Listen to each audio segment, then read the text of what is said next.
at Maryland. Testing, testing. Gov.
Hi, who's doing that? Commissioner O'Donnell, can you hear us? Okay. I can. Can you hear me? Yep, we can hear you. All right, great. Okay. Thank you. Is it gonna be prosecuted, or is this going on in like 2 minutes?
So we are on the record in case number 9692. So is there any preliminary matters? Mr. Green. Yes, Your Honor. Thank you. Good morning, Mr. Chairman, Commissioners. I'm Brian Green for the Supplier Coalition. I'm advised that as of last night and this morning, neither the parties nor the Commissioners has questions for Supplier Coalition witness Anthony Casati. And I'd like to, if possible, go ahead and get his testimonies entered into the record and then be excused from the hearing, if I may. Okay, go ahead. Okay, so on June 20th, 2023, we filed the direct testimony of Anthony Casati consisting of 8 pages and 8 exhibits that asked that that be marked and entered as Supplier Coalition Exhibit 1. On July 31st, 2023, we filed the rebuttal testimony of Anthony Casati consisting of 3 pages that asked that that be marked and entered as Supplier Coalition number 2. And then on August 25th, we filed the surrebuttal testimony of Mr. Casati. It was 2 pages, and it would ask that it be marked and entered as Supplier Coalition Exhibit 3. So marked. Any objections? All right, all Supplier Coalition Exhibits 1, 2, and 3 are admitted into the record. Thank you, and I'd ask that I be excused from the hearing, as fun and interesting as it is. Sounds good. All right. Thank you. Ms. Stevens. Good morning, Chairman and Commissioners. Susan Stevens Miller, representing Sierra Club. Sierra Club sponsored a witness, Mr. Rod Walker. Regrettably, Mr. Walker is ill. He cannot attend the hearing, and sadly, he cannot even testify virtually. All the parties have stipulated to the admission of his testimony, so we would like to move his testimony into the record today if possible. Sure. So first, there's Mr. Walker's public direct testimony filed on June 20th, 2023, which should be marked Sierra Club Exhibit 1A. And then there is the confidential CEE version of his same testimony, also filed June 20th, 2023, which should be marked Sierra Club Exhibit 1B. And then there is his public rebuttal surrebuttal testimony, filed August 25th, 2023, which should be marked Sierra Club Exhibit 2A, and then his confidential CEII version of that same testimony, also filed August 25th, 2023, which should be labeled Sierra Club Exhibit 2B. And so I would request that they be moved into the record. Okay, so Sierra Club's Exhibits 1A, 1B, 2A, 2B are marked and with no opposition are admitted into the record. Thank you very much. So, Mr. Balea, or? Okay. Good morning, Chair Hoover and Commissioners. The company calls Mr. Jason DeStigder to the stand, and he's already there. So, Mr. DeStigder, oh, you have to get sworn in first.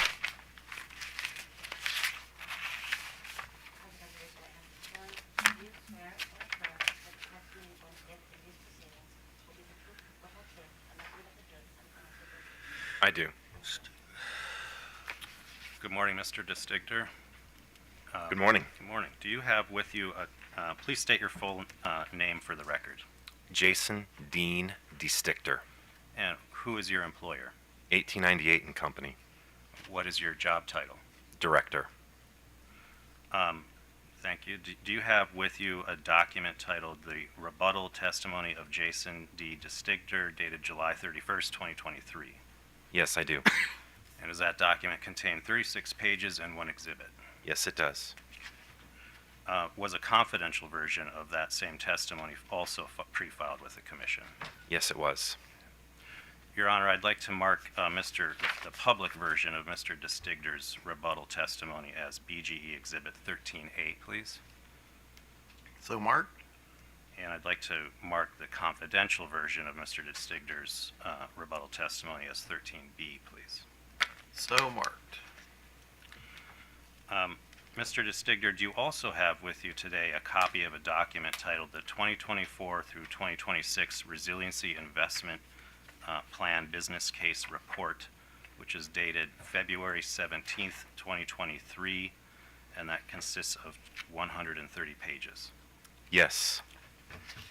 Is that the same document that was attached to BGE witness Aptes direct testimony that was filed with this commission on February 17th, 2023, as Exhibit AA3. Yes. Your Honor, I'd like to have that document marked as BGE Exhibit number 14, please. So marked. You also have with you, Mr. DeStigder, a document titled BGE Response to OPC Data Request 48, Question 18, which consists of a one-page response and one confidential attachment that is 4 pages long. Yes. And are you the sponsor of that data request? Yes, I am. Your Honor, I'd ask that BGE's response to OPC Data Request 4818 be identified, marked for identification purposes as BGE number 15 and confidential 15, please. Okay, so marked. Mr. DeStigder, were all these documents that I just asked you about prepared by you or under your direct supervision? Yes, they were. And do you have any changes to make to these documents today? Yes. I need to replace pages 13, 14, and 32 with the revised pages of the same numbers in order to provide certain revised numbers. These revisions and the basis for them were explained within the company's response to OPC Data Request 4818, which I sponsored and was made available to the parties on August 11, 2023. And Your Honor, I've distributed, what I'm proposing to do is to try to avoid having to go into kind of a closed confidential session, is I'm proposing that we just swap out pages 13, 14, and 32 of Mr. DeStigder's rebuttal testimony with new pages that contain the revised numbers. And I've asked parties whether they have any concerns with this. I haven't heard any concerns at this point, and I've distributed copies of those revised pages to the parties. Any that haven't received them, I have copies here if anyone needs it. So, anyone have any problems with that procedure? All right. Okay, go ahead. Thank you. With that, Your Honor, I'd actually like to mark those 3 pages, the revised pages, and I want to submit just the clean versions of that. I gave red line and Okay. clean versions to the parties, so I'd like to mark that as BGE Exhibit 13C confidential. So back to 13 Oh, because it thir- relates to his Oh, I rebuttal see. testimony. Okay, all right.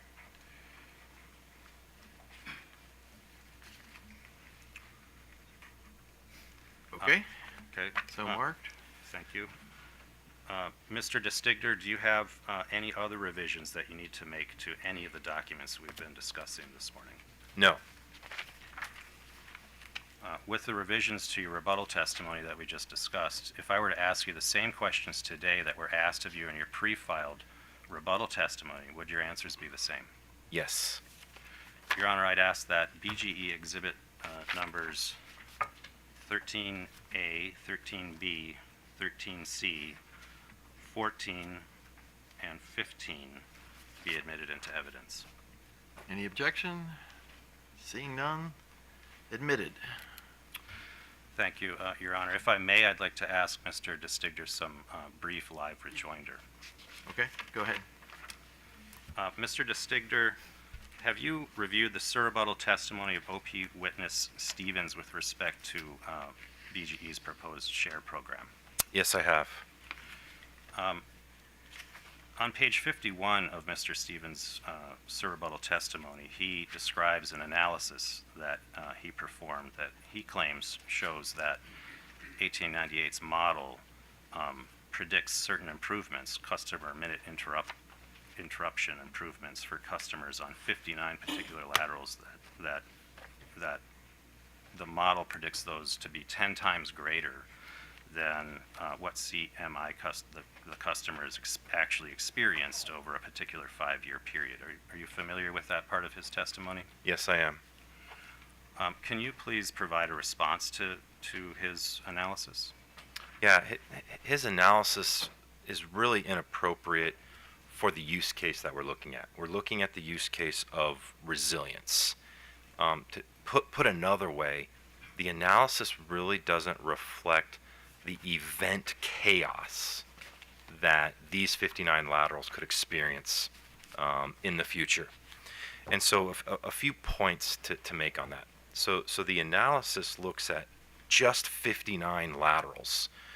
We evaluated thousands of laterals on BG&E's system. And so the question you look at when you look at historical data related to particular points on the system is, were they good or were they lucky? Meaning, did events just not happen to come into the part of the system in that 5-year period, or did they perform well when events happened? And that's a struggling question to look at. So when you do an analysis into particular parts of the system, that's always a question you have. Was it lucky or was it good? The next part of it is the evaluation really only focuses on 5 years of history. And so when you focus just on those 59, you have to ask yourself the question is this 5-year history an accurate representation of how these 59 laterals might have event chaos over the next 50 years?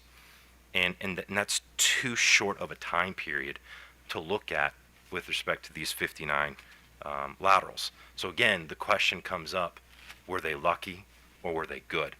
And so we think that a more macro view, instead of this micro view, is the more appropriate way to evaluate the model in terms of, is it valid? And so the other thing that is challenging with the analysis is it doesn't quite get into, is this infrastructure vulnerable to events? So when we look at vulnerability within the system, what we're looking at is, well, how old is this infrastructure, right? The older the infrastructure, the more likely it is to fail when an event comes in. Well, how much vegetation density is around that infrastructure? Because while the infrastructure can hold up, the trees around it may not hold up when the wind forces come at it and blow limbs into the infrastructure and cause it to fail. The other thing is, do I have access to this infrastructure? Infrastructure on rear lots is notoriously harder to rebuild after an event than infrastructure on the street. Then the other important thing is customers. So when we look at vulnerability, how many customers are served by that infrastructure, as well as the type of customers. So when we look at an evaluation, it's understanding how many residential customers, how many commercial customers, as well as how many critical customers, schools, fire departments, police departments, that are served by that infrastructure. And then the last thing in terms of vulnerability is, what is the cost to buy down that vulnerability?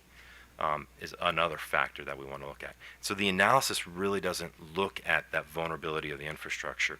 So when we want to look at how do we validate a model, a micro evaluation just isn't appropriate. We need to step back and look at it from more of a macro perspective because we're dealing with resilience, the chaos of major events, and how it impacts customers in very real negative ways. Mr. DeStigner, did 1898 provide a more macro analysis to evaluate the validity of your model? Yes, we did. We provided it to all the parties, and that is in the response to OPC data request 4825. Do you have a copy of OPC, your response to OPC 4825 with you today on the stand? Yes, I do. Does that consist of one page? Yes, it does. And was that data request response prepared by you or under your direct supervision? Yes, it was. Your Honor, I'd like to have BGE's response to OPC data request 48 number 25 marked as BGE exhibit number 16.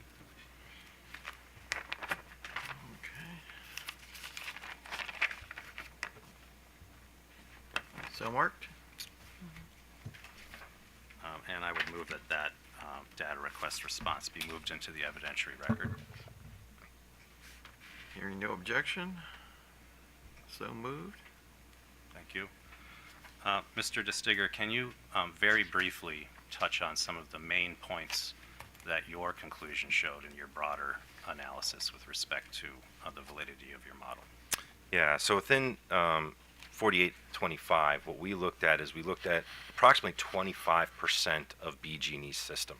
So about 2,500 different system sections that we looked at, and representative of the most vulnerable parts of BG&E's system. And so when we looked at that, we went back to the historical record, and what we did is we looked at 11 years versus just the 5, because we wanted to have a longer period of time. And that's what BG&E has accurate records for at this more granular level, at this protection zone level, as we call it. And those results showed that about 1.5 billion storm outages for customers, customer minutes over that 11-year period of time. Now, what we had to do is, because the 1898 model, this resilience investment model that we employed, is a 50-year model looking at events over 50 years, we needed to normalize this historical record to 50 years. So when we normalize this 1.5 billion customer outages from storms to 50 years, we get about 6.8 billion, 6.9 billion storm outages for customers.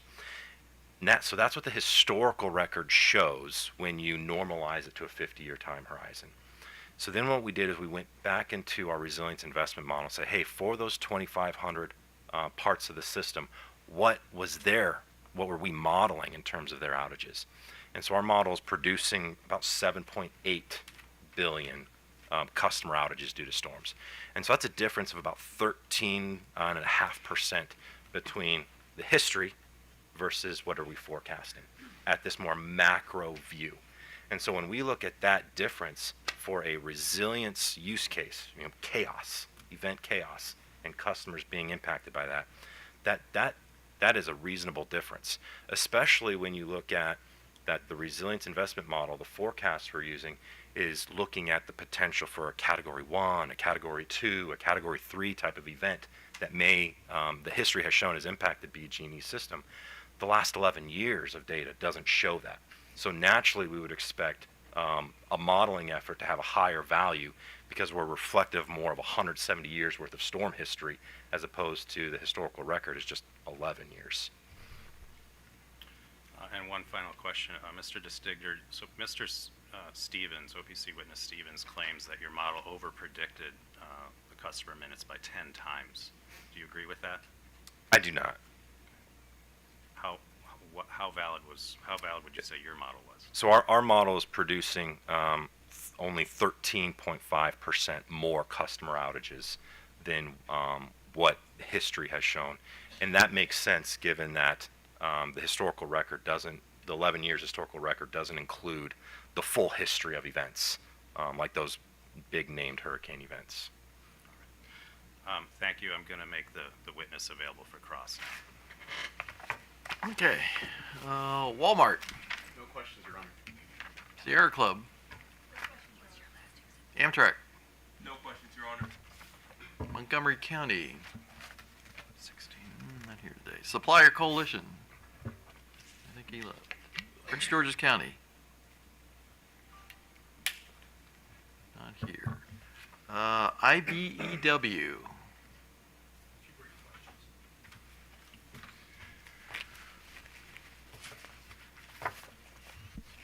Good morning, Mr. DeStigler. My name is Nicholas Enoch. I'm the attorney for Intervenor, Local 410 of the International Brotherhood of Electrical Workers. Could you turn to page 23 of your testimony?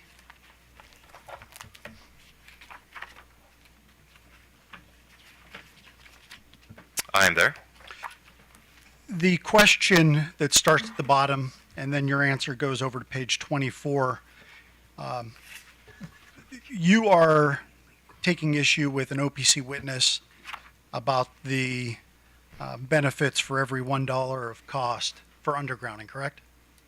That is correct. And just my take on your answer is that you take issue with the source material because it's premised upon an assumption of the undergrounding of all existing and future transmission and distribution lines, correct? That is correct.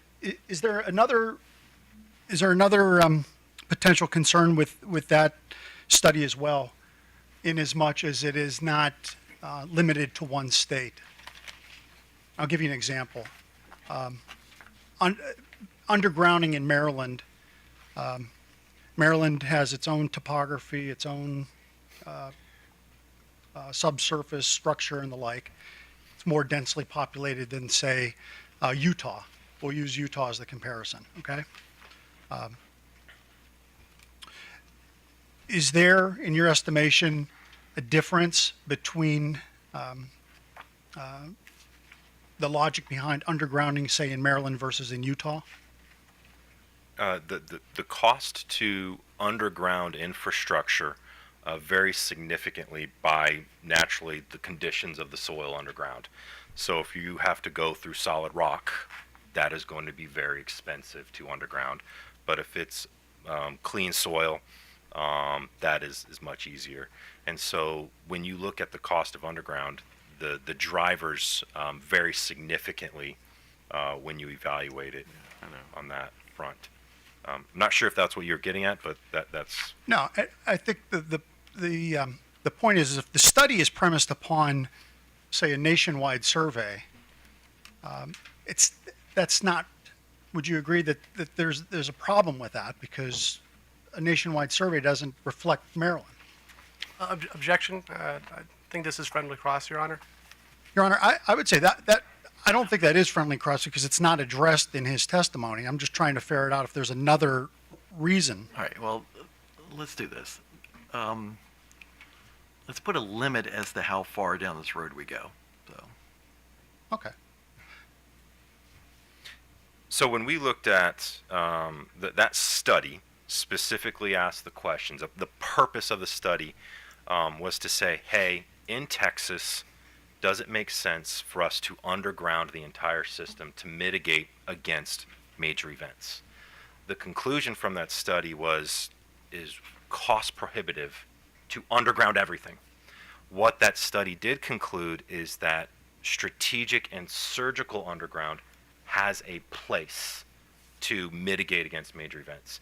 And that study included its recommendations for how to apply that. And so if you look at page 25 of my testimony, rebuttal testimony, at the top there, starting on page 4, that is what is recommended from that study, that policymakers should consider requiring undergrounding for that more strategic surgical practice to mitigate against events. And it outlines, the number of customers per mile, the expected availability of frequent and intense storms, the cost to underground as well. And so it lays out kind of its guidance for where strategic undergrounding makes sense.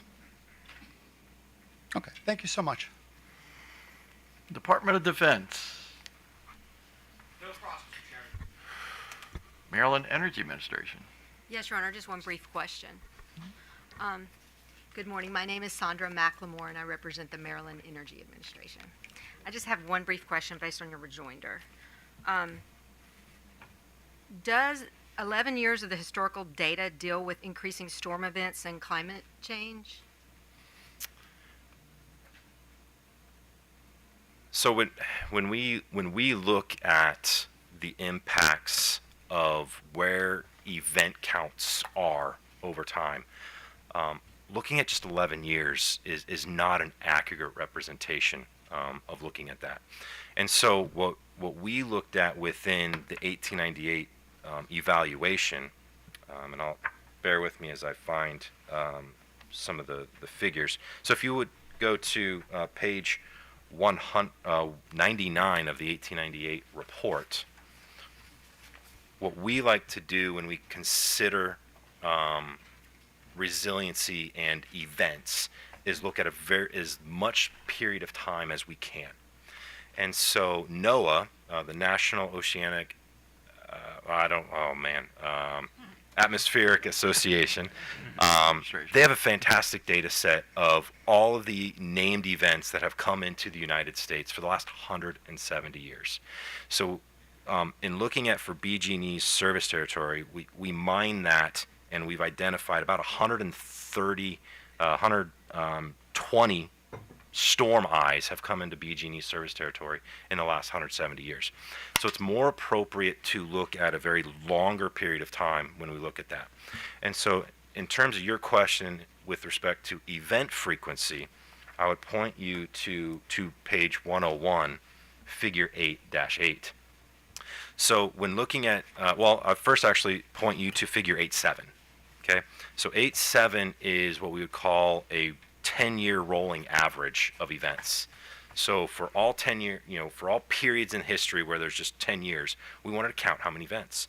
So if you look at the last 10 years, there's only been 10 named events to come within BG&E's service territory. But when you look at the chart, you'll notice that there are much higher 10-year periods with more events. So this is a case where if we say, hey, if we're leaning too much on recency bias, just 10 years of data, we may make conclusions that aren't appropriate. So we have to expand out our time horizon. So as we look at that, that brings us to figure 8-8. And so this is when we look at 100-year periods. And so if you look at that time horizon, that chart on figure 8-8 generally shows that essentially from the 1990s to today, the count of events is just increasing. So the last 100 years has been the worst 100 years that we've experienced, essentially for the last 130 years, when you look at it that way. And so this chart shows that the named event count is increasing, essentially kind of since the 1990s to today. So, am I correct to say that the 11 years of historical data really don't deal with, they're not relevant to the storm events and climate change? Is that correct? I'm not going to say not relevant. That information is useful, but it has to be understood in context to the larger evaluation. So what I would point you to on that front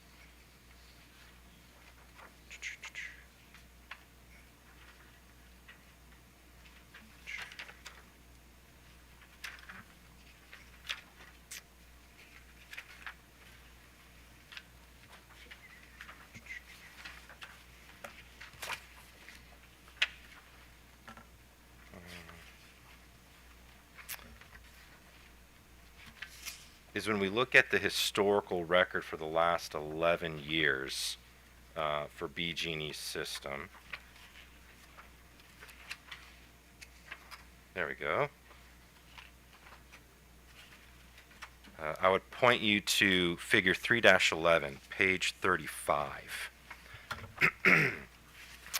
So figure 3-11 shows how many customer minutes interrupted there has been each year in the entire system. So over that 11-year period, about 4.5 billion customer outages. But look at 2012. That's the big year that stands out in the historical record. And 2012 was the derecho and Sandy. And so inside of 1 year, two big events impact the service territory. And so 2012 looks big. So the question when you look at a chart like figure 3-11 is 11 years enough, right? So it is representative of one really bad year, that one big year everyone remembers in those events, and is reflective of that. But if you look since then, it's been much more lower on that front. So when we look at the impacts of climate change and event count relative to resilience, what's important to remember is that events, the historical record shows events are going up. But what is even more vital to understand is that people's need for the grid to work is going like this. It's just going more asymptotic. And so when these two things come together, this is why resilience investment is needed. It's because the event counts are going up moderately, but people's need for the grid to work in terms of economics, working from home, in terms of just the stress of life on that front. But another big thing is, which is often not understood, is what I would call aging in place. In the past, as society got older, we moved them to the medical equipment. But now we're able to move medical equipment to them. So the most vulnerable of society have, if the power doesn't work, the life-needing medical equipment that they have in their own homes, they may not have power for days. And so when you look at resilience from that perspective, it's important that the customer just has this need for the grid to work, or else it impacts them in many, many negative ways. Now when you look at the future, is the grid going to be needed even more than it is today? Undoubtedly. When you look at electrification, DERs, we're just going to need it and so much more on that front. And so when the grid doesn't work, customers, the way they experience those events is going to be just magnified. And importantly, the most vulnerable of society feel it even worse. Okay, and you got all that from the 11 years of historical data. Sorry. Yes. A Thank little you. passionate coming out of me. Sorry. No worries. Thank you. I appreciate it. That it? I'm sorry. Yes, sir. That's it. Office of People's Counsel. Thank you, Mr. Chairman. I do have a few questions for this witness. Good morning, Mr. Disdictor. My name is Morning. Michael Sammartino. I'm an attorney with the Maryland Office of People's Counsel. I have some questions that I prepared for today, but I want to follow up in a brief point in the rejoinder. And in your rejoinder, and you were talking about system vulnerability. You said that the older the system is, the more likely it is to fail. Is that correct? Everything else the same. Older infrastructure is more likely to fail in an event than younger infrastructure.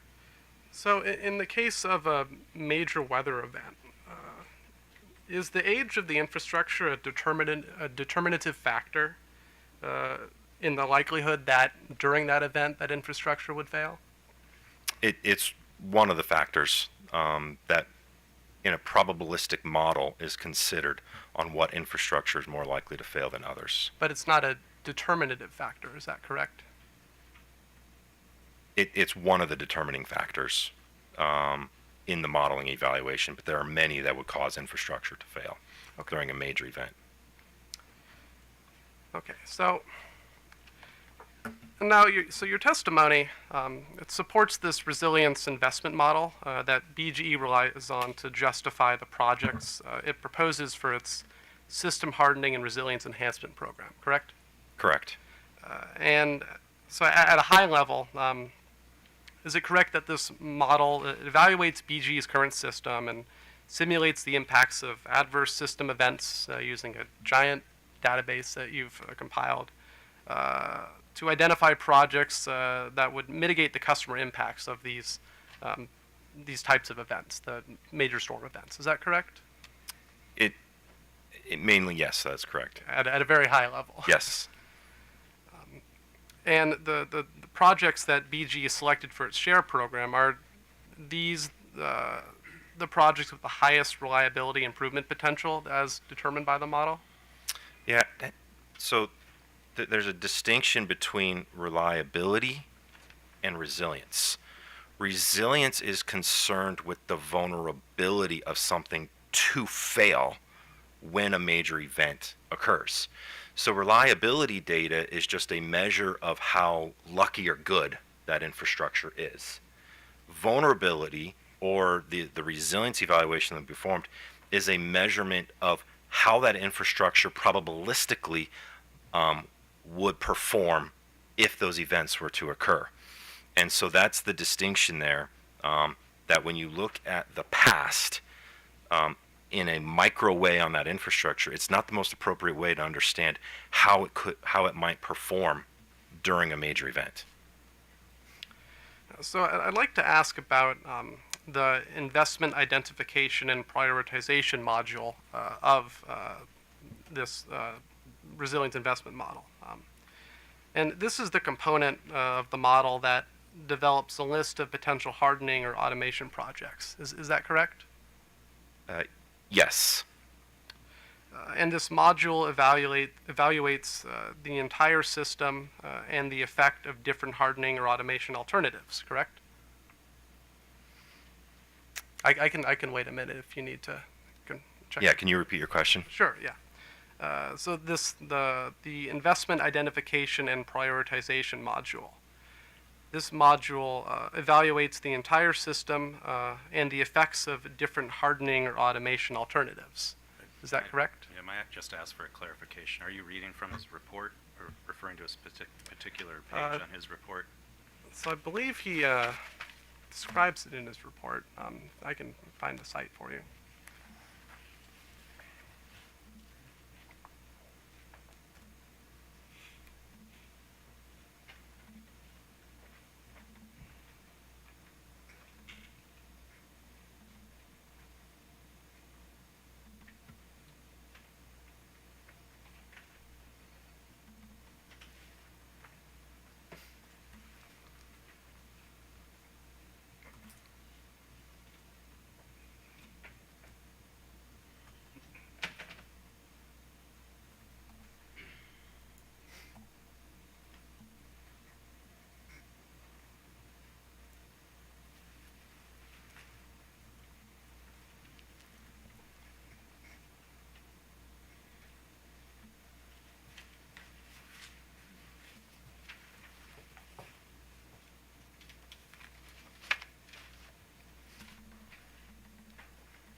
So this is at page 84 in your report. I think the first paragraph under section 6.1.3. It's where you explain how this module operates. Correct.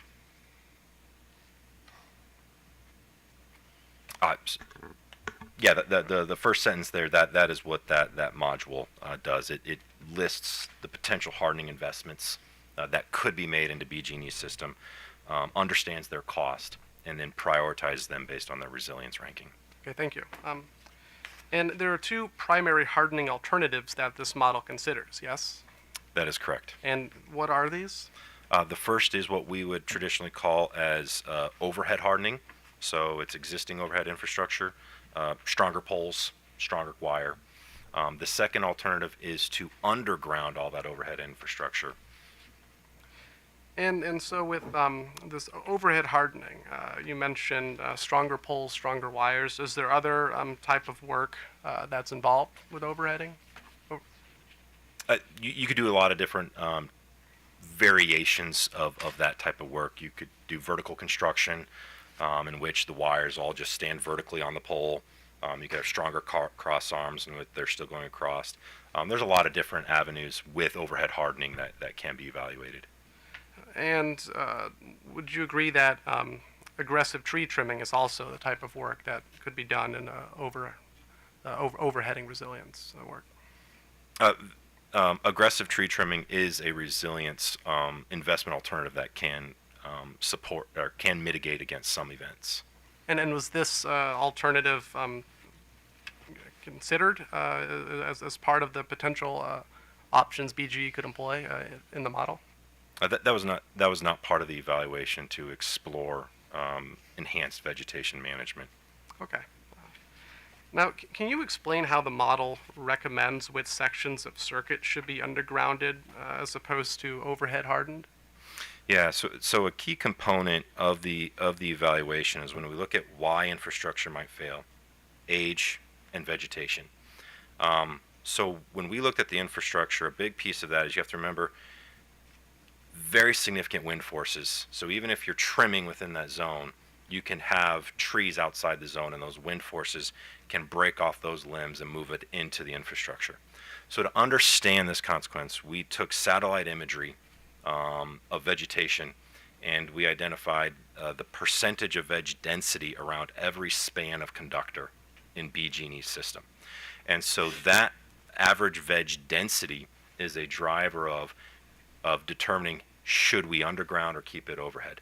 So naturally, for the parts of the system where the cause of the outage of the infrastructure failing leans more to age than veg, the model recommends maintaining overhead hardening to mitigate most of that risk.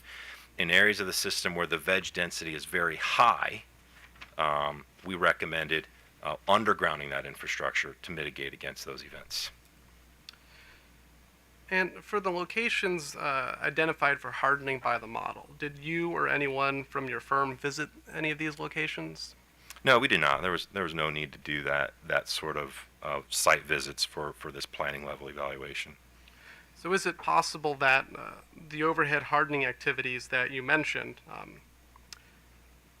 they could be more cost effective at improving resilience than undergrounding in some of the locations that your model might have recommended for undergrounding? Yeah, at the planning level that we performed for the entire BG&E system, the outputs from the model in terms of the types of projects is valid. Now, in execution, which happens all the time, site conditions are taken into account, and project scopes are modified to essentially optimize around the site conditions. And so we would expect that sort of site condition optimization would occur when BG&E executes these projects. And are you aware of, to the extent that the budget for the SHARE program takes that possibility into account? I would refer you to one of the other BG&E witnesses on that. Okay, thank you. I have a couple more questions. Mr. Chairman, I have one more line of questioning, but it does ask about some of the confidential numbers in the errata that was offered into evidence this morning. So I don't know how you would like to proceed on that. So I'll leave it to your choice. Actually, let me take a brief recess to check on that.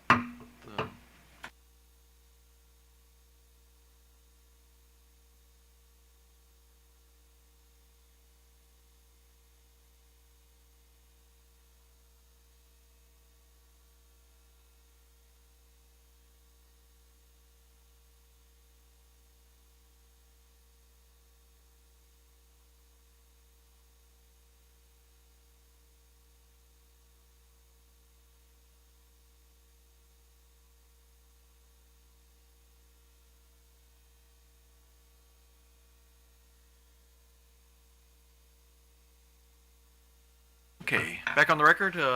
Thanks to the company for that accommodation, and proceed ahead. Okay. So, Mr. Distinctor, if you could turn to the rebuttal testimony at page 13, and this would be the new page, that the corrected page. I am there. And starting at line 18 and continuing on to page 14, line 2, you state that the bottom quartile of projects show a 0.24 outage hours per customer per year, and the top quartile has a 4.35 outage hours per customer per year. Is that correct? And the top decile has 11.2, yes. Yes.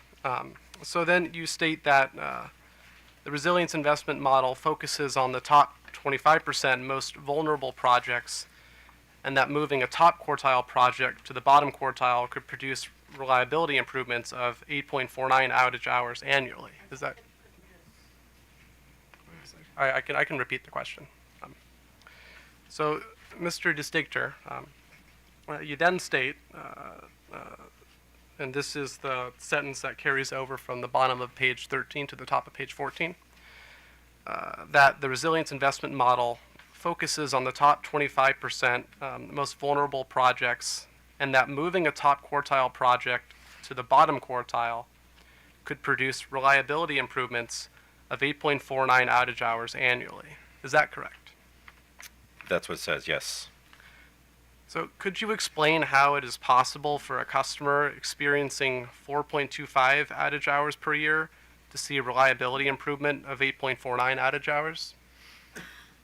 Yes, and this is the challenge of looking at percentile-based data. So when we're looking at, and a lot of this information is in that table too, is we took all the laterals on the system, and we took what their average 5 years of outages were, and we put it on a per customer per year basis. And so that's what that table represents. So when we have that top 25% of customers, that 75th percentile, that's the at the 75th percentile customer experiences that 4.347 hours of outages per year. That's what was in the past. The 76th percentile would have higher hours, and then the 77th, et cetera. So that 90th percentile customer is experiencing 11.12 hours. So when you look at the averages of that top 25% of customers, we get close to that 8.5 hours of outages. And so within 4818, that response would point to table 18.2 in that attachment. And there we're showing that average of the top 10% of customers, the top 10% of laterals over the last 5 years have experienced almost 20 hours of outages per year. Our model is saying they can, that some of the worst laterals, those 59 that are part of the plan, would have benefits of 8.5 hours per year. So it's very plausible to see that, hey, if the worst customers over the last 5 years had experienced almost 20 hours, that 8.5 hours is a reasonable number from the model. Now, if we jump back down to that 75th to that 90th percentile, we see that that number is about 6.7 hours. Now, these 59 projects are some of the best ones to go after in BG&E's system. So, like we talked about, we evaluated the 10,000 projects. We focused on the top 25% because those are some of the most vulnerable parts of the system. And then for that 25%, we did a business case around those, the customer-centric business case, and we identified almost 1,400 parts of the system that would provide benefits to customers in excess of cost. And so it's from that 1,400 that we then identified the 107. And those 107 are the ones with the most benefit for customers. So those 107 projects provide 4.5 times the benefit to customers than their costs. And so those 107, or the 59 that are part of that 107, represent the best parts of the system to go invest for resilience. So when we want to compare that to the historical record, we need to look at the worst parts of the system. And so that's that 90 percentile. And so indeed the model does produce benefits. In fact, it might even be conservative relative to some of this historical information. But like I talked about, just going into 5 years of data is not a little squeamish when we look at that these events a longer period of time is more reasonable.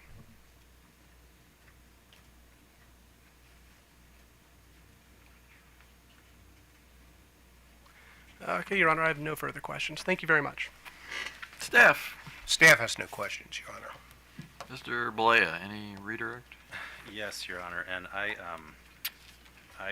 had one live rejoinder question I forgot to ask. I don't know if I could do that real quickly, but if not, that's... Well, let me put it this way. Do folks want to hear the question first and then decide whether or not they have a problem, or... Yes, Your Honor. Okay, so why don't you... Sure, it should be real brief. There's a page that I have to find on Mr.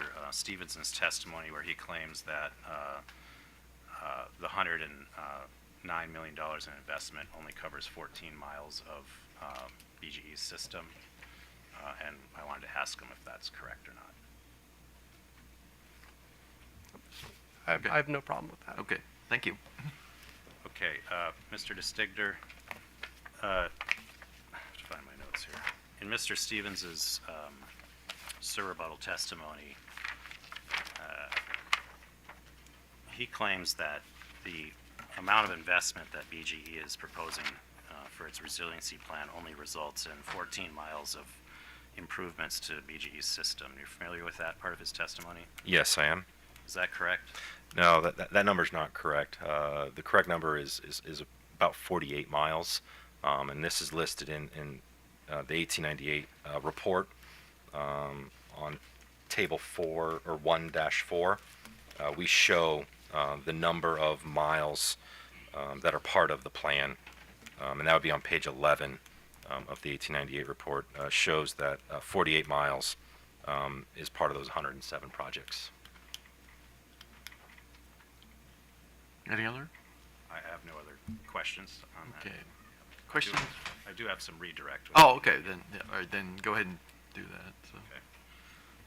Mr. DeStigder, Ms. McLemore from MEA asked you some questions about your live rejoinder testimony, and she specifically asked you about whether looking at 11 years of history is sufficient to kind of evaluate whether that, I guess, gives you a sense of potential climate change driven impacts to storms. Do you remember that question? I do. Can you explain, you didn't look at just 11 years of data to come to your conclusions in this study, is that correct? That's correct. Why did you look at 11 years of data to perform the kind of broader model validation perspective as compared to Mr. Stevens looking at just 5 years of data? Why did you use 11 years of data? Yeah, 11 years of data was used because that is what we have records for from BG&E's outage management systems. And so we wanted to expand the analysis as far as we could go. If there was 20 years of data at that detailed level, we would have loved to have 20 years of data. We would have had loved 30 years of data, but we had 11. And so we maxed out how much information we could get when performing that evaluation. Okay, so you looked at 11 years of actual data from BGE's system. Is that correct? That's correct. Okay. When you were talking in response to, I think, one of Ms. McLemore's questions, you talked about the needs of customers and the system, and you made a gesture with your hands. You kind of went like, and I'm kind of pointing to the sky in a very, I'm not an engineer, so I would describe this as a 90-degree angle almost, or something close to that. Why did you do that? What did you mean to convey when you were making that gesture? Yeah, what I meant to convey is that when we look at events and how many events are coming into a service territory, it's just slowly inclining. And the historical record is very clear on that. And so it's a moderate increase.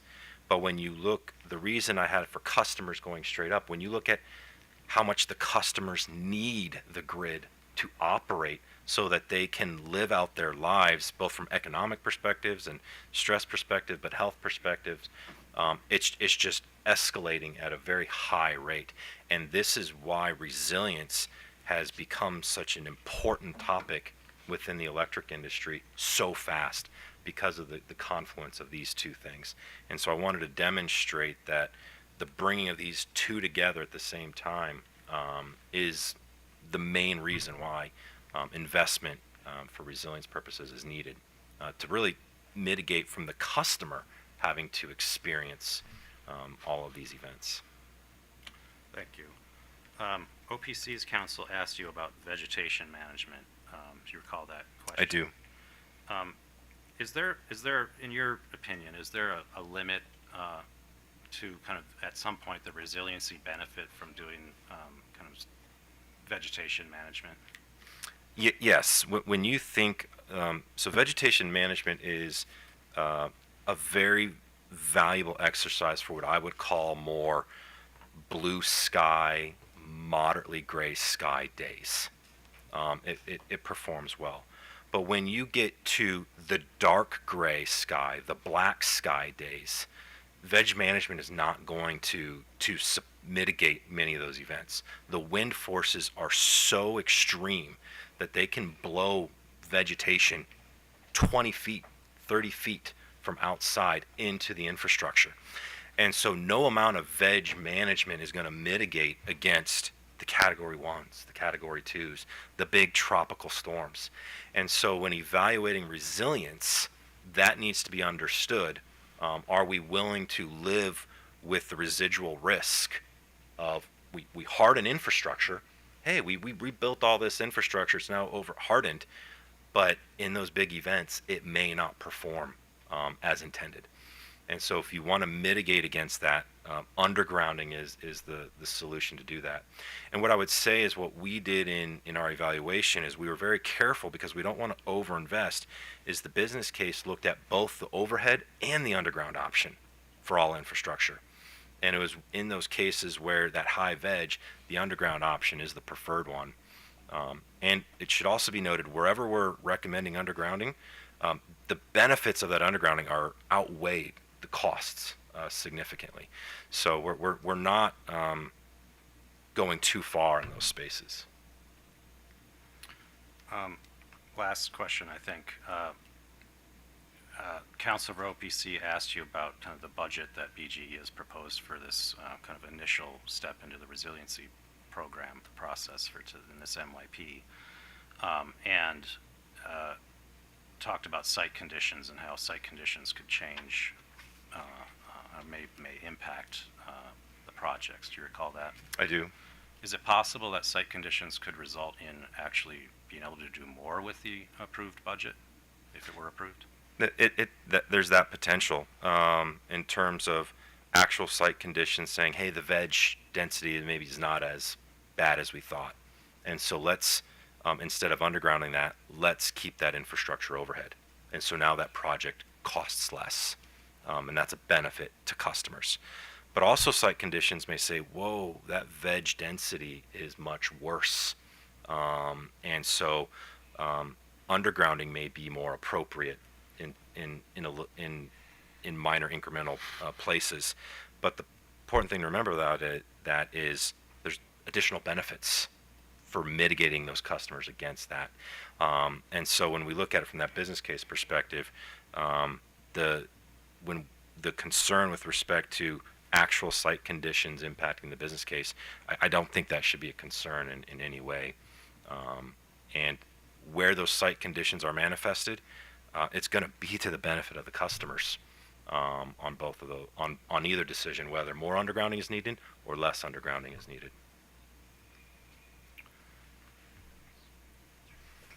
All right, no further questions. Thank you.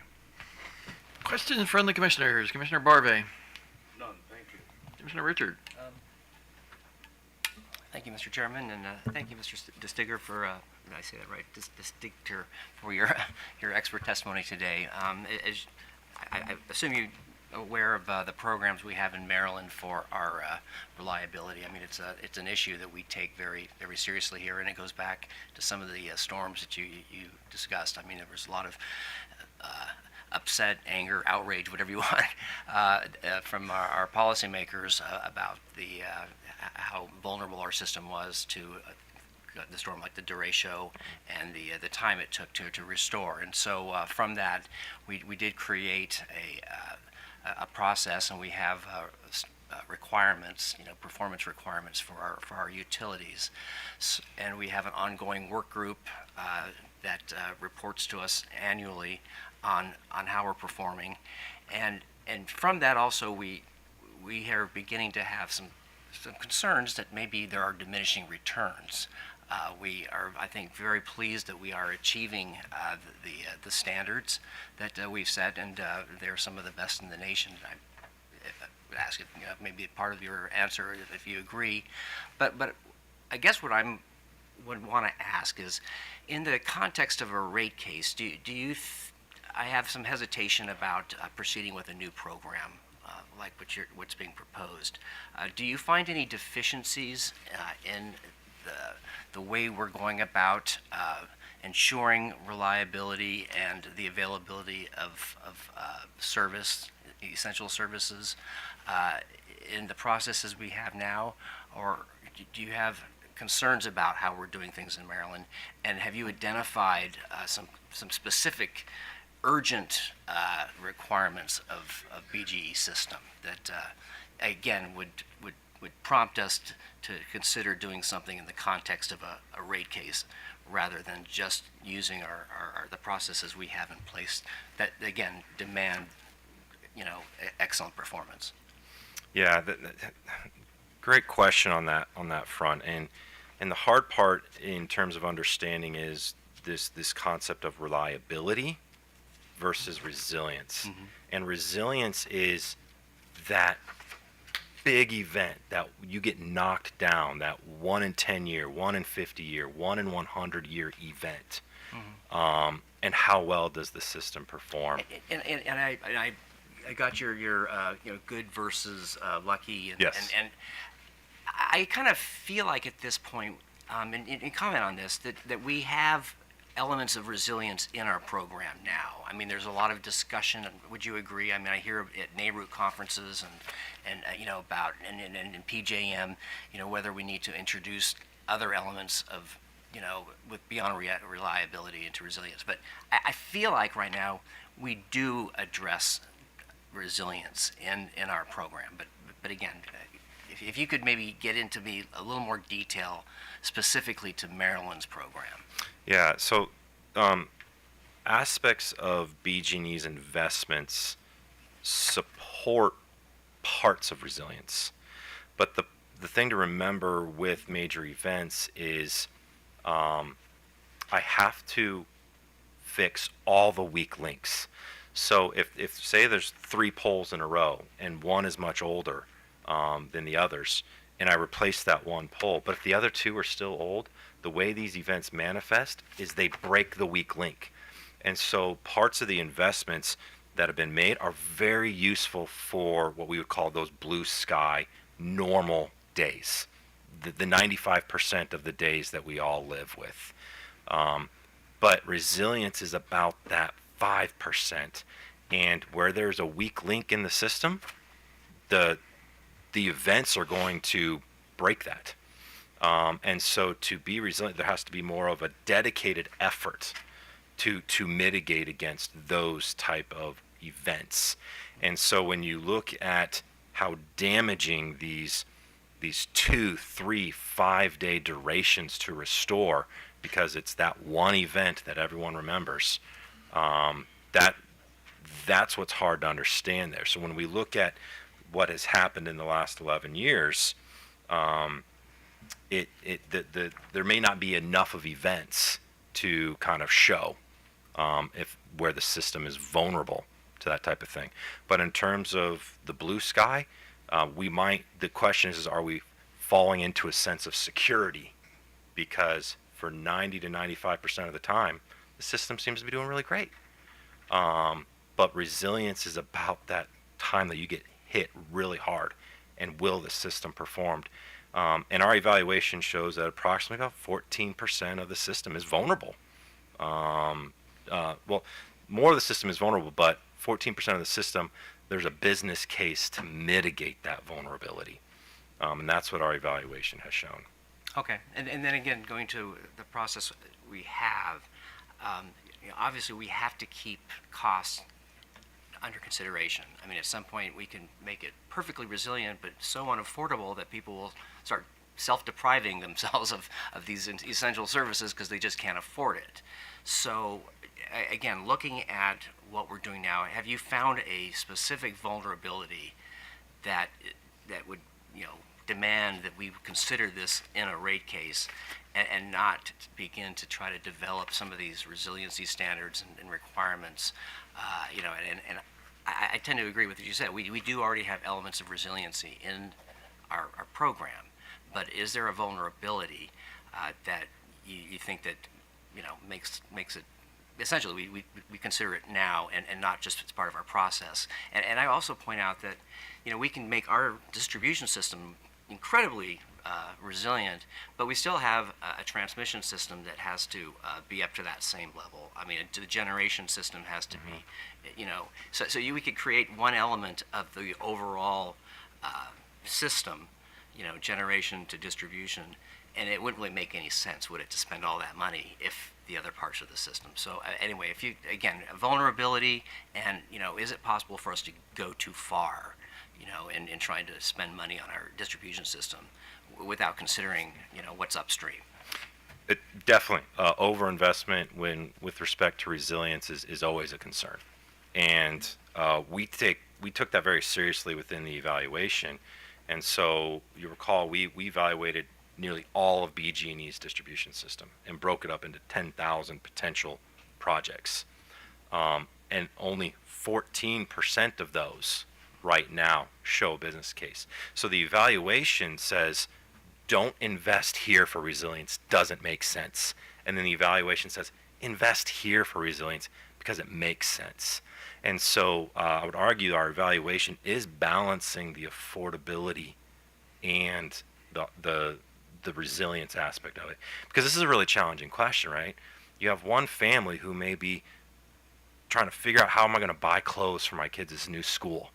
That same family might be freezing in the winter for 3 days. And so we have to balance this. And so what we've tried to do within the evaluation is balance that. That same exact family is experiencing that. And so that's the challenge here. And I think what we've produced within the evaluation provides that information for policymakers on trying to balance that importance there. Well, thank you. Yeah, I worry about that family also keeping their temperature 50 degrees all winter because they can't afford the electricity in the first place. So anyway, thank you so much. I appreciate your expert testimony today. Thank you. Commissioner O'Donnell. No questions, Mr. Chairman. Commissioner Schlesman. I have some questions.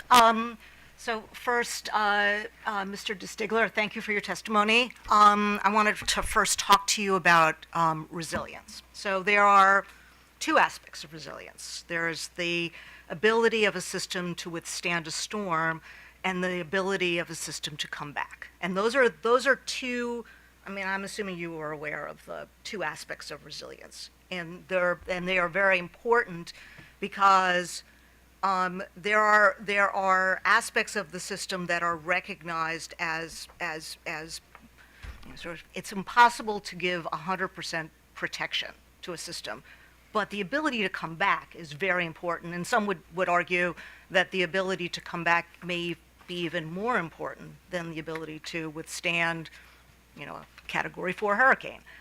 Do you model for the ability of the particular aspects of the system to come back from a storm in your model? And do you price for that as well? Yes, we evaluate in what we would call our status quo scenario, how long various parts of infrastructure take before they're restored. We're evaluating, backbone or mainline projects. So the parts of the system that are on the streets that come right out of the substation, they have a lot of customers. Those get restored sooner. So we're factoring that in terms of, hey, that may only take 4 or 5 hours to restore that, but those customers at the very end of that circuit, and there's only maybe 50 customers that are part of that zone, they're restored a little bit later. So the model is taking into account. Well, but are they restored later because of workforce challenges or unique aspects of that part of the system that necessitate a longer time for them to come back? Yeah, so when evaluating when infrastructure is restored, it is primarily a function of just how many crews you have. And what utilities have done is there is a mutual assistance contract that they have. So whenever a storm is really, really big, they call upon these other utilities to send crews.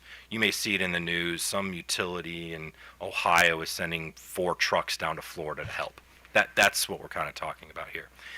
The challenge is how do I manage all those crews? So you have to remember, after a major event, it's just chaos. What's failed, where it's failed, and so moving all these resources to help restore is a challenge. And at some point in time, you just can't have enough resources, right? It's like on moving day and 100 people show up to my house to help move me. I don't know what to do with 70 of you. And so that's the challenge with restoration, is it's not just a throw more people at it.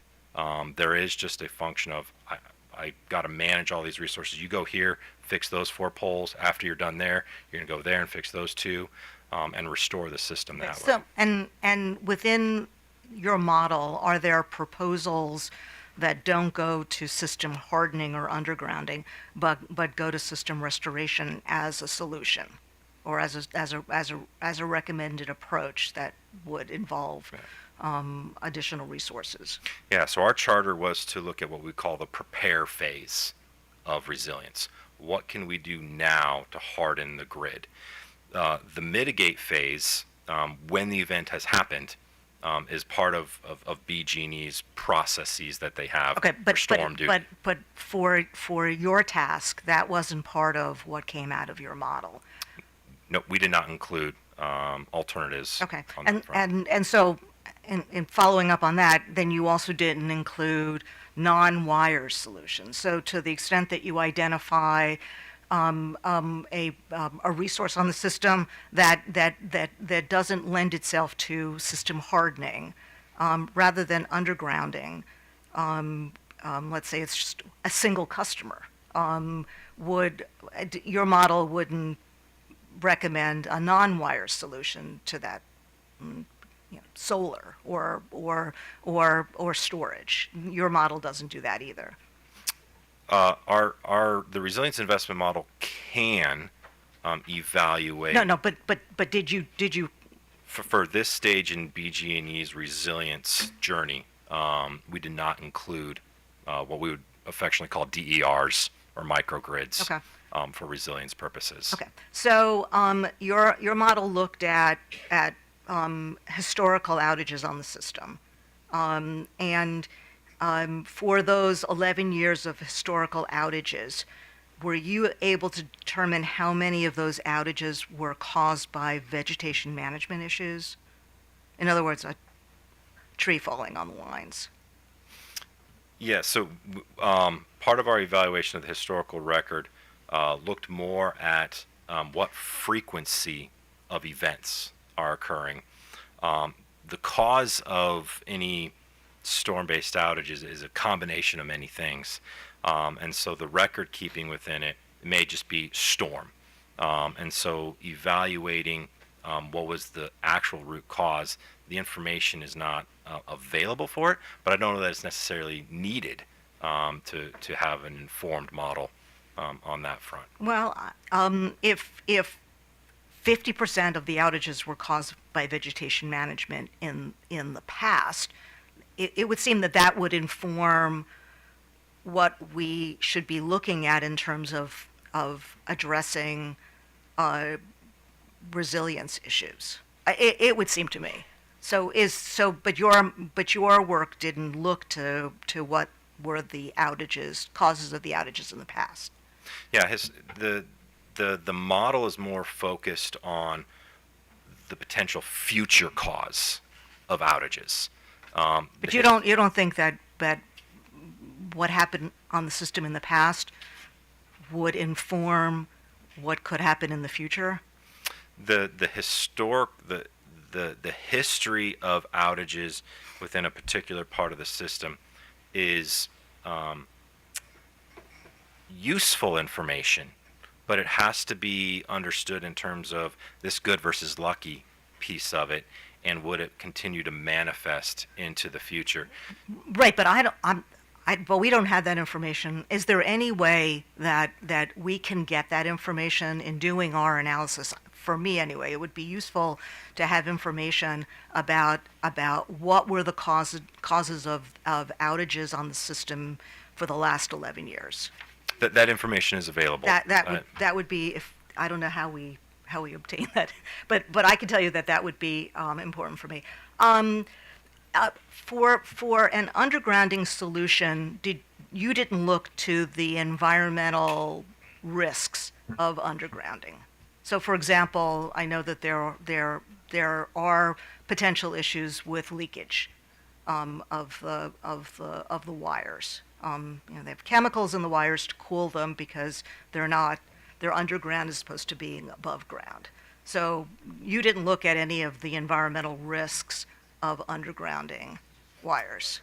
In traditional distribution design, and distribution is much lower voltage, it's just cable in a jacket that's underground. There's no chemicals. So there's nothing there to cool down the wires. There's no need to, because the ground is a heat sink at the distribution level. Now, when you get to the transmission level, much bigger voltages, right, that's where you need cooling systems. Okay, so you don't have, they're not the same issues on distribution as there are. Doesn't apply to the distribution side of the house. Okay. All right, that's all I have. Thank you. Okay, thank you. So you had mentioned earlier in your testimony about the importance of the grid to customers. Does your model take into consideration efforts that customers may be doing on their own to preserve their service, the so-called off-the-grid options that people are doing? Yeah, so our model looks at, we leverage the Department of Energy's ICE calculator in terms of the cost of an outage. So that calculator is based off willingness to pay surveys from customers. So in as much as those customers are represented in that, the model takes that into account. But overtly, we have not looked at that. Now, the important thing to remember about backup generation, as we sometimes call it, is that for some customers, it's really just for, like at a hospital, backup generation is just for emergency parts of the hospital. So backup generation is not sized to support the entire hospital, just the critical parts. Mm-hmm. The other challenge with backup generation is it doesn't always last the duration of the entire event. It may, like a battery, may only be good for 4 to 6, maybe 8 hours. But when you have extended event, it's not useful in that case. The other challenge with is, and we've seen this with Generac generators, is that people just don't maintain them. They don't want to pay someone to come out and say, hey, does it work, does it work, does it work? And so when all of a sudden the event happens, it's not useful. And so there's a little bit of a challenge with incorporating some of that on the resilience side. So you just mentioned DOE's ICE calculator, and I know it's referenced in your testimony in a couple places. Are you aware that the Department of Energy is currently undergoing a process to review and evaluate and potentially revise the ICE calculator? I'm aware of that. And does that, I mean, Yeah. how those potential changes, how does that affect how you use the ICE calculator for your analysis? Yeah, so when you want to have trouble sleeping, you can dive into their inner workings of how they built their model. And so the authors of the DOE ICE calculator themselves admit that their numbers are low. When you look at just the explosion of technology and people's use of it and why they need the grid, at the residential customer level, they themselves admit that their surveys probably underreport what people are willing to pay to mitigate an outage. So that's a big part of what they're trying to do now, is do more surveys so that they can improve and get more of a pulse on what customers are willing to pay, especially residential customers during those, and they expect that the numbers are actually going to be higher. So in that respects, the customer-centric benefits that we've calculated here are likely conservative on the whole. And if we were to reperform it once those surveys are finished, it would show even higher benefits. Okay, all right, thank you. So, before we move to the next witness, I actually need to take a break for the court reporter. So we're going to have a recess for 15 minutes.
Okay, back on the record, Ms. Sikora. BGE calls Ned W. Ellis to the, I almost said to the stage, to the stand.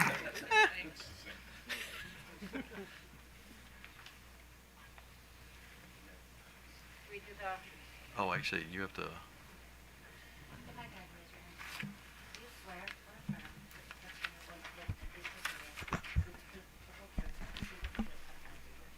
Yes, I do. Mr. Ellis, would you please state your full name, employer, and position for the record? Yes, my name is Ned Allis, A-L-L-I-S. I work for Gannett Fleming Valuation and Rate Consultants, LLC, and I'm Vice President. Do you have before you a document entitled The Prepared Direct Testimony of Ned W. Ellis, dated February 17th, 2023, consisting of 44 pages and 2 exhibits? Yes. Okay. Your Honor, I ask that the prepared direct testimony and exhibits of Ned W. Ellis be marked as BG Exhibit 17. So marked. Okay. And do you have before you a document entitled The Prepared Rebuttal Testimony of Ned W. Ellis, dated July 31st, 2023, consisting of 30 pages and 1 exhibit? Yes. Okay. Your Honor, I ask that that testimony be marked as BG Exhibit 18. So marked. Mr. Ellis, were both of these sets of documents prepared by you or under your direction and supervision? Yes, they were. Do you have any changes or corrections that you need to make to any of these testimonies? No, I do not. Okay.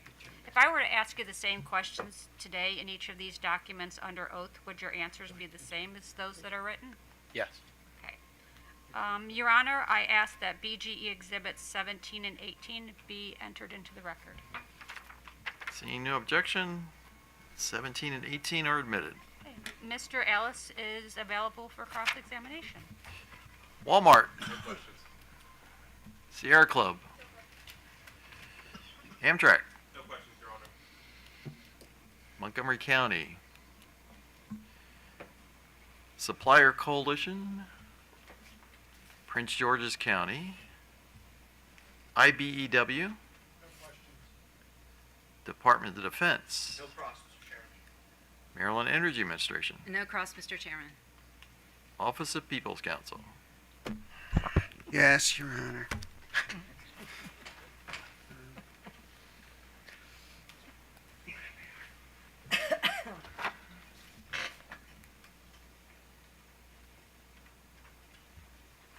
Excuse me, Your Honor, I'm trying to find a different pair of glasses. Ah, I know where they are.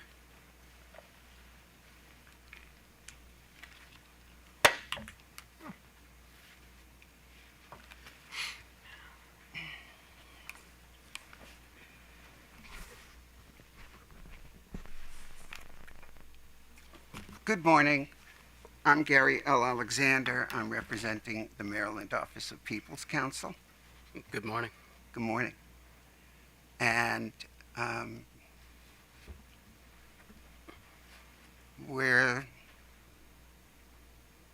I have some questions about depreciation.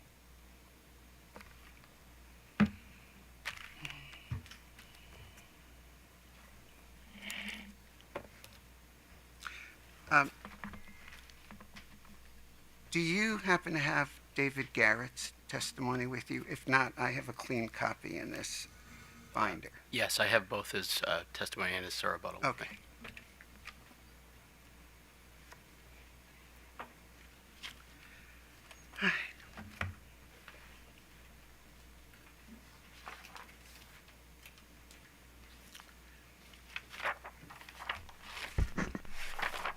I'm just going to go on.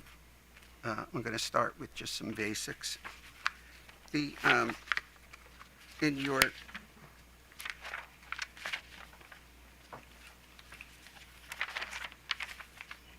your direct testimony on page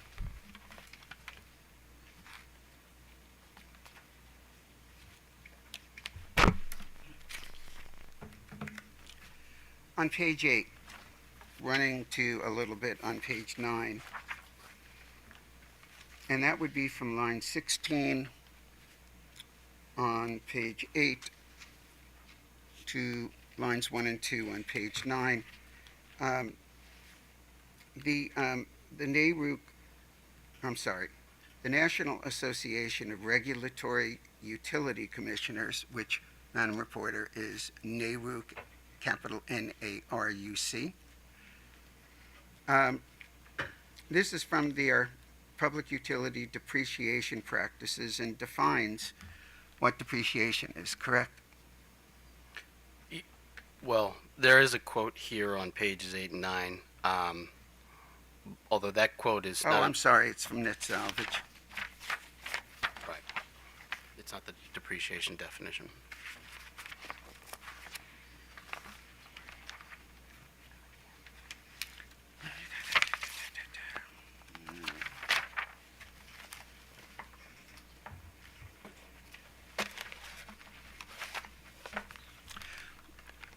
Would you agree that there are two parts of depreciation? One of them is the depreciation of utility plant over its life, less certain factors, and then the cost of removal at the end of its life.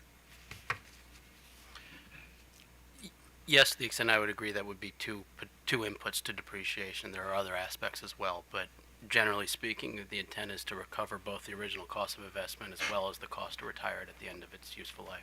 And a utility company such as BGE is entitled to get a return of and a return on its investment in utility plant that is used and useful. And that would include the cost of removal. Yes. And would you agree that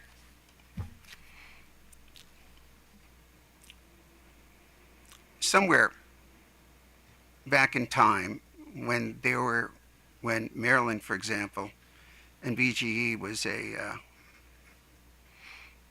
utility that owned generation, net salvage could be positive? Your Honor, I object. We have not owned generation in over 20 years. I'm not sure where we're going with this. Well, that would be nice if I could finish the question, Your Honor. Well, We'll go right ahead. Finish the question. Thank you. Since the divestiture, and for other companies too that are not vertically integrated, net salvage has turned negative, correct, for most utilities? I would agree that net salvage for most types of assets is typically negative, meaning that cost removal exceeds gross salvage. I wouldn't agree that it's necessarily turned that way, and I also wouldn't agree that generation had positive net salvage. There's still a lot of states that are vertically integrated, and typically there's cost of removal. Yes. Sure. Be happy to. Yeah, I also wouldn't agree that generation would have had something to do with that. We see negative net salvage for generation facilities as well. Okay, so for this case, we're talking about BGE's negative net salvage.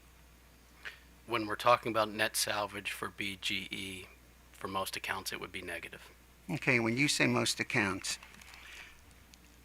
depreciation in the modern world, it doesn't generally take into account one piece of plant.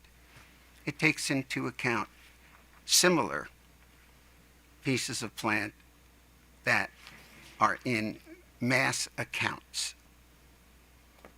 Yes. Generally speaking, most utility depreciation is group depreciation with groups of assets. And those accounts are kept pursuant to the Federal Energy Regulatory Commission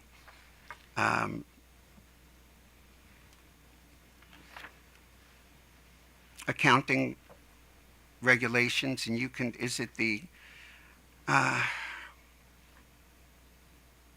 what's the title of the account from FERC, if you'd help me out? Are you referring to the Uniform System of Accounts? I am. Thank you so much. Yeah.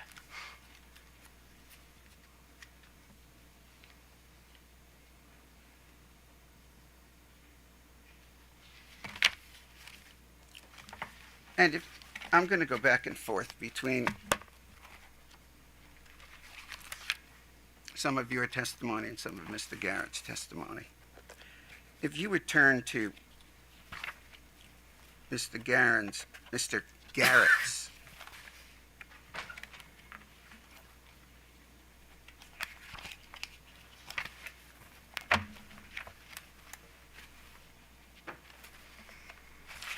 If you turn to page, in his surrebuttal testimony, page 3,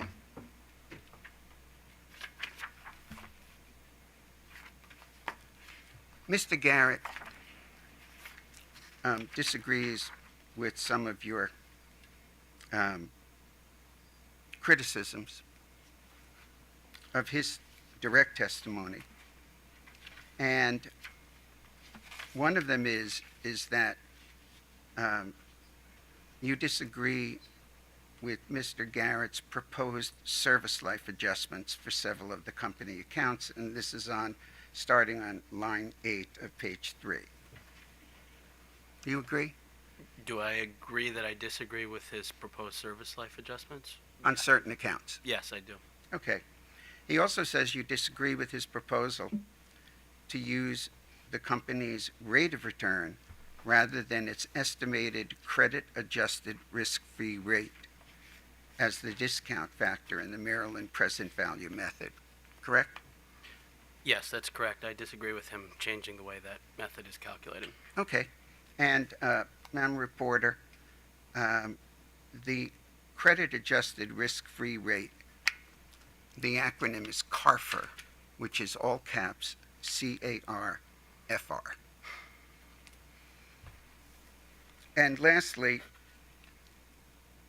he says that you disagree with his calculation of net salvage rates under the Maryland present value method on an account composite basis rather than on a vintage basis. Would you agree that those are the issues in dispute?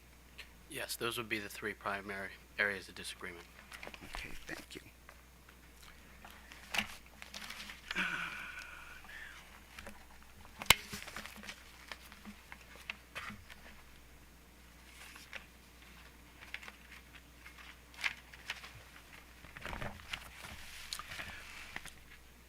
If you could now turn to page 3 of your rebuttal testimony. On lines 17 to 19, you state that achieving net zero emissions over the next 2 decades, which will have significant impacts on both the gas and electric system of BGE, correct? Did you say BGE? But yes. Yes, I tried to say BGE. So yes, I do expect that to have impacts on both the electric and gas system, and I think we've heard testimony to that effect the last couple of days. Oh, and I'll say to you, if you would, because I have a little hearing, could you move the microphone closer rather than you having to sit and you can bend it, like Beckham. Or Messi. For the gas system assets, you're taking into account the potential decrease in demand. Is that correct? When I'm discussing that here, that would be one consideration, yes. Okay, and for the electric system assets, you're projecting an increase in demand due to decarbonization goals, among others. So yes, and I think that's consistent with some of the testimony we heard. And it's important to understand that as you have that increase in capacity and changes to the system, you'll need to change out equipment and things like that at a faster rate than you had to do in the past. Okay, if you go to page 16 of your rebuttal,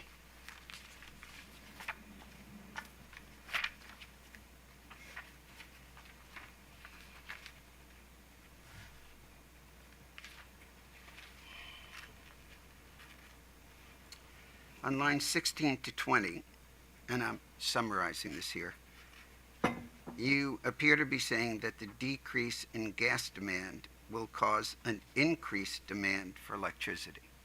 Is that correct? Yes. Okay. And 5, in the same sense, you're arguing that the decrease in demand for gas will result in shorter service lives, and the increase in demand for electricity will also result in shorter service lives. Is that correct? Yes, I think that's what we should expect, and I'd be happy to explain why that is. Well, if I don't give you that opportunity, you have some formidable counsel from BGE, and I say that quite honestly, who will get you on redirect if I don't. But you may have that opportunity. So what I just want to make sure of is, because I'm not sure that I understand it, is your projected decrease in demand for gas and increase in demand for electricity, no matter whether demand increases or decreases in the future, it needs to result in customers paying higher depreciation rates today. Did I get that right? And you will have a chance to explain. Just I need a yes or no first. Could you maybe rephrase that? Yes, of course I can. Well, I'll read it and then you tell me why it doesn't make sense. That's a fair Okay. trade-off. So, no matter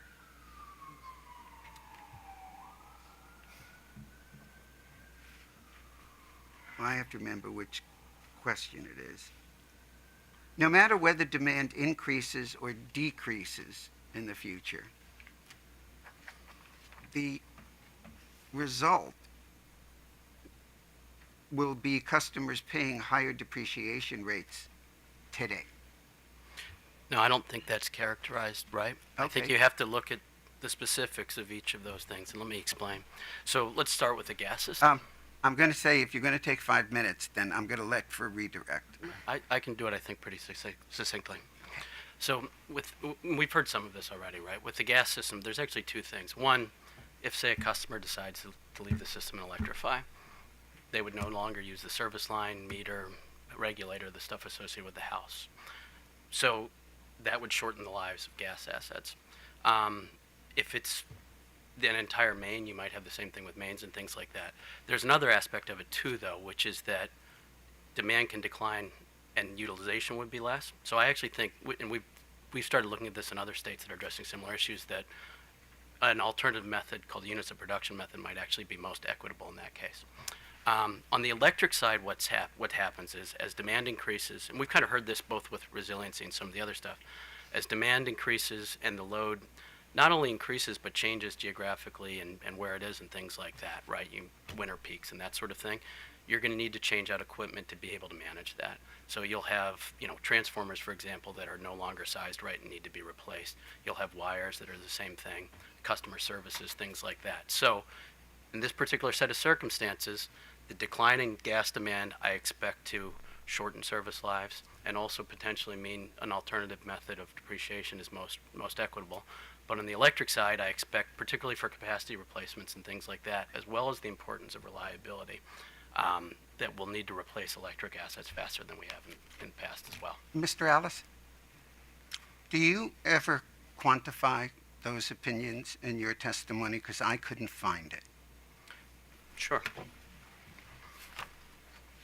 On page 5 Of which? of my rebuttal testimony, Yeah. I put forth a few different scenarios that I've calculated, but the electrification scenario kind of incorporates some of that stuff of what I would expect to see, at least with what we know today, with shortening of lives on the electric side of things, as well as using units of production. Well, let me, Yes. on page 5, line 6, you say, 5, while not outside the range of reasonableness, you have a high degree of certainty that depreciation reserves adopted in this proceeding will be lower than needed in the future, and that significant increases in depreciation will be necessary in future cases. What degree of certainty is that? Are we talking about 90%, 80%, 50%? I would say above 90%. Above 90%. For two reasons. One is the present value method used for net salvage here has not recovered even historical net salvage costs, much less future net salvage costs. So there's going to need to be an increase for that. reason. I'm very certain about that. But also, based not only on my discussions and work on this study, but across the country, I expect that what I just talked about on both gas and electric lives and methods, that we'll need to increase depreciation for that reason. And I'd maybe put it like this. I mean, Mr. I think we're Alice, behind. Mr. Alice, we have to stay on point because I know the commission wasn't happy that I took a few hours yesterday. You make several statements in your rebuttal testimony referring to a 100-year service life as a certain kind of benchmark for assessing service life estimates. Is that correct? You mention it a number of times. And you also criticize at least Mr. Garrett for his service lives, not considering how much 100 years plus should figure into his service life. And I just need a yes or no to that. Is that a correct statement? Just yes or no, please. Well, I can't really say just yes or no on that. Yes, it's correct that I cite to 100 years. I talk about other ranges, and I'm not just looking at one data point. It's the entirety of the curve. Okay. And what that forecasts. All right. And if you look on page 7, line 19, I believe it's your rebuttal.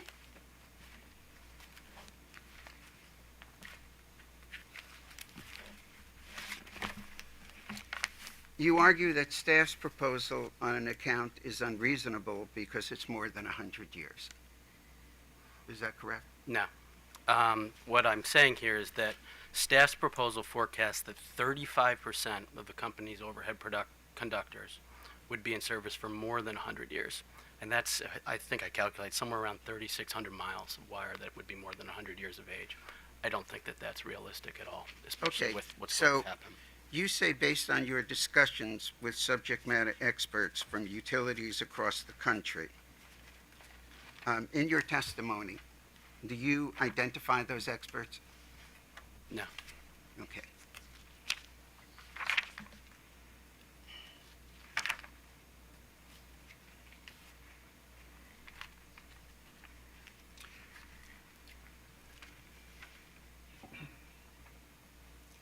In this case, has any witness proposed a remaining life that exceeds 100 years? A remaining life?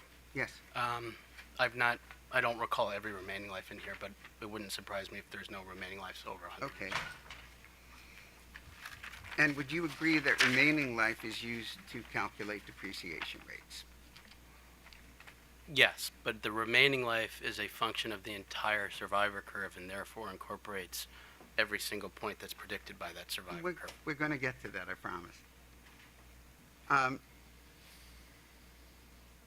In the denominator of the remaining life depreciation rate formula, you use remaining life, correct? Yes. Okay. With one caveat that with the Maryland present value calculations, there's more to it than that because it's not a linear function. Okay.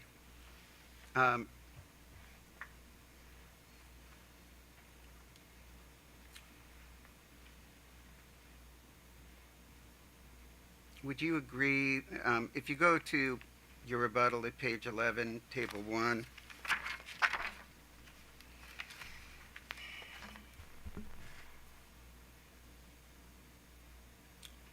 would you agree that you propose Iowa curves in this case with maximum lives that exceed 100 years? Yes, there would be some where the maximum life might exceed 100 years, but it's a much smaller percentage than with, for example, some of OPC and staff's proposals, and therefore more reasonable. Isn't it true that for some of the company's accounts, there are dollars still in service that are over 100 years old? Yes, but I also don't think it would be reasonable to project that experience from the past onto the future. Now, are you aware that right by this building yesterday, there was a water main break? I don't know if you know that. A water main break? Yeah. They closed traffic on St. Paul, but if you don't, that's fine. I know there was some sort of thing that happened that closed that. Okay, well, it also very recently, a day or two ago, happened in Manhattan in New York City. And yeah,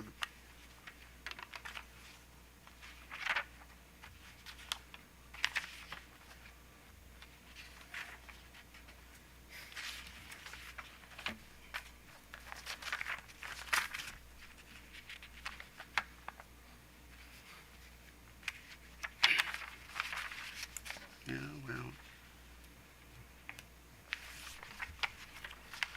various articles, and it involved cast iron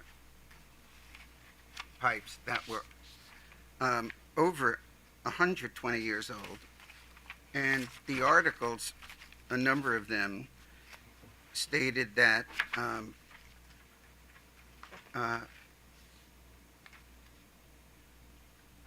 the cast iron pipes, I'm just quoting from one, used as water mains in New York City in the late 19th century, like the one that broke the day or two ago, Manhattan, were known for their durability, but even those have a typical lifespan of 120 years. Would you disagree with that statement? I mean, I'm not familiar with the article, any of the details. I understand. It's just the statement. Do you agree or not agree that cast iron pipes can have a typical lifespan of 120 years? That sounds like a longer, at least average life that I've seen for cast iron pipe, especially in the gas system. That's not to say that there aren't some that might have lasted that long, but that doesn't strike me as a reasonable average life. Okay. You're referring to an average life. And my question was, is it known in the industry that pipes that are buried underground, especially if they're cast iron, can last 120 years? Not referring to an average life. I'm talking about just pipes generally. Your question is, can a cast iron pipe potentially make it to 120 years? No, it's not my question. Okay. My question is, do you agree that cast iron pipes that were put in place 120 years ago, that is considered to be the life expectancy of some cast iron pipes? I'm struggling a bit with your question because, I mean, when you're saying life expectancy, that's usually average life and things like that. I And know. 120 years is, I think, too long for that. So I'm struggling a bit with what you're getting at here. Well, I'm still asking, since the number of years in 100 seems to come up a lot. What I'm trying to say is that what I'm trying to ask about is that there is plant in BGE's system, as well as systems across the country, that can last up to at least 120 years. With certain types of assets, like cast iron, I guess, water mains, yes. Okay. With substation equipment Well, or I'm not. things like that, it's not as. I'm sorry, I haven't gone to that yet. Your Honor, can I ask, please, that Mr. Alexander let the witness finish his answer before he starts his next question? Well, let's do this. So, I understand that you're an expert in this area, and I'm going to allow you to answer the question, but let's not take the opportunity to free associate, so to speak. Sure. Thank you, Your Honor.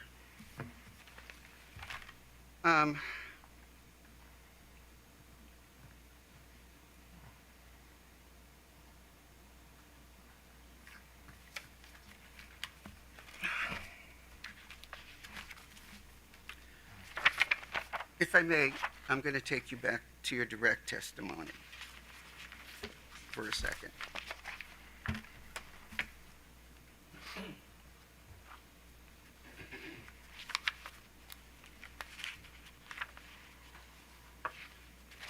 No, I don't have to do that now.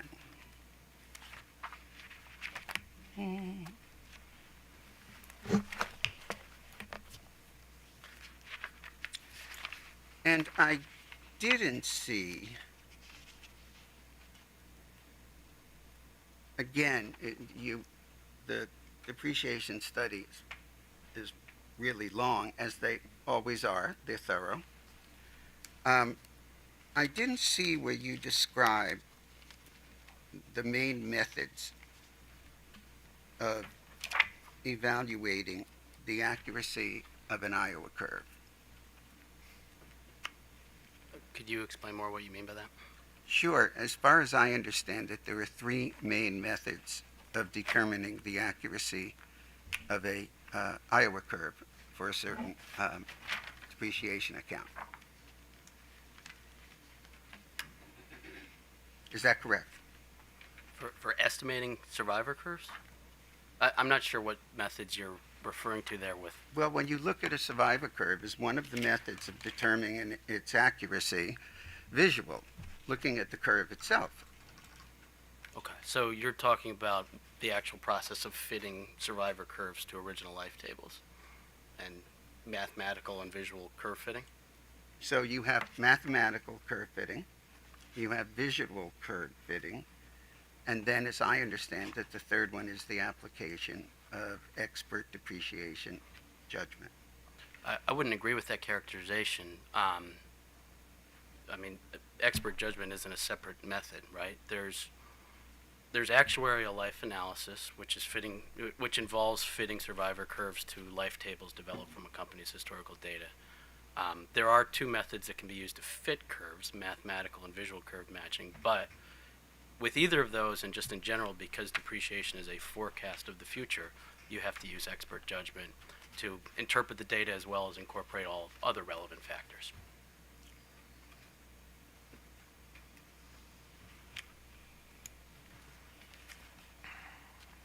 Thank you.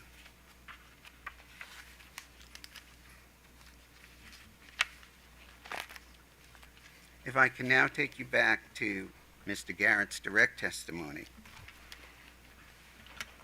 On page 3, lines 3 to 5,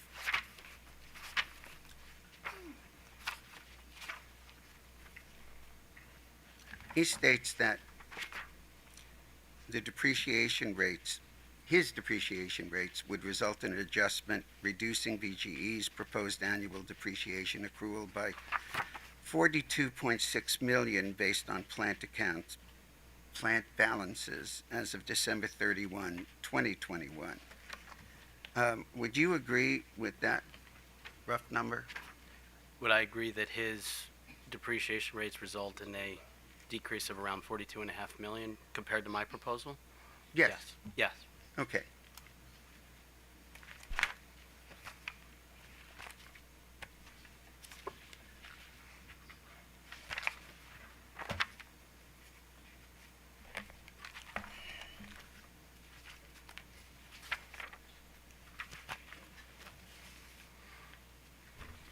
We'll save the card for last. Also, generally, you go through a very thorough discussion in your direct testimony. For example, on pages 28, 29, 31, 32, 33, about the Commission's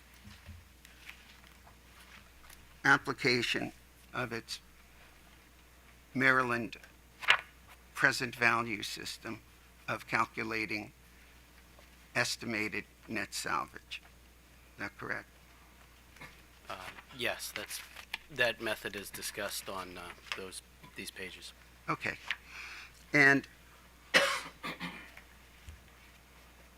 what is the current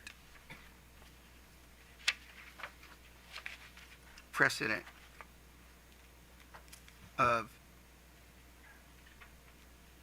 the Maryland present value system? Is it still in place You mean in Maryland? Is it still used by utilities in Maryland? Yes. Yes.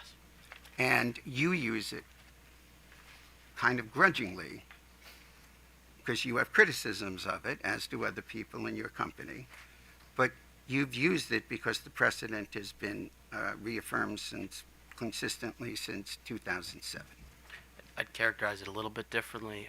I've actually recommended depreciation rates with both the straight line method and I've calculated ones with the Maryland present value method.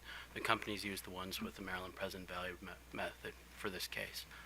But I do disagree with the use of that. I think that it's putting us behind for depreciation, especially with what's coming, and that the traditional method, which is used in almost every other state, is really the right way to go. Okay. Now, I've mentioned Iowa curves, and Iowa curves were actually developed. Is it Iowa State University or? Yes, it is. Right. And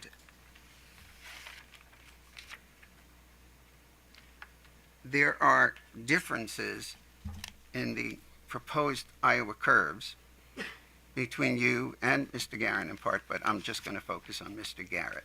Is that correct? Yes, for at least some accounts. Okay. Now, on page in the depreciation study, it's Roman numeral 6-3, which is the page number.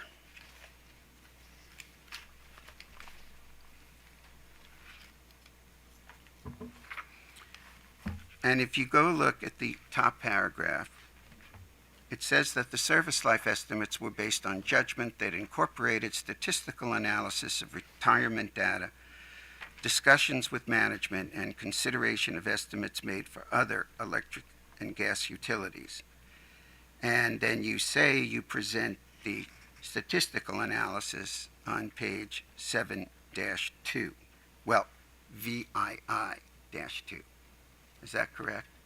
Yes, although it starts on Roman numeral 7-2.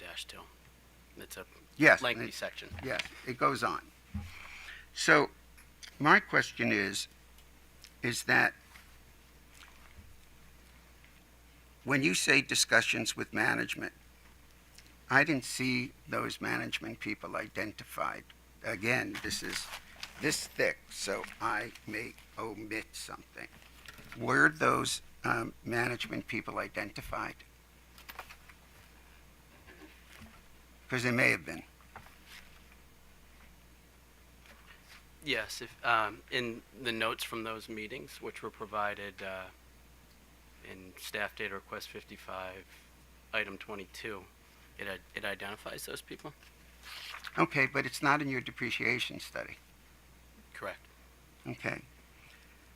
Can I assume that everything that was important to do this analysis and reach these conclusions, that you made sure you included in this depreciation study all of the sections of it? Is that a fair statement? To the extent possible, it is. Yes. But it does, I mean, I don't know how I'd be able to provide what I've gained from my 17 years of experience doing this, doing hundreds of depreciation Well, studies. that's where we're going.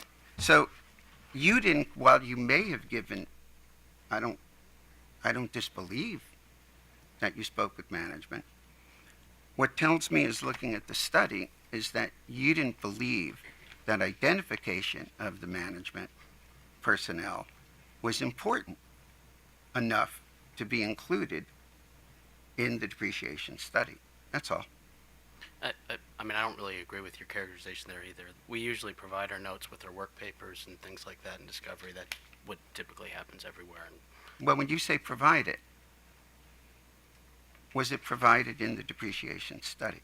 no, it's provided in Discovery. Well, and if someone didn't ask in Discovery for those, they wouldn't be part of this proceeding at all. I suppose if they didn't ask for my notes, that would be true, but pretty much every case I've been involved with, somebody has asked for that stuff. Well, and then I'm going to ask you too,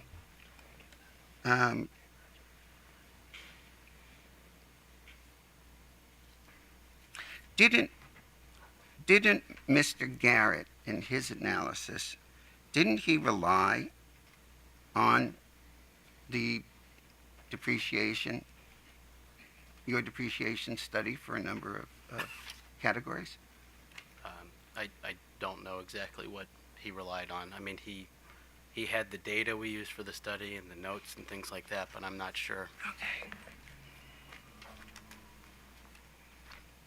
exactly what you're getting at there. Yeah, that's fair.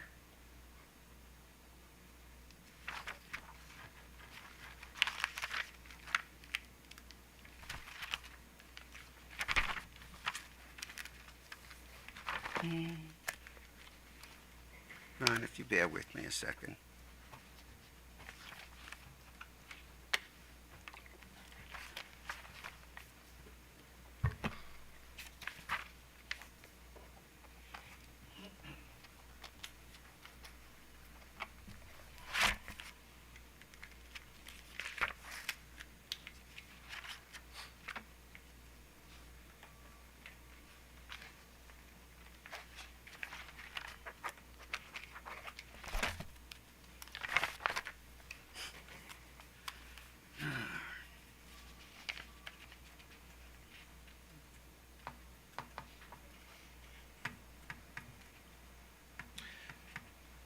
Which have you quantified when you've come to the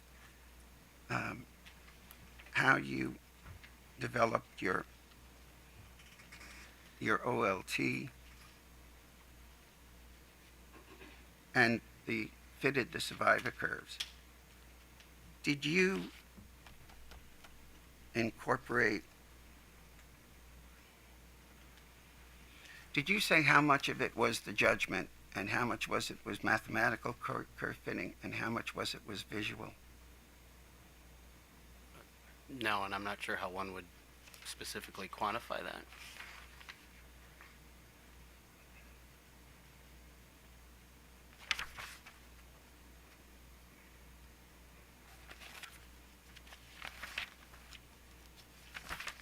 Okay.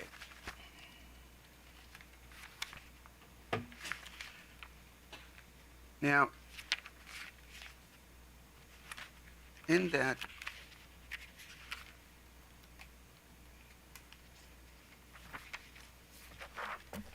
in your testimony that I cited initially, in your direct,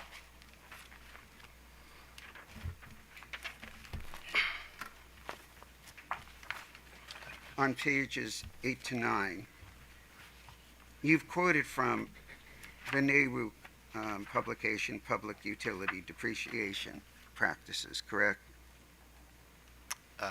This is the passage that you referred to earlier, right? Yes. Yes.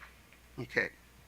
And even though I think the last edition was 1996, as far as I've seen, all of the depreciation experts, companies, staff, OPC, they have all still relied, at least in great part, on the NARUC Public Utility Depreciation Practices Manual.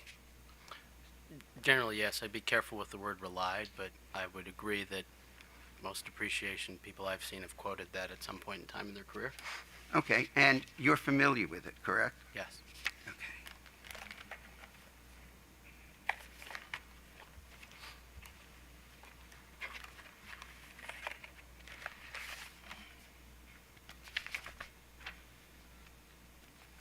Your Honor, I would like to have a portion of that NARUC Public Utility Depreciation Practices marked as 5. OPC Exhibit 5. Thank you. Sure. And may I approach the bench and the witness, please? Sure. I don't know if I have enough copies, so.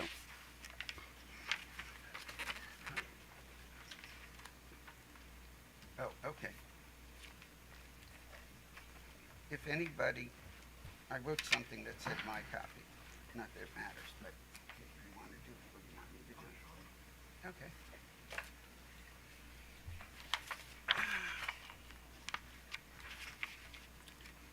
So as we're handing them out, I'll just describe it. It's Public Utility Depreciation Practice, August 1996, compiled and edited by the Staff Subcommittee on Depreciation of the Finance and Technology Committee of the National Association of Regulatory Utility Commissioners.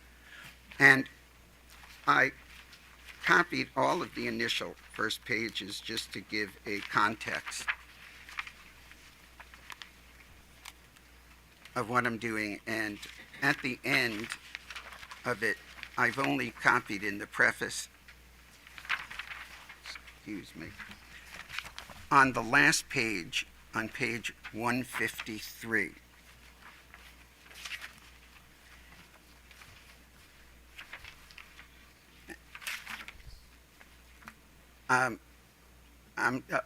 Mr. Alf, do you have your copy? I do. Okay, so if we go to the end, at the back of it at 153, where it says fitting with type curves, it says curve fitting is the process of determining the trend or pattern developed from the known historical facts. You agree with that?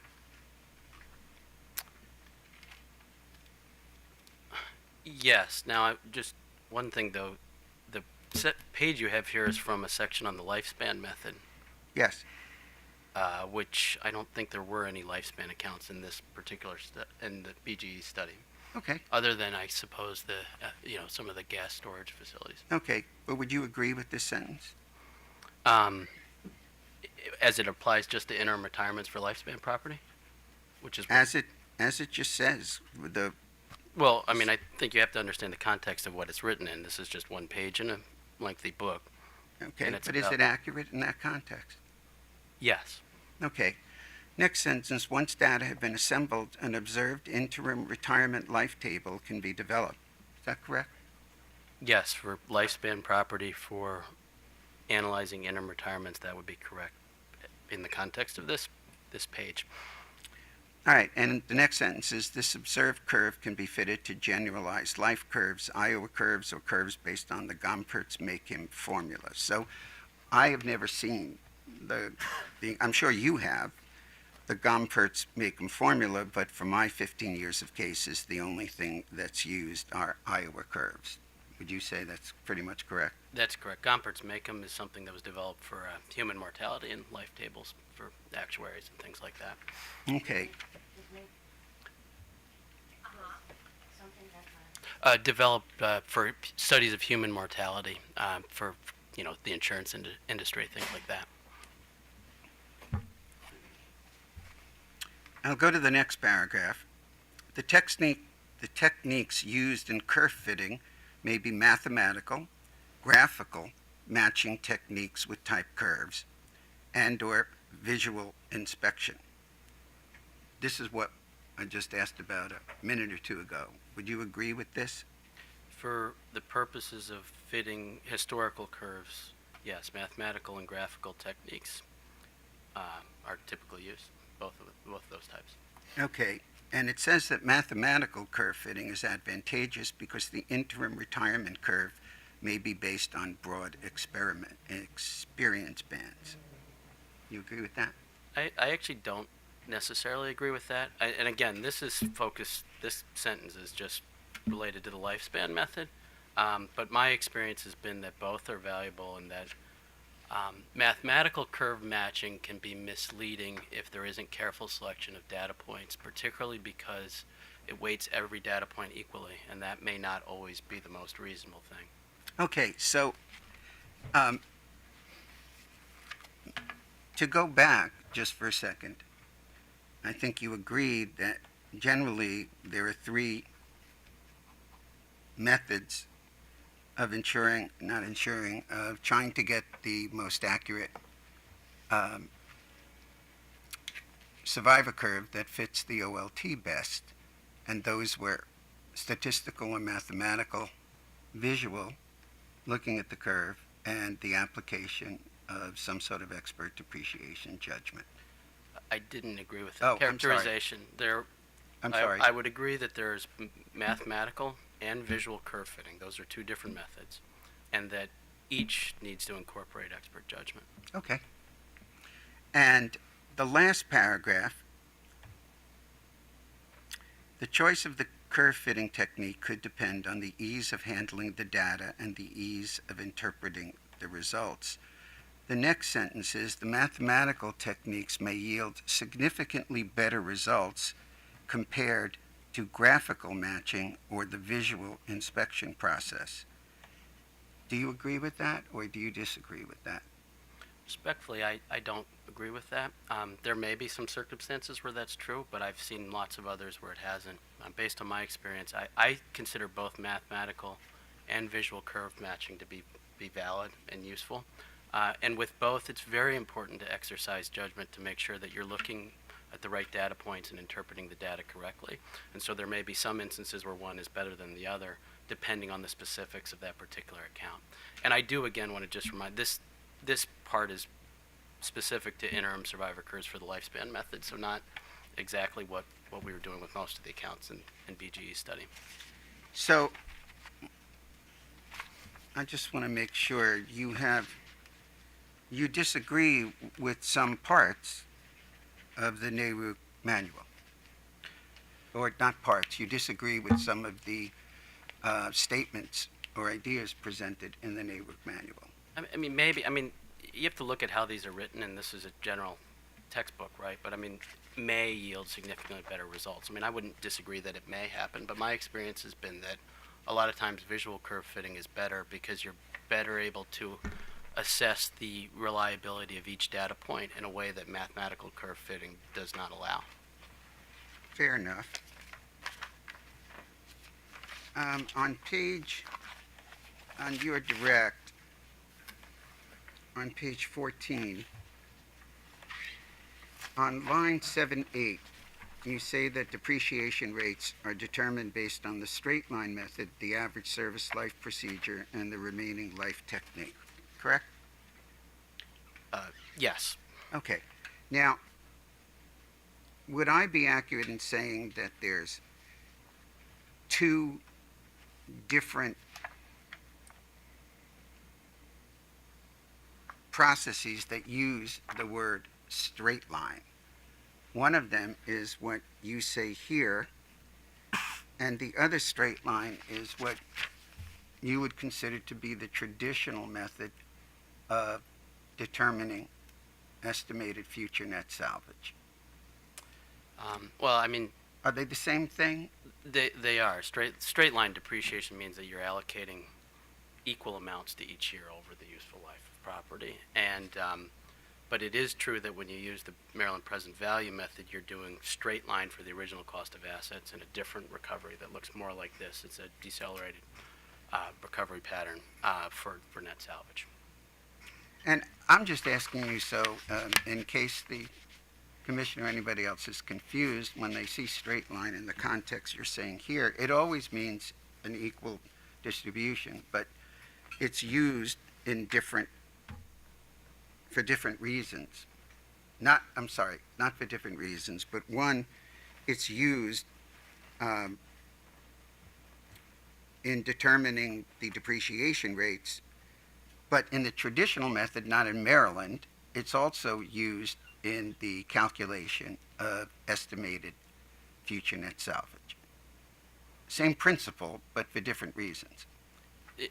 I'm struggling a little bit with the different reasons, but it's straight line depreciation can, I suppose, be applied to both the original cost of assets and net salvage. Yes, that's And all. Typically, you do the same consistent approach with all of them, but since 2007 in Maryland, there's been a different method for net salvage. Yes, that's all. And you talk about, even though you accept the Maryland present value, you talk about the traditional or straight line method of depreciating future net salvage, correct? I wouldn't agree with the way you characterize that. I've presented the results using both the traditional method and the present value method. Okay, so you use both. I've provided the results of using both, yes.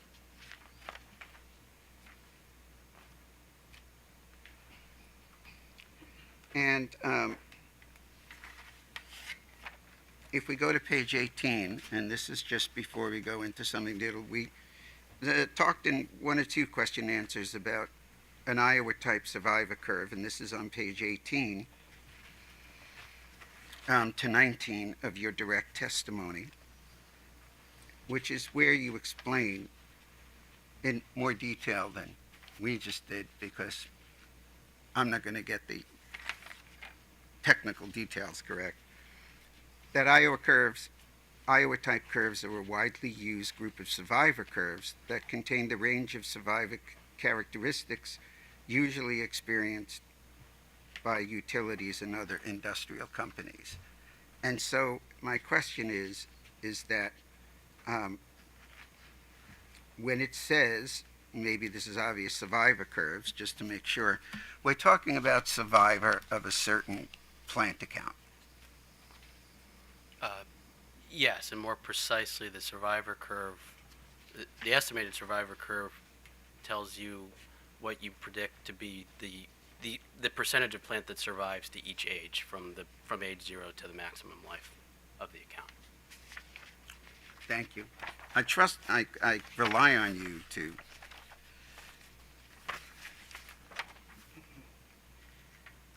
and just again well, I'll save that.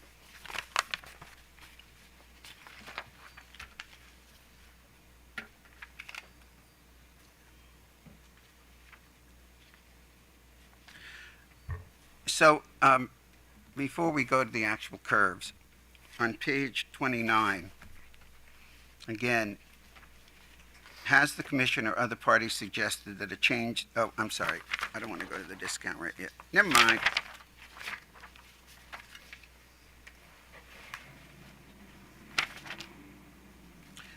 Okay, I'm now going to take you to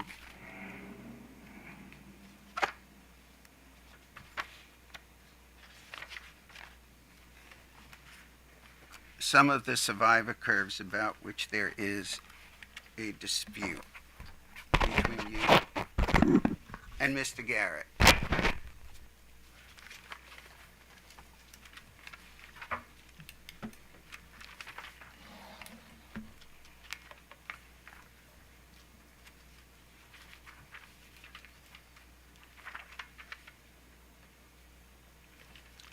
So the first one I'm going to take you to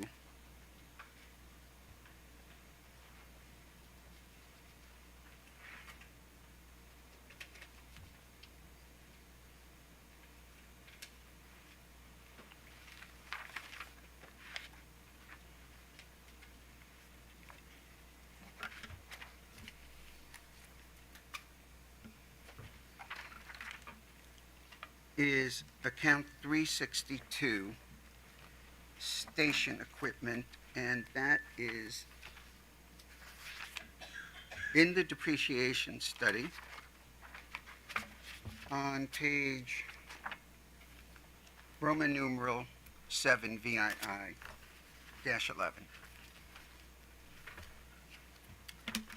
And then I'm going to also ask you to compare that to, on Mr. Garrett's direct testimony, account 362, station equipment. Didn't I do this right?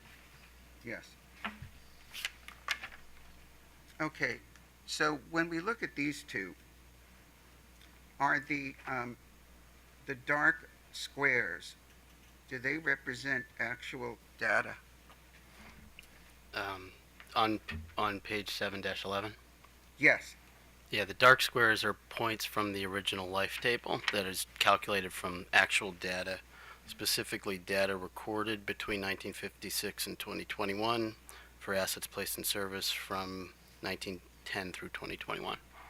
Now, if you now go look at Mr. Garrett's direct testimony on page 16, he also provided an Iowa survivor curve for this same account, correct? He does, although he doesn't show the full survivor curves, either for my recommendation or his. Well, this is, I just want to make sure of this. Are the triangles, in his case, the actual data? The triangles would be from an original life table. It's not clear from how things are labeled whether it's the same experience and placement band as the one that I showed. Well, when you say band, I'm only asking, are these triangles, except it says the OLT? And he says that he has a line, a blue line going vertical, saying that it's a 15% cutoff, but I'm not focusing on that. I'm focusing on that you don't understand that the triangles are actual data. Is that what you're saying? No, they are an original life table that presumably is calculated from actual data. Okay, so It's unclear which band it is, so I'm not sure if it's the exact same data set as what we looked at in my testimony. okay, so what I see here in yours, that he has a lot of actual data before comparing your curves, and that goes well beyond what's in your table. What do you mean? What do you mean? That there's data points shown through age 90 on that table? Yeah, I'm just saying that it looks like there's more data in his actual data of retirement than in yours. Am I misreading it? Yeah, you might be. I mean, there are more data points shown beyond that. I think what he shows here is the 1% cutoff. And actually, in my rebuttal testimony on page 20 is probably the best graph to look at because I show even more data points then. I don't always show all the data points in the graphs in my study because I want to show which data points I'm giving the most consideration to and to try to explain some of the judgment. So And it looks like let's he's go done to the this same, one actually. for a second. It looks like Mr. Garrett's done the same, although he doesn't show all the data. He only shows through age 90 and doesn't show that, you can see this on page 20 of my rebuttal, that the life table actually declines significantly. Well, that's not what I'm asking yet. Okay. I believe you said, and I want to make sure, that I think I heard you say that you don't include all the data points always. Is that correct? I heard you say that. Did I? Yeah, and let me explain mishear that a you? little more precisely. On the actual graph on page Roman numeral 7-11, I'm not showing all the data points from the life table because I want to show some of the judgments that I've made in considering these things. And as an example, for substation equipment, you know, I've been to several of BG's substations and seen the older ones that would be data points out at like age 90 and things like that. I don't think those are as relevant to today's equipment and to what's going to happen in the future. So I'm trying to show that. However, I have provided all the data points in the life tables that follow starting on page Roman numeral 7-12. So all the data is there. And would you tell me, please, where it says account 362, station equipment, original life table, and it says age at beginning of interval. Can you tell me where you made a cut that these other data points are not on your table?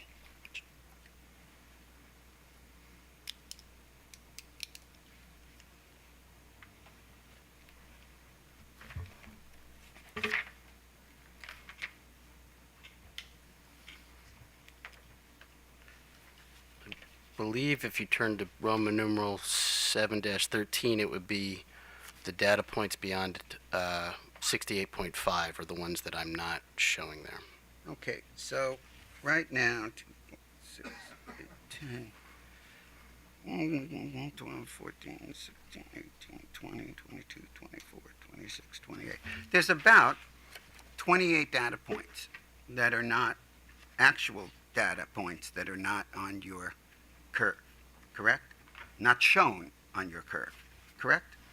Not in the way you stated that. I would agree that the data points, subject to check, about 28 are not shown in the graph because I don't consider them to be as relevant to forecasting future service life estimates for a couple reasons. One is they're much smaller exposure. Your Honor, he's going beyond. Wait a minute. He's explaining why he's not including it in the graph, so I'm going to let him explain why he's not. You sort of brought this up, and so let him explain why he's not doing it. So. a couple reasons. One, the exposures are a lot smaller. Less than $8 million of exposures compared to more than 800 million for the first few data points. So they're just going to be statistically less reliable points. But also, based on my experience and site visits and things like that, I don't think that older equipped stuff for substation is as relevant to what's going to happen in the future. Yeah, I don't think that the equipment that's 70 years or older is as relevant to what's going to happen in the future. And so it's not as relevant to the curve fitting process based on my judgment. On the curve, there's no footnote or notice that you've cut it off prematurely, right? Well, no, but I mean, you can see that pretty easily by looking at. Well, that's what I mean when you say pretty easily. Are you saying that a non-depreciation expert can go through the OL table and these lines of numbers and actually figure out, since it took you a few seconds to figure out where the cutoff was, do you think that a non-depreciation expert could do that well? I'm sorry, strike that, please. Is there any reason why you couldn't have included them with a footnote saying where it was cut off and exactly what you told the commission, why you cut it off? Is there something that prevents that? I mean, I don't understand the question. I suppose I could have, but I don't think it would have been as good of a picture of what the data should look like and what's been considered. Okay.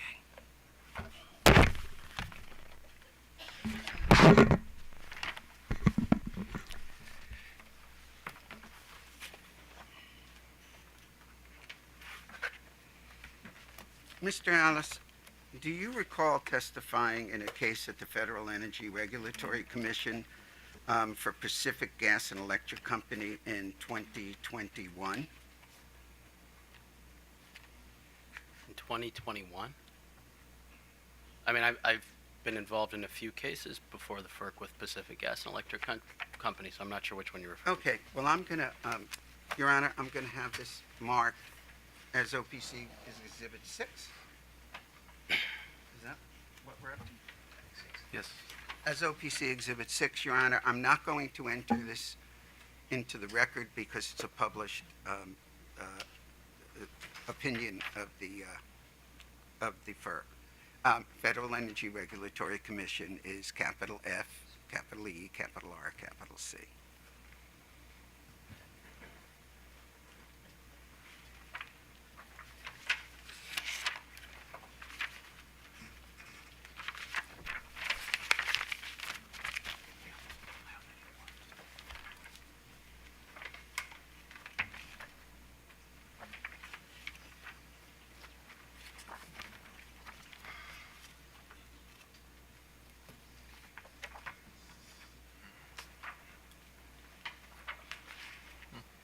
And once everybody has a copy, if you would turn to the second page. Do you mind if we establish what this is first? No, that'll be fine. This was from a case. Well, can I? Sure. Can I establish it? Sure. Thank you. I appreciate the reminder. This is an order, and it's 175 FERC capital P 61040, parenthesis F period E period R period C period, all caps. It's from Westlaw. It's 2021 Westlaw 1503366. It's commission opinions, orders, and notices. And this is an order from the full commission issued in docket number ER16-2320-006. And its title is Order Addressing Arguments Raised on Rehearing and Setting Aside Prior Order in Part, issued April 15, 2021. Does that, I think I've sufficiently identified it. Yes, I'll note the docket number is ER16. So while the order was 2021, I think the study was actually performed several years before that. Okay. If you would turn to the second page at paragraph 6. Would you read that out loud, please?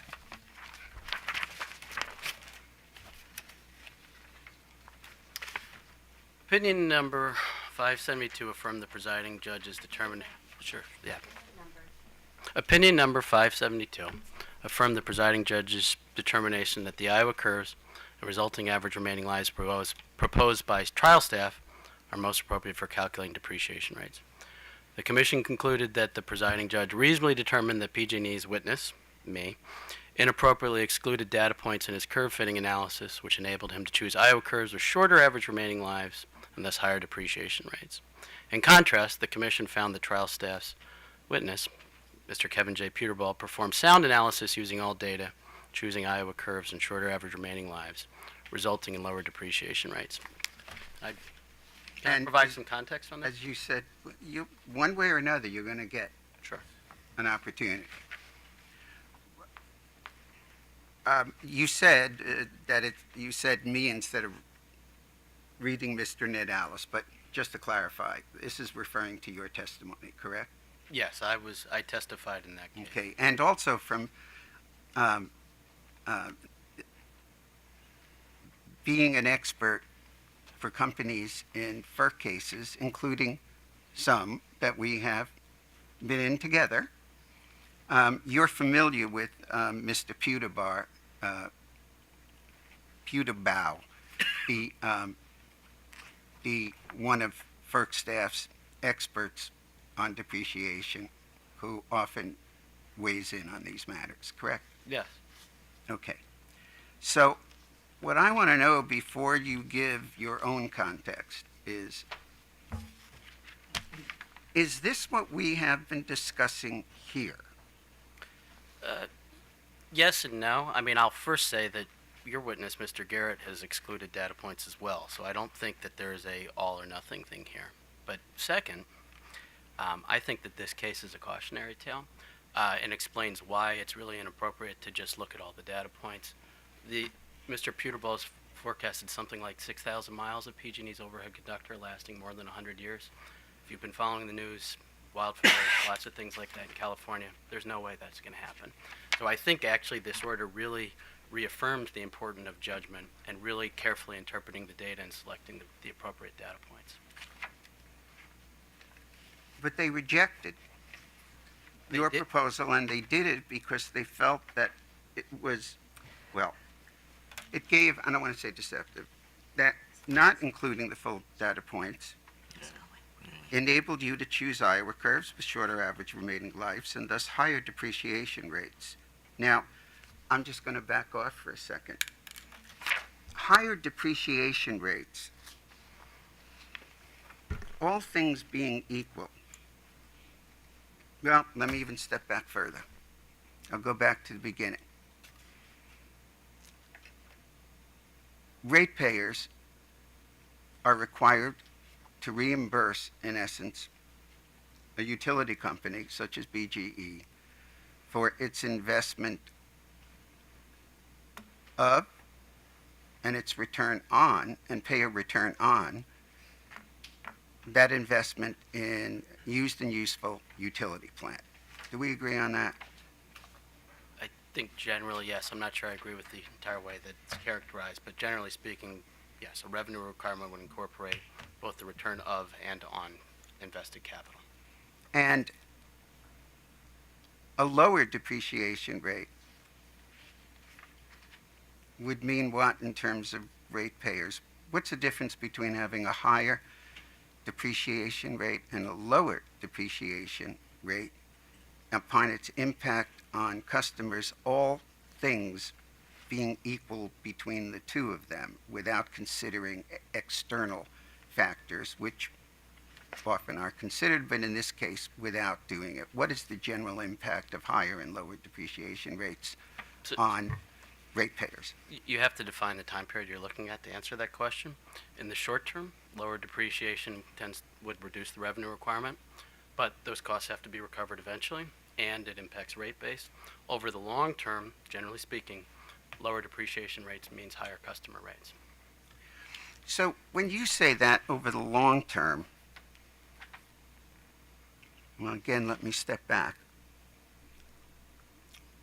Would you agree that what you just said is somewhat analogous to the difference between a 10-year mortgage on your house and a 30-year mortgage on your house, In a 10-year mortgage, the homeowner will pay far less interest than a 30-year mortgage. But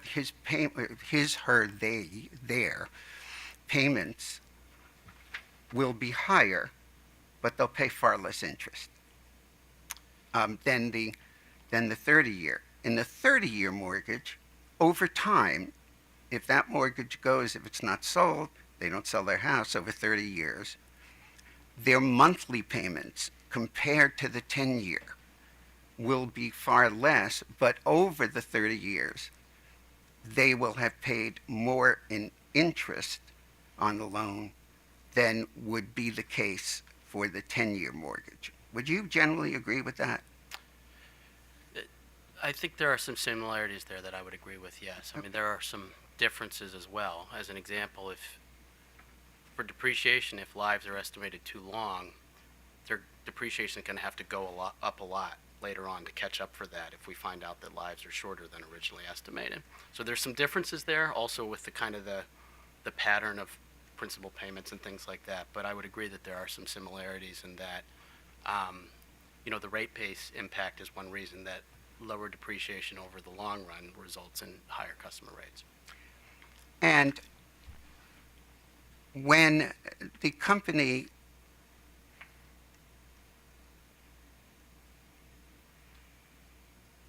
obtains payment from ratepayers, reimbursement, whatever, for its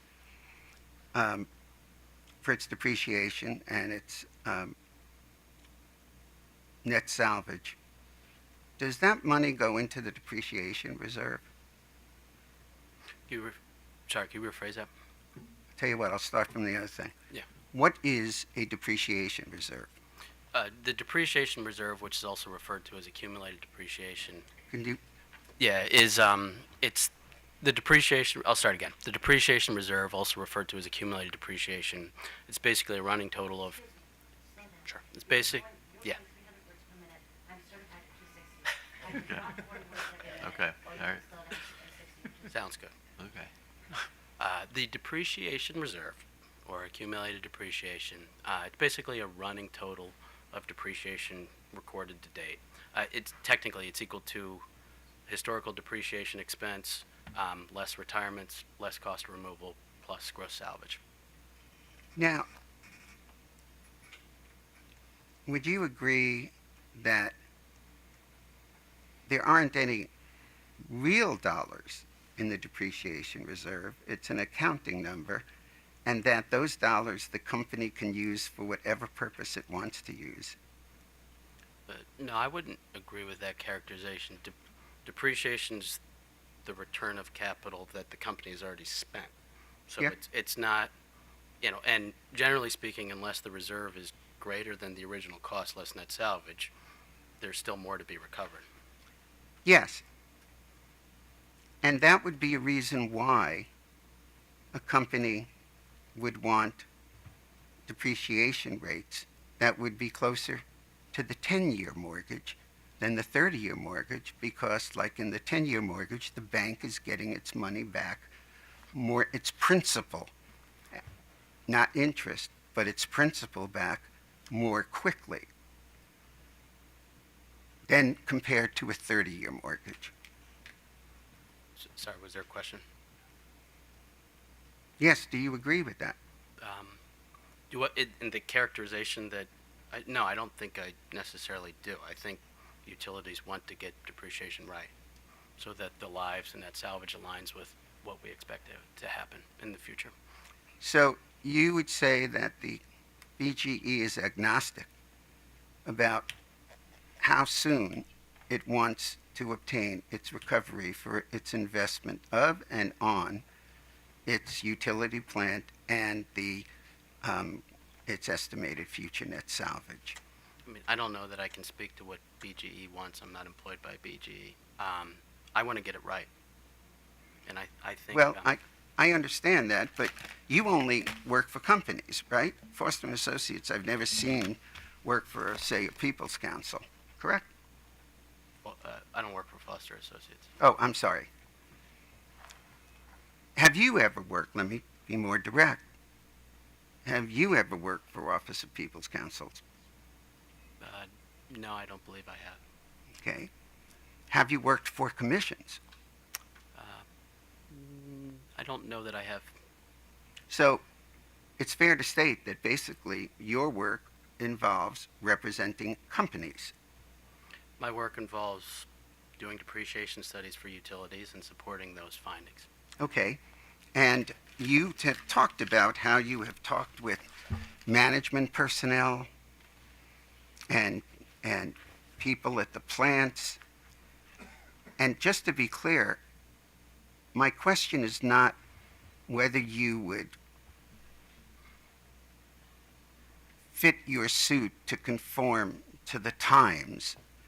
That, in other words, you would not necessarily, or you would not, you're doing what you believe is the correct thing for depreciation. But it would seem that with all your work with companies, you would know, just as a general principle, that companies would prefer getting their money back sooner than later. That's not been my experience. My experience has been that, my experience has not been that companies have pushed for higher depreciation or anything like that, if you're trying to make some sort of accusation to that effect. No, I'm not.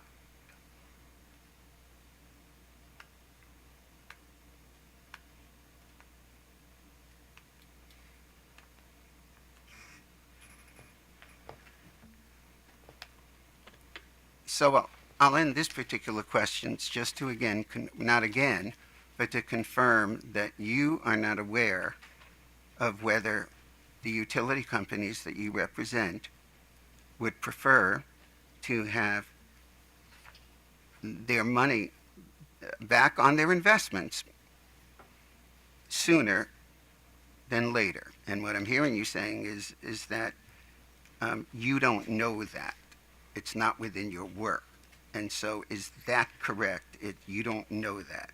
I think those are questions best suited for a company. I work independently, and I make my recommendations. And I mean, I firmly believe that OPC and staff's proposals are far too low of depreciation in this case, and that's going to hurt customers, future customers in particular. So was that a yes or no? I think he answered the questions. Let's move on. So. Now, you just said future customers, correct? Yes. And I think that what you're referring to is that, again, in the analogy, the rough analogy to mortgages, that for those future customers, say in 10 or 15 years, they'll be paying higher depreciation because it's based on Mr. Garrett's estimates and Mr. Garen's estimates, where the ratepayers will be paying lower than you believe they should, and that will then impact higher, have an impact of higher depreciation rates for customers, say, 5 years down the line. Yes. Okay. So, and maybe you're unfamiliar with this, but isn't that called in the utility business intergenerational, either equity or intergenerational inequity? I think generally, yes. I mean, intergenerational equity refers to each generation of customers paying their fair share of Right. capital costs. So, I'm a BGE customer. And I'm pleased to be a BGE customer. Tomorrow, if I remain alive, I'm the future BGE customer tomorrow. Correct? I mean, tomorrow, I guess, is one day in the future from today, yes. But Well, I've been a BGE customer for more than 25 years, and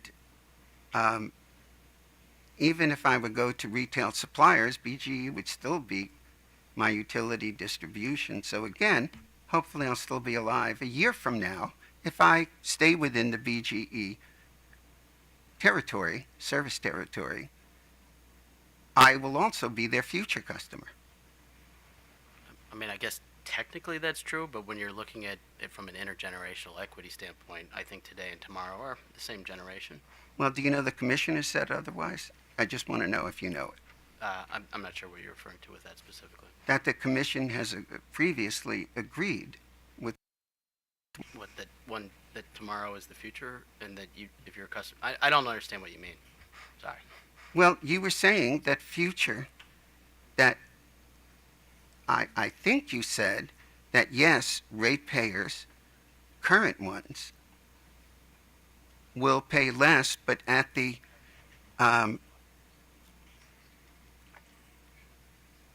detriment to future ratepayers because we're putting something off to the future. That's what I think I heard you said, but is that correct? Yes, yeah, and I mean, maybe I'm a little confused with where this is going, because, I mean, some of the costs yesterday there was talk about, you know, if, say, gas customer base declines, there's going to be an increase and things like that. I mean, that's more what I'm getting at. If depreciation is too low today, that's going to be even worse in the future. But because we're talking about plant accounts, not individual pieces of plant, do those accounts ever end? Well, let me say it this way, of course. Isn't it true they don't? Not always, no. Do a lot of them? Most have not over the course of my career. Some have. I mean, legacy electric meters, as an example, is one that's either gone away or gotten a lot smaller. But even if they don't go away, they can get smaller as well. Well, but isn't generally to this experience right now, and then we'll get into the other part about gas expansion, et cetera.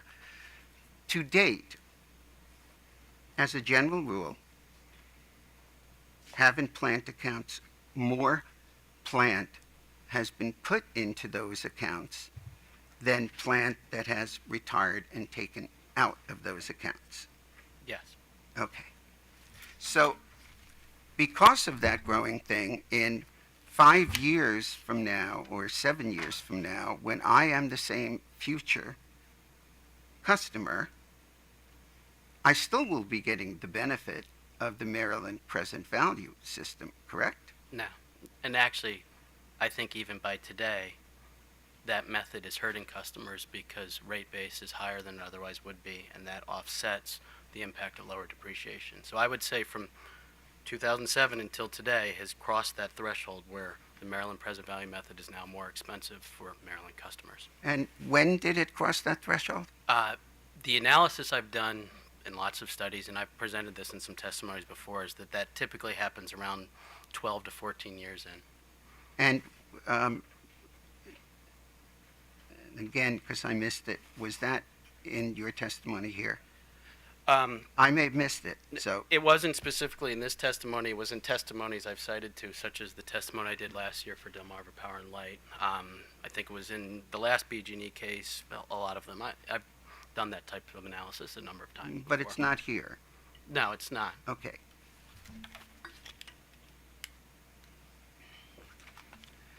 So I'm going to go back to the service lives for a second. And if you would turn to page, in your direct testimony, Roman numeral 7-17.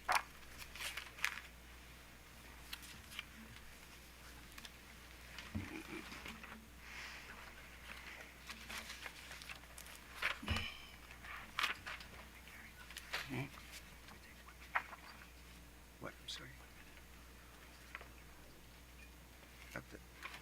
You want me to just ask him for 1 minute? Okay. Your Honor, can I just have 1 or 2 minutes to consult with my colleagues? Sure. Thank you.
Honor.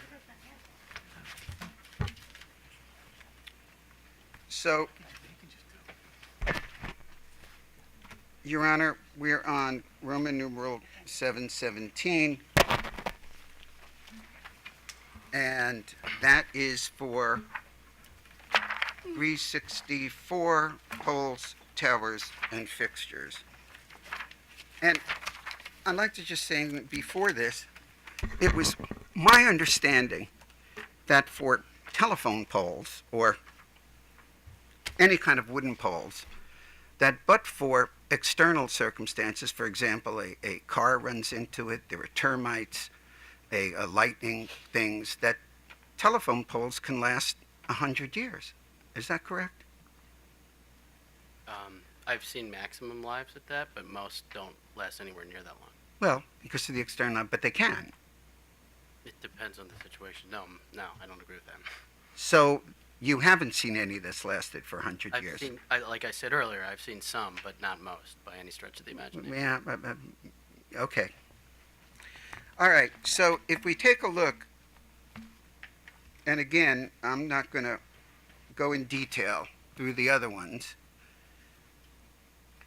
but when you look at these two together, again, I see lots more, many more actual data points in Mr. Garrett's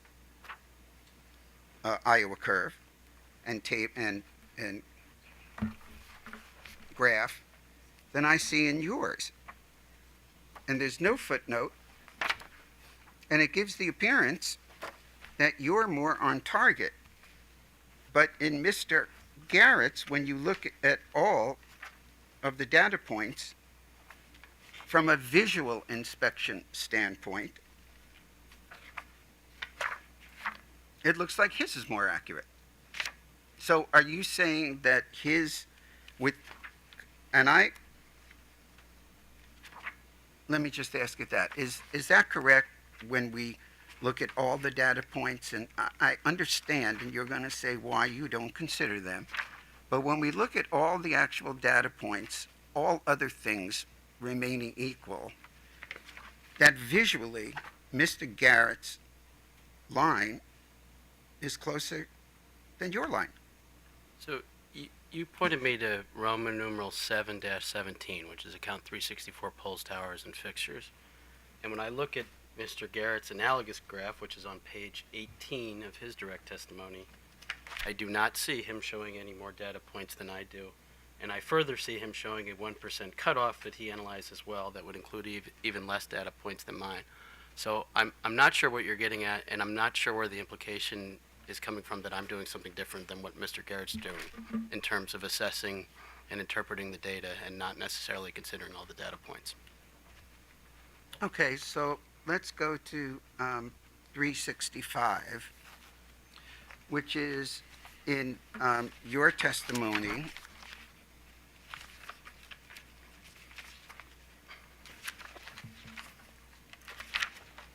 On page Roman numeral 7-27,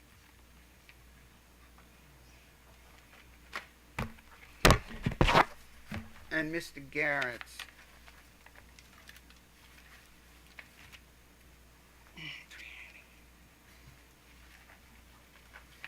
and that would be on Mr. Garrett's page on page 20 of his direct testimony. So, one, I see that on yours, there are big breaks in the actual data points that you have on your account 360, original and smooth survivor curves. Are these is that the actual data and all of it on this table? What do you mean by big breaks? You're referring to the graph on Roman numeral 7-22? No, I'm up to 7-27. I'm sorry. Oh, I thought you said account 365. No, 366. Mr. Chairman, Yes, sir. Is Mr. Alexander getting somewhere with all of this? Where is he going with all of this? I don't know how much more of this I can take. Your Honor, Go ahead, respond. I can say this, Your Honor. Your Honor knows the former Deputy People's Counsel, Ms. Terry Zarsky. And when I started 15 years ago, she assigned me depreciation, utility plant depreciation, which I didn't even know what it was. And I walked into her office and said, "Why are you giving me depreciation?" And she said, "It puts me to sleep, and I will never do it again." Now, for 15 years, no one has stepped up to the plate in my office to do depreciation. It is a lot of money. It's millions of dollars. And the survivor curves mean a lot of money.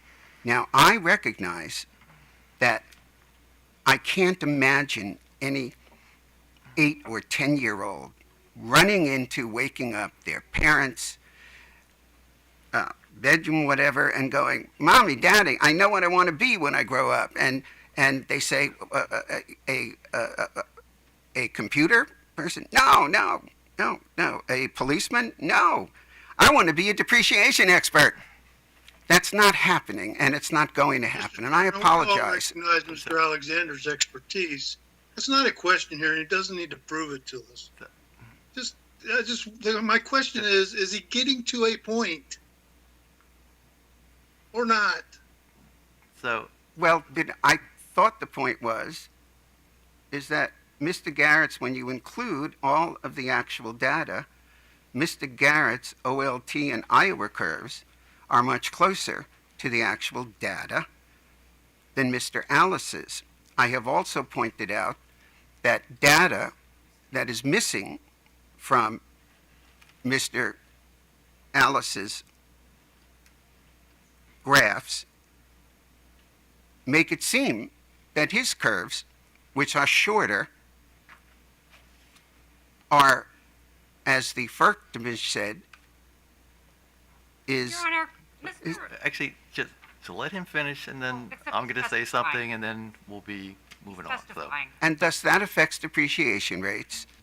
And notwithstanding what Mr. Alice said, when they're shorter, our ratepayers right now paying more, and they'll still pay more 5 or 10 years from now. Now, if that point has been made, Your Honor, I can go into two other Well, subjects, so- and that's fine. So I think, based on the discussion we've had so far, that we understand the concern you have regarding how the company's witness has presented the data and what he has and hasn't shown. We've also heard his response as to why he doesn't show it. So I don't think we need any more discussion on that particular topic. So if you want to... Perfect for me, Your Honor. All right. So I'm going to move on to two separate topics. One of them is the use of the discount factor in applying the method of calculating future estimated net salvage based on the Maryland present value method. And Mr. Alice, would you agree is that the Maryland present value method works on a discounted method which accounts for the lower buying power of the dollar in the future than it is right now? Not exactly. I mean, when it was adopted, it was to try to make the recovery equal in real dollars, although it doesn't actually do that. But it does incorporate a discount rate that discounts future costs to today. Okay. The Commission's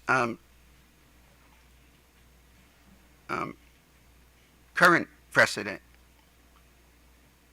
is still using the rate of return for the discount factor in the application of the present value method. I don't know that I completely agree with that. As I talk about in my direct testimony and staff witnesses, and actually your witness in Columbia Gas of Maryland's case where Mr. Guerin used the credit-adjusted risk-free rate, have kind of all talked about recent credit-adjusted risk-free rate. In each of those testimonies have talked about recent commission guidance that the credit-adjusted risk-free rate might be more reasonable than the rate of return. But they haven't changed it yet, have they?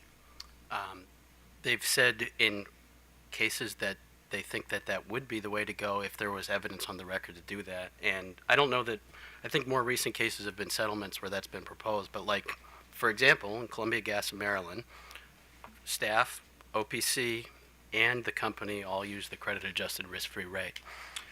That was a settlement, correct? To my knowledge, that case is ongoing. Oh, which one? The one that The I one was that- just in? The one that's going on right now. And so you read the proposed settlement agreement that was filed? No, I'm talking about the testimony. And so The testimony in that case did not say that OPC agreed with the CARFA. Mr. Guerin used the CARFA in the Columbia Gas of Maryland case, yes. Didn't he also give 5 reasons why he didn't think it was good? I don't recall everything he said in that, but he used the credit-adjusted risk-free rate, as did staff. So,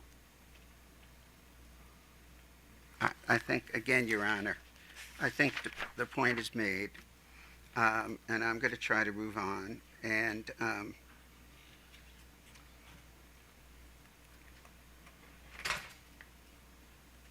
in a recent Potomac Edison case, the discount factor, I believe Mr. Spanos from Foster & Associates said that the discount factor was 5.63%.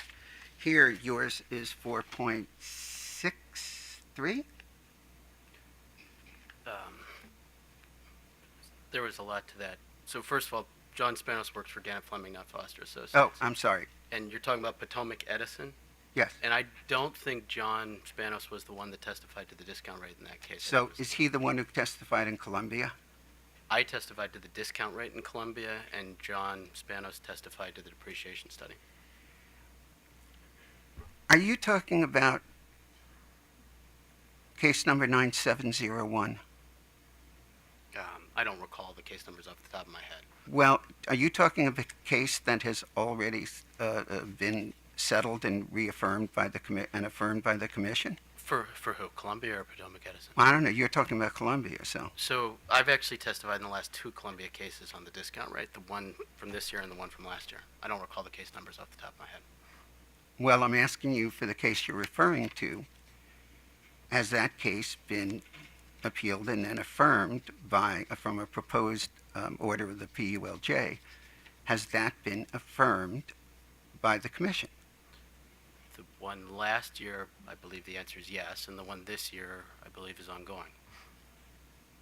Okay, so it's not the most recent case. That's all I'm asking. I don't understand your question. There's more than one case. You're referring to a case from last year when you talk about the CARFA being accepted, correct? Well, maybe just to clarify a little bit more, I talked earlier about the current ongoing Columbia Gas of Maryland case. I recommended a discount rate based on the CARFA, as did staff's witness, which I believe was Dave Valcarengi, as did James Guerin, who was testifying on behalf of OPC. That's the case I was referring to that's ongoing right now.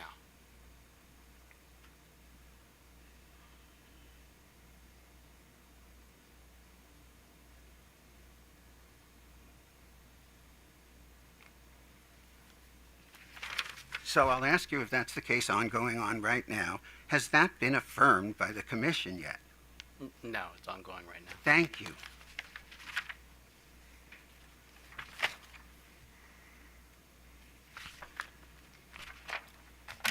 There are 2 parts to a CARFA, correct? If you're referring to the risk-free rate and then the adder for credit quality, then yes. Is there any qualification to that? Um, It's credit adjusted risk-free rate. So it's risk-free rate plus the credit adjustment. correct.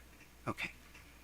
And can't reasonable cost of capital experts disagree on what that credit adjustment number is? Yes. Okay. And also, while many experts use the U.S. Treasury bonds, notwithstanding the lower rating they've been giving, as the risk-free rate, correct? Typically, yeah. Okay. Treasuries are the risk-free. But don't some experts use 10-year and some experts use 30-year? I suppose they could. I've typically, for credit adjusted risk-free rates for the Maryland present value method, have used 30 years. Right. But they could use 10 years, correct? I suppose they could, yeah. And that would make for a different credit adjusted risk-free rate, the amount, correct? Yes. Thank you.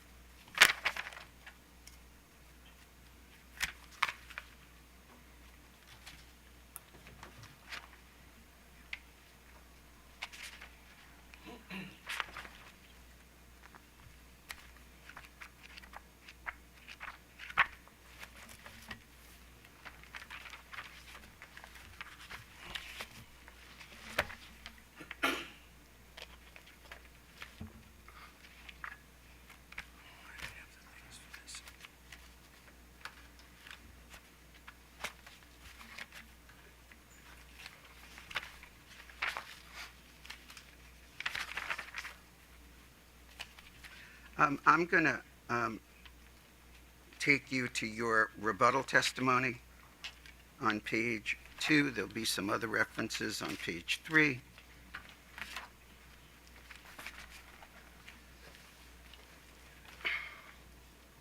You say that due to line 6, due to the use of the Maryland present value method and due to the significant changes to both of the gas and electric systems that will be needed to meet net zero emission targets, I firmly believe that the company's proposed depreciation rates in this case are lower than those that will eventually be needed to equitably recover the cost of the company's assets.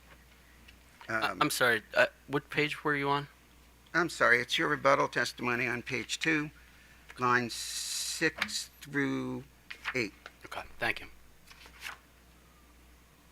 Well, actually, I read 211.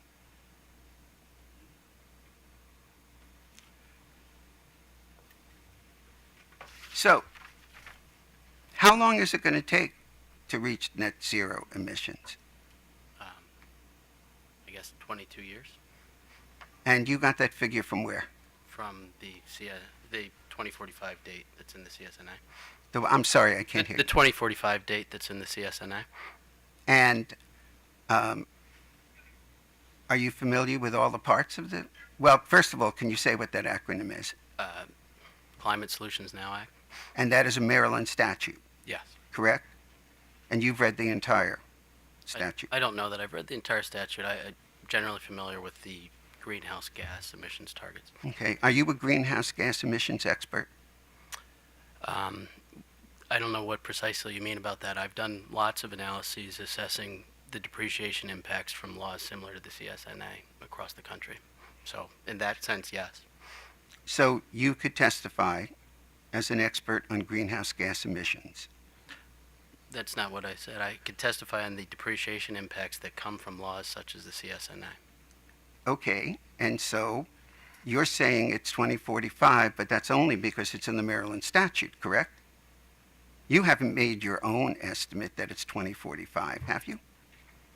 No. Okay. And then I'll take you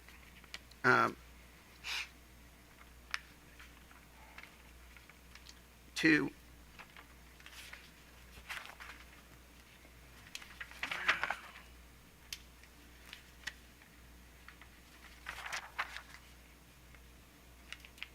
you mentioned, I'm going to take you to page 8 on your rebuttal.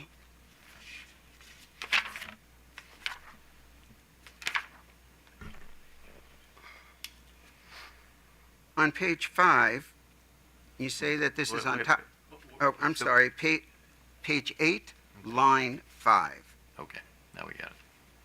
This is on top of the fact that due to current manufacturing practices, many newer types of assets, such as substation transformers and circuit breakers, will have shorter service lives than those installed several decades ago and will not be able to be operated or be on full load in the same way that older transmissions and circuit breakers could. Now, where does this information come from? That comes from my 17 years of experience talking to people across the country, and I can explain why that is if that would be helpful as well. You know, Well, you didn't give me a chance to say yes or no. Well, you like to- just let him answer the question.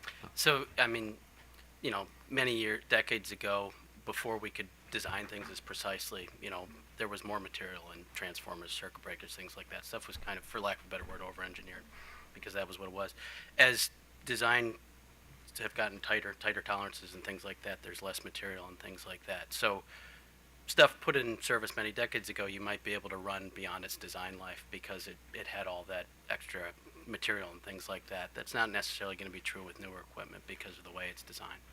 Now, that saves costs for the equipment, obviously, right? You're using less material, but I wouldn't expect, and I've heard this from experts across the country, that you wouldn't expect to be able to push that stuff as long as you might have been able to do with transformers installed in the 50s or something like that. So again, you're using your judgment in conversations with people across the country. Are those conversations in your study? I mean, again, my notes here, Yeah, I know, but that's not in your study, correct? We've gone through that. No. It's not in your study. It's also not a controversial thing. I've heard that from just about everybody I've talked to. Well, I wouldn't know because I don't know what you talk to anybody in terms of your depreciation study, but let's move. Okay? And when you say your judgment in this matter, where is the quantification of that judgment? Well, that gets to what we were talking about earlier when we were looking at the graph of this account. That would be one of the reasons that I said earlier why I wouldn't give as much consideration to those older data points that I didn't show in the graph for account 362. I understand that. But when you're talking about emissions and the changing from gas to electric, it seems to me that what you do is, on the bottom of page 8, you have a footnote, and it cites OPC's filing for near-term priority actions and comprehensive long-term planning filed on February 9, 2023. Is that correct? That's what you cite? I do cite that. That was filed obviously after I completed my study, which is dated in December of 2022. Well, I'm looking through your rebuttal, and basically most of what you cite is the OPC's filing. That, Correct? In your rebuttal. I think I've cited more than just that in my rebuttal, but that would be something that I cited because I think it's relevant, particularly because OPC has proposed to increase the lives of gas services, which I think is in pretty direct contradiction to not only that petition, but everything we've heard over the last couple of That's a different case, isn't it? What do you mean? Where the petition is filed, that's not this case, correct? That's correct. Okay. And has the commission ruled on that petition? No. Okay. Have you read all of the opposing pleadings? Actually, there are none yet. That's what I thought, but I was asking. I'm sorry, I didn't mean it to be tricky.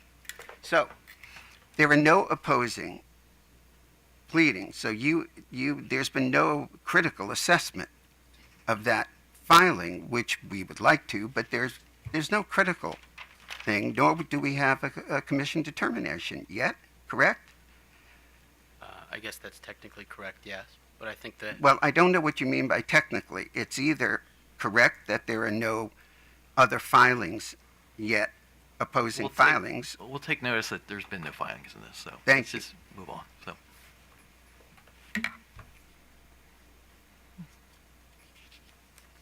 Well, when I read through this, it seems to me that you have quoted OPC's petition a lot as a lot of your support for what you were saying. Now, if you turn to page 12 of your rebuttal testimony. Lines 1 to 3, you say, as discussed previously, OPC is cited to various predictions that the CSNA and other decarbonization efforts will reduce gas usage by 50% or more, and this will fairly obviously result in shorter service lives for at least some assets such as service lines, meters, and house regulators. So the only thing I see here is that you're basing your opinion on OPC. No. Well, that's what it says. Well, I'm citing to OPC here because I'm responding to OPC's proposal to increase the service lives for gas services. However, the things that OPC says in that petition is not inconsistent with what I've seen in lots of proceedings across the country. And it also seems to me like it's fairly consistent with what we've heard in testimony over the last 48 hours. Well, again, you say across the country. Is there something here that says that in your testimonies? Yeah, I think I do say that I've worked in these types of things across the country. In my rebuttal, would you like me to find that? Do you specify the companies? I don't recall if I did here or not. Okay.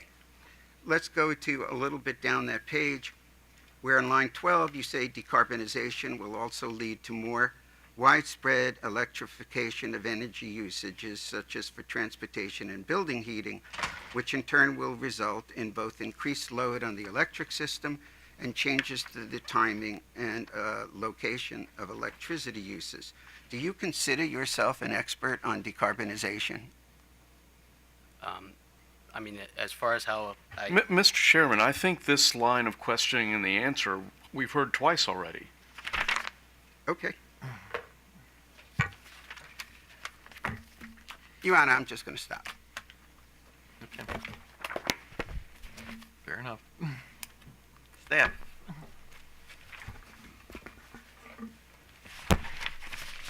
Good afternoon, Mr. Ellis. I'm Michael Dean, the staff attorney. Good afternoon. I believe most of my questions have been addressed by OPC's comprehensive questioning of you. However, I may have a few items.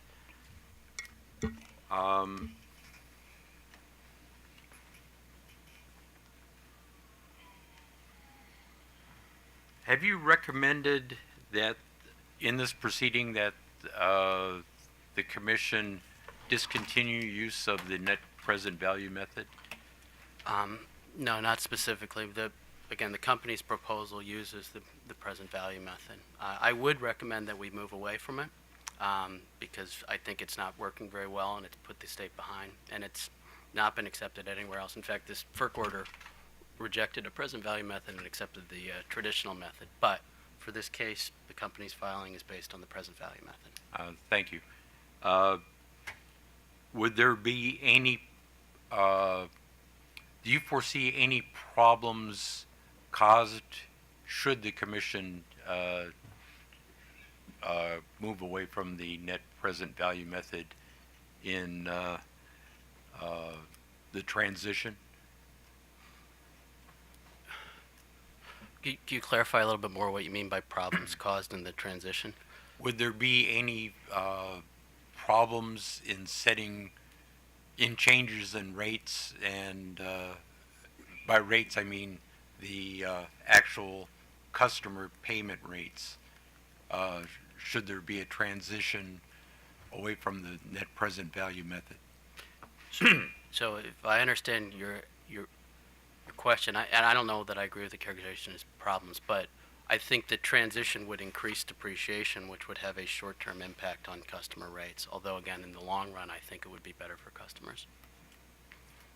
Thank you. Part of your testimony was that as part of the transition to net zero emissions, there would be an increase in electric plant depreciation rates caused by the types of equipment being installed. And you mentioned transformers. Are there any other equipment categories that we would see this in?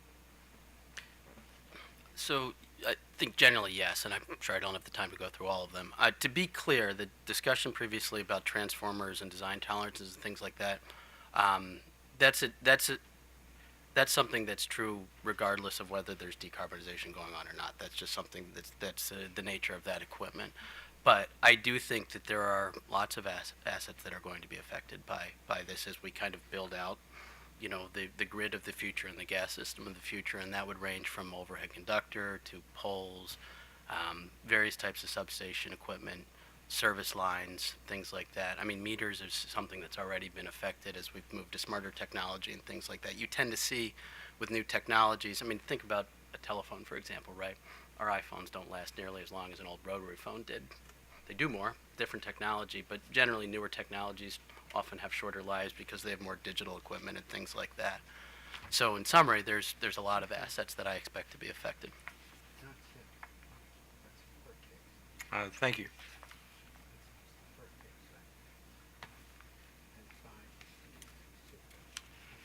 And actually, I believe your earlier today, as part of your answer regarding transformers, had to do with the sizing of them for higher loads rather than the tolerances.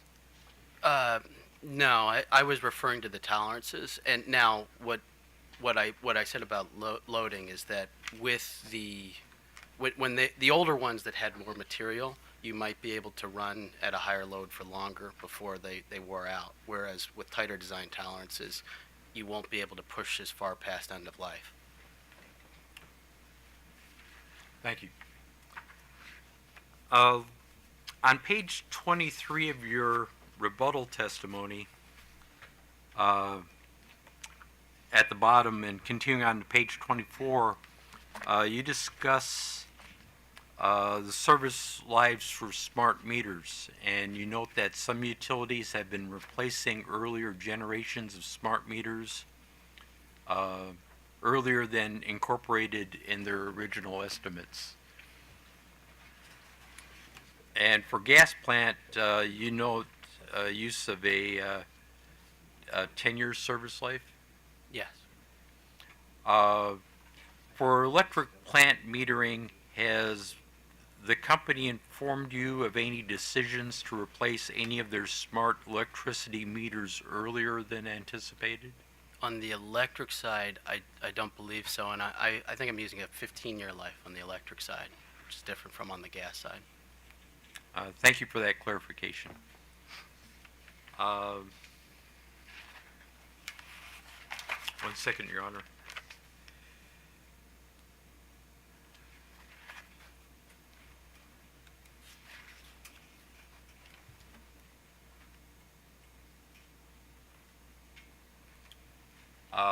Staff has no further questions. Thank you. Ms. Sikora. Just a couple short, hopefully, questions. Mr. Alice, I believe shortly after you got on the stand, OPC counsel pointed you to page 3 of the direct testimony of its witness and noted that its depreciation proposal was going to reduce BGE's proposal by $42.6 million. Correct? Yes. How much of an increase did BGE propose to its depreciation rate? Actually, the proposal is for a moderate reduction in depreciation expense. Okay. Yeah. So BGE, okay. So it was a reduction. Yes. We also had a nice discussion about, that started with a news clip earlier this week that a water pipe burst in New York City. It's actually underneath Times Square. I saw the pictures. It was awful. And those were cast iron pipes, and we talked about them being, I think, 120 years. Do you know, would a cast iron water pipe necessarily have the same life as a cast iron pipe used for natural gas? No, it often doesn't. In fact, generally speaking, I think I've seen water mains have longer lives than gas mains on average. Also, are you aware of BGE's STRIDE program? Yes. And that is replacing cast iron mains, right? Yes, that's my understanding. And so what would the impact of that program be on the lives of It our would, cast iron all else mains? all else equal, it would result in shorter lives on average than if that program didn't exist. Okay. That's it, Your Honor. Questions from the commissioners? Commissioner Barve. Thank you, Mr. Chairman. I'm not intimately familiar with the present value method that we use, and I'm not going to waste the time of the commission to have you explain it to me. I'll educate myself offline. But in my experience in calculations that involve net present value, typically, if it's based on a Treasury note interest rate, isn't typically based on a Treasury note interest rate that replicates the asset in question. So if it's a short-lived asset, perhaps 10 years. If it's a long-lived asset, 30 years. Yes, and that would be one reason why 30 years is what I've looked at. Right, and there are no T-bills that go out for 50, 60 years, are there? I'm not aware of any. Okay, well, but if there were, that would be the appropriate rate to use. I think A you longer. could look at that. You potentially align it with either the remaining life or average life. Okay. Looking at it very simply, let's say for the sake of argument that BG&E has a piece of equipment that they expected to have a 30-year life, but for whatever reason, they're decommissioning it after 20 years. So essentially, BG&E would, in effect, have to write off the undepreciated balance of the asset, with adjustments for decommissioning costs and scrap value. But basically, instead of writing it off over the 30-year anticipated lifespan of the piece of equipment, it would have to be written off very abruptly in year 20 with a very large lump, correct? Yeah, that is correct with a single unit. Now, what I've seen sometimes with, say, power plants is that may be a regulatory asset over a little bit longer period of time to smooth that out. A regulatory asset with a little bit longer period to smooth that out. But yeah, that's correct. And again, another thing that I'm not personally knowledgeable about, but I would presume a large company like BGE doesn't individually depreciate individual pieces of equipment like the company I was CFO for. They probably have pools of assets that are similar and purchased in the same year, and they probably depreciate that pool. Correct? Yes, that's correct. Okay. OPC made an analogy between a 10-year mortgage and a 30-year mortgage. And is that really an appropriate analogy? Because there are interest is it appropriate because of the present value method of calculating this, or is it not appropriate? I'm trying to determine whether that was an appropriate analogy. That's a good question, and I kind of alluded to that. The pattern of the recovery pattern, or effectively the principal payments, would be a different pattern, because with depreciation you're doing straight line depreciation, as opposed to the principal payments tend to go up over the life of a mortgage, so it's more like a present value method. So that's part of where the analogy breaks down. I think that the one part that is probably analogous is that the faster you pay or the more you pay up front, the less interest you pay overall. Okay, and the corollary to the first question I asked about an early retirement, if an asset has a useful life on the books of 30 years, but it goes for 40 years, then that means for the last 40 years there won't be any depreciation charge, right? If you didn't know until the end, that's correct. But generally speaking, what happens is... I'm assuming a scenario where additional money hasn't been put into the equipment to refurbish it. It's just, I spent $1 million, I expected to depreciate it over 30 years, it's lived 40 years, I fully depreciated it on year 30, so between 30 and 40, there would be no depreciation charges. Correct in that specific scenario, but that would assume that you don't update the lives at all over that 30-year Yeah. period. And because we do studies every 5 years, you're Mhm. continually updating those. So I think what would actually happen is that maybe around year 20, you'd extend the life, and then what the remaining life technique does is just recovers what's left to recover over the Right, remaining life. so the undepreciated balance, right. Okay, you know, when I, Mr. Chairman, took freshman accounting in 1976, I didn't expect to be debating it in the year 2023. Thanks for the opportunity. Thank you, Mr. Chairman. Commissioner O'Donnell.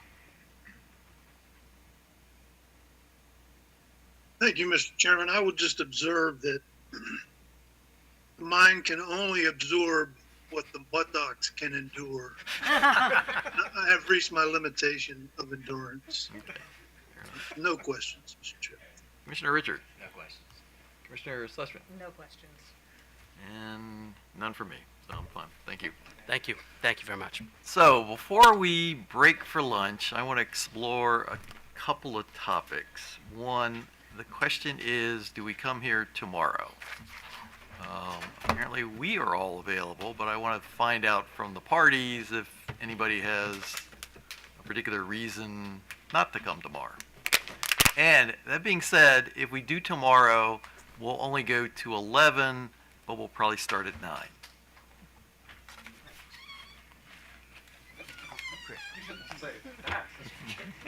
Or you could start earlier. Your Honor, staff would have to check on the availability of witnesses. What's that? Staff would have to check on the availability of witnesses, so we can't tell you. Okay, well, all right, so if, Here, could we just take 2 minutes to? sure, yeah, so. We can tell you soon, but not right now. Well, actually, so, why don't we make that a topic for the lunch discussion? We'll come back at 3, for lunch. And the other thing I would note is the court reporter has actually asked that the representatives for the various parties check in with her just so she's got your information. And So- I take back what I said because we're still on BGE. Right, yeah, so, okay, so we'll, convene at 3. Right, so the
So, back on the record, and it's my understanding from the company that they actually do have somebody available, so we will be here tomorrow. We'll start at 9, and we will make every intention of ending by 11. So, Can we know who it is? Because it depends on what attorney needs to be here. oh, I'm not sure we're gonna know until we see what we get. Yeah, I Well- don't think we're gonna know until we get through today. right, yeah. So probably at the end of today, we'll have some indication about what's going on tomorrow. So, Yes, Mr. Chairman, Barry Naum on behalf of Walmart. As of right now, counsel for Walmart is not available tomorrow. With that said, we do not currently intend to cross-examine any remaining company witnesses, so we're happy to take the record as it's developed tomorrow. If I can have an associate appear, I'll send him. Thank you. thank you, thank you. And with that, Mr. Balea. Okay. Thank you. Thank you, Your Honor. Good afternoon. The company calls Mr. Lucas McIntosh, and the witness is available to be sworn in.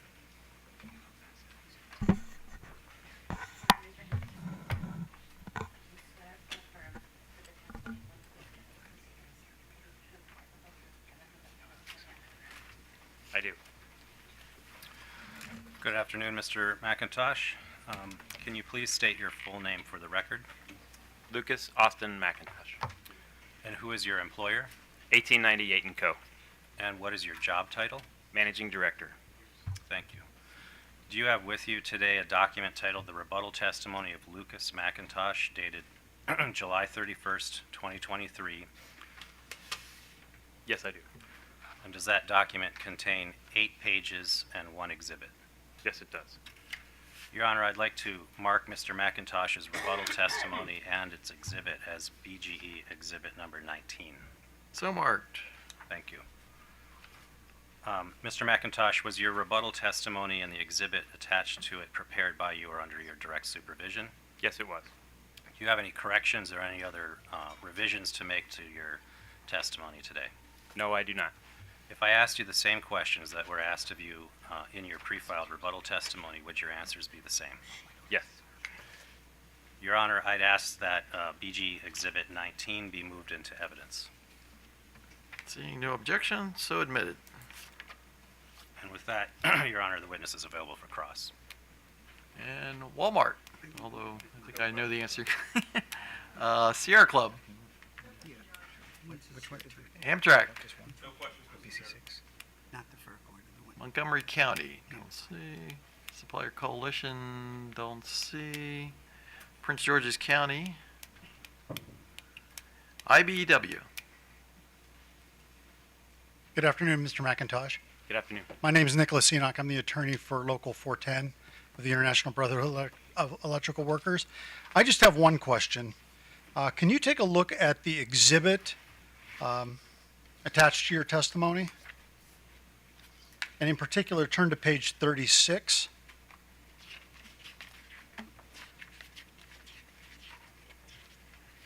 I'm there. There's a conclusion section at the top. Mm-hmm. And then there's a sentence, the second one, that starts with labor force. Do you see that? I do. Can you, it seems like a significant issue that, can you elaborate a little more on what you're getting at with that? It's a broad statement, just acknowledging that with an increased deployment in capital comes an increased demand in labor resources, broadly speaking, from community, from the industry to accomplish that work. And does that include the company as well? It should. Okay, thank you so much. Department of Defense. No cross, Mr. Chairman. Maryland Energy Administration. No cross, Mr. Chairman. Office of People's Counsel. OPC has questions.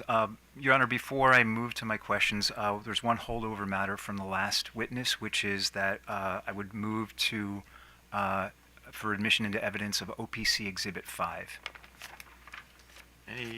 So that was, just for everybody's edification, that was the NARUC manual, the pages from that on the depreciation. No objection. Yes. No, yeah, so, okay, admitted. Thank you, Your Honor. Mr. Chairman, Commissioners, good afternoon. Mr. McIntosh, good afternoon. I am Mark Shebist, Assistant People's Counsel for the Office of People's Counsel. Yeah, I'll spell that last name. S is in Sam, Z is in zebra, Y, B is in boy, I, S, T. Thank you. Mr. McIntosh, in this case, you didn't submit direct testimony, only rebuttal, is that correct? That's correct. And the purpose of your rebuttal was to respond to criticisms of an 1898 report by OPC witness Kenji Takahashi. That's correct.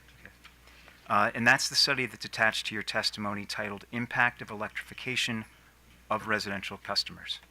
That's correct. Now, do you agree that the purpose of the study was twofold? On the one hand, to estimate the peak load on BGE's electric distribution system associated with electrification of residential and transportation sectors, and second, to estimate the cost of building out the distribution system to meet that peak load? I would agree with the exception of adding one word, the potential impact. Okay, thank you. Could you turn please to page 3 of your testimony?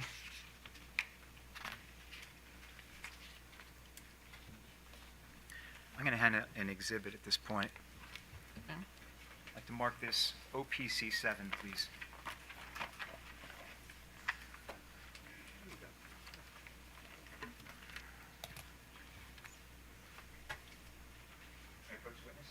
Sure. Oh, yeah. Thank you.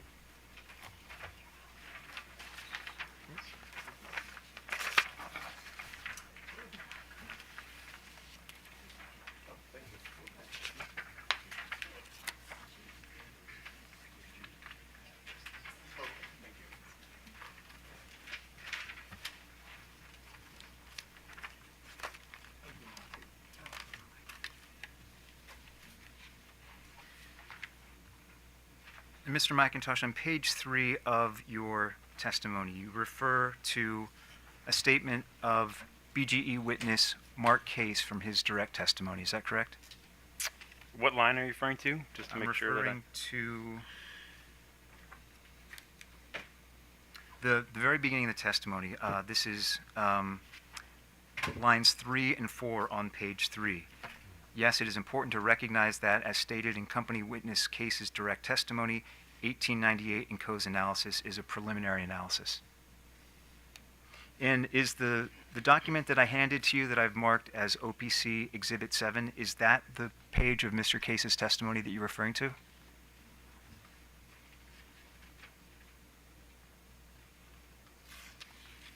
I direct your attention to line 15. yes, it is, line 15. And I'll just read the statement that I believe you're referring. You can confirm this is the one. Preliminary analysis conducted in parallel with the E3 work indicates that under the limited gas pathway, demand on the BGE electric system could more than triple with the necessary electrification, requiring significant build-out of substations and feeders to provide the required electric grid capacity. That's the statement that you were referring to? Okay. Now, is your understanding that the preliminary analysis he's referring to in that statement is the study that's attached to your testimony? That is my understanding. Okay. Is it your understanding that in his statement, well, it's the sentence before that statement, but he refers to IES. Is it your understanding that that term means integrated energy scenarios? That is my understanding. Okay. And is it your understanding that Mr. Case was specifically referring to the integrated energy scenarios in the study performed for BGE by Energy and Environmental Economics, also known as E3? That is my understanding. Okay. And, excuse me, the limited gas pathway that Mr. Case refers to in his statement, that refers to the limited gas scenario in the E3 report. That also is my understanding. Okay. Are you familiar with that E3 study? Were you in the hearing room yesterday? Yes. Okay, and you're familiar with the E3 I'm study? sorry, I wasn't in the room, but I was watching. Okay. Online. Apologies. And you're generally familiar with that E3 study? Yes, generally familiar. Have you read it? I have read it. Okay. Did the study by 1898 and Co. that's attached to your testimony, did that model the same scenarios as the scenarios that E3 modeled in its report? No, it's a similar consideration of circumstances, but in a very different approach and calculation. And did the 1898 study use the same assumptions and inputs as E3 used in its report? No, it did not. I'm aware of So the numerous differences.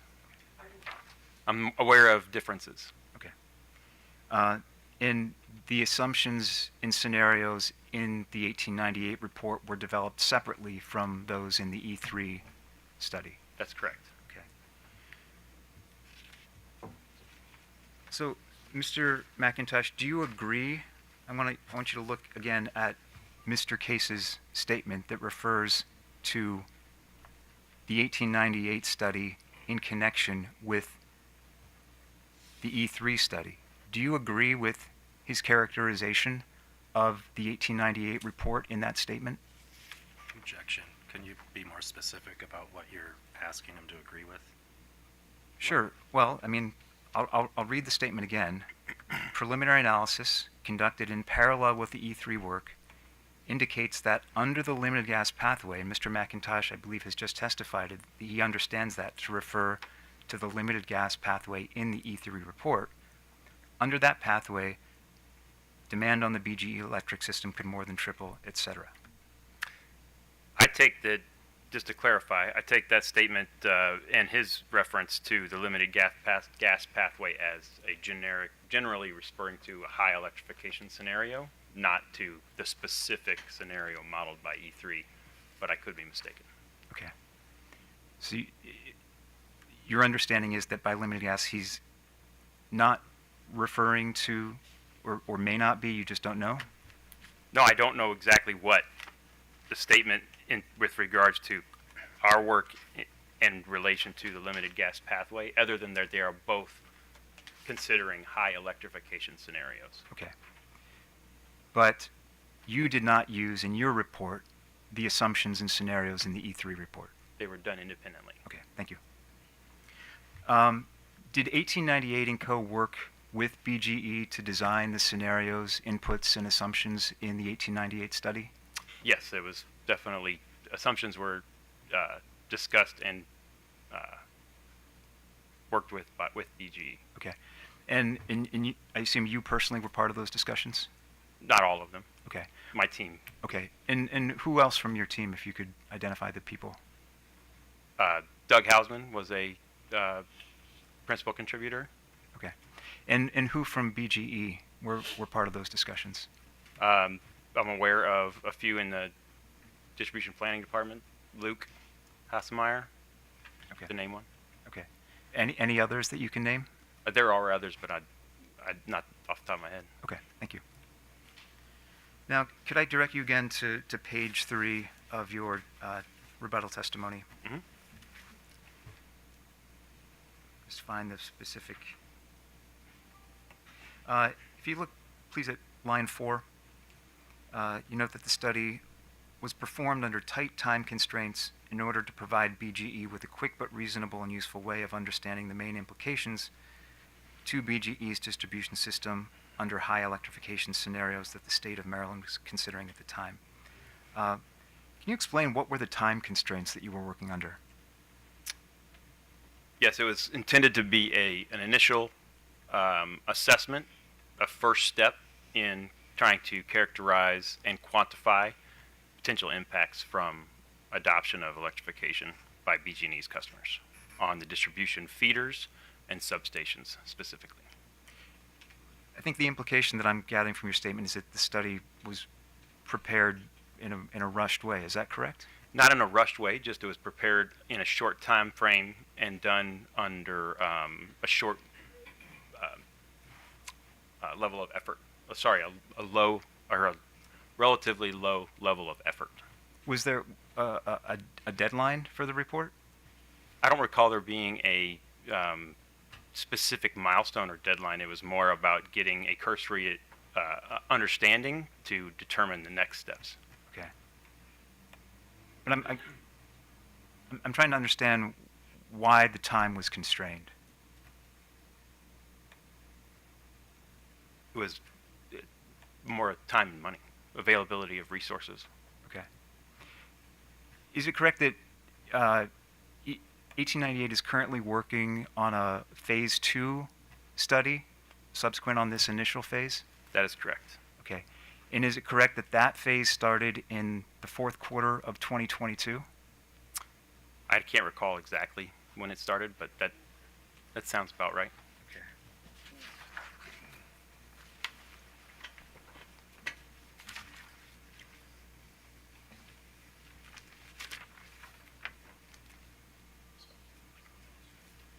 Could I just have 1 second, please? Yep.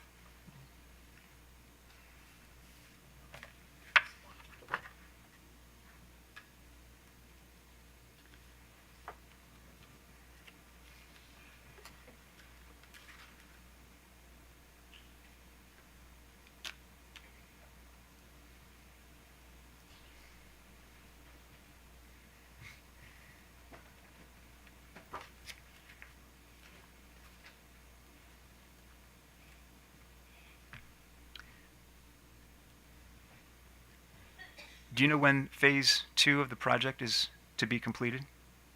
I don't know specifically. I know that it was targeted to be completed by the end of this year, Okay, so fourth quarter of 2023? by the end of the year. Okay, thank you. Now, to the other part of the statement, you mentioned high electrification scenarios that the state of Maryland was considering at the time. Can you explain what you meant by that statement? Yes, it's just generally referring to policies that the state is considering for achieving certain levels of electrification to accomplish decarbonization. Okay. Well, policies you mentioned, but you mentioned scenarios in this statement.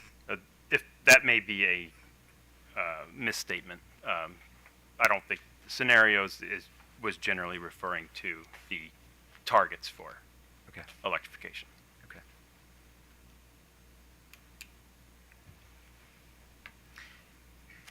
Now, could I direct your attention to the first page of the study itself? Absolutely.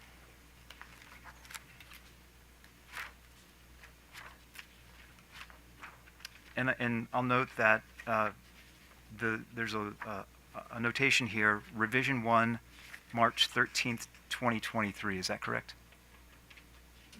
When was the first version of this study completed, if you know? I do not recall off the top of my head. Okay. Prior to that, Do you have an approximate sense? I really don't. Okay. When did 1898 start working with BGE on this study? In 2022, Okay. Do you know particularly when in 2022? early in the year, Okay, thank you. the first half. All right.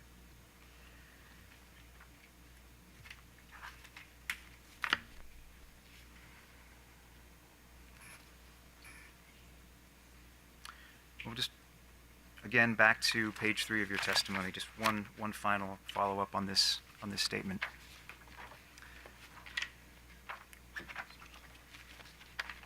You note that it was not meant, and I'm looking at lines 7 and 8 on page 3 of your rebuttal testimony, it was not meant as a final or detailed planning study. Was it your understanding when 1898 did this study that BGE did not plan to use it as a final or detailed planning study? Yes, that was our understanding that it was a first step, a first look at, and a cursory look at the potential impacts from increased demand from electrification. And did you have an understanding of how BGE did plan to use the study? No, I do not. Okay. That would be speculation. Okay. You didn't ask at the time how BGE planned to use it? I didn't personally, no. Okay.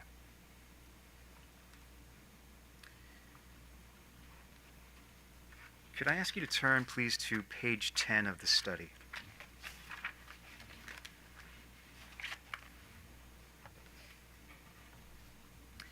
If you could look at the 4th paragraph down, starting with the word further. I'm just going to read this. Further, the model creates an idealized grid design on one hand and a very non-optimized design on another. substation design is simplified. If a feeder is overloaded, the model mechanically adds another feeder following the existing right-of-way. Both are... I'm sorry. If a feeder is overloaded, the model mechanically adds another feeder following the existing right-of-way. Both are not based in the reality of engineering, design, and construction, but are simplifications for the purposes of quote-unquote what-if modeling. Did I accurately read that statement? Yes, you did. Okay.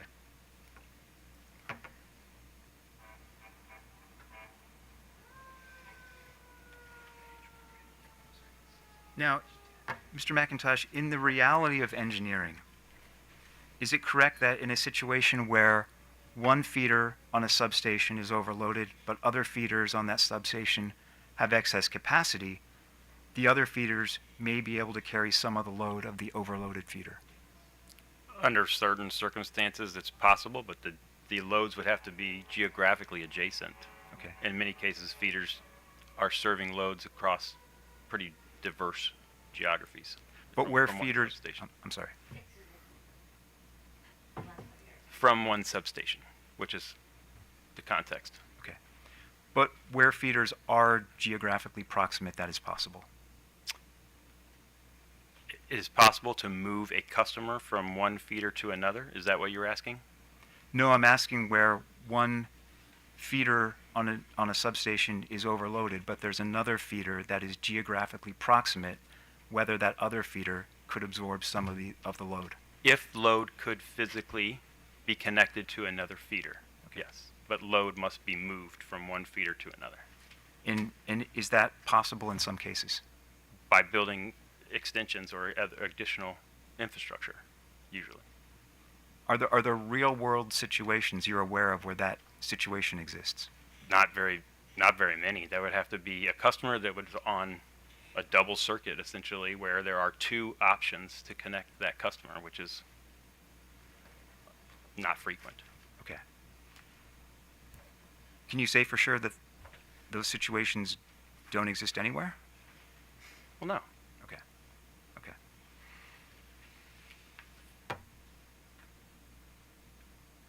And for clarity, can you explain, please, what is a distribution feeder? A distribution feeder is a three-phase, the poles and wires that you see, three-phase part of the electrical system that emanates from a substation and goes out to, at relatively lower voltages, the low voltage output of a feeder, or sorry, of a substation, and provides electricity and power to the customers. Okay. And the premises connected to it. Thank you. Now, you're... They're also referred to as circuits. Okay. And some. Thank you. Your statement ends with this reference to what-if modeling. Can you explain what what-if modeling is? Yes, the model that we designed was not just to establish the impacts from one scenario, but to also equip the planners at and engineers at BG&E to be able to explore different assumptions and or realized adoption and impacts from electrification on their system. Is it fair to say what-if modeling says, well, what if this scenario and what if that scenario, where certain variables are fixed, but the scenarios mix up the variables? Is that correct? That is correct. Okay. Would you agree that what-if scenarios, these things that are being varied, have value to the extent that they're plausible, that they actually could happen? I would agree with that, yes. I want to talk about 1898 and Company's assumptions and inputs regarding efficiency, energy efficiency in the modeling that it did. Are you familiar with the Maryland energy efficiency statute known as Empower? I'm aware that it exists, but I'm not familiar with all the details. Okay. Are you aware that BGE as an electric utility company is subject to Empower? Yes. Okay. And that BGE has an Empower program that it runs to help its customers save energy? Yes. Okay. In doing the 1898 study and preparing the inputs and assumptions, did 1898 review data showing the energy savings that BGE's Empower program has historically achieved? I cannot recall. Are you aware that the Empower statute that's on the books prescribes energy savings targets that BGE must comply with? That is my understanding. Okay, do you know what those are? I do not. Okay. Now, in its study, BGE modeled a 0.2% annual energy efficiency improvement to existing loads. Is that correct? But just for clarification, it was 1898 that did the modeling. I'm sorry, what did I say? You said BGE. Oh, I apologize. Strike that. I'll restate the question.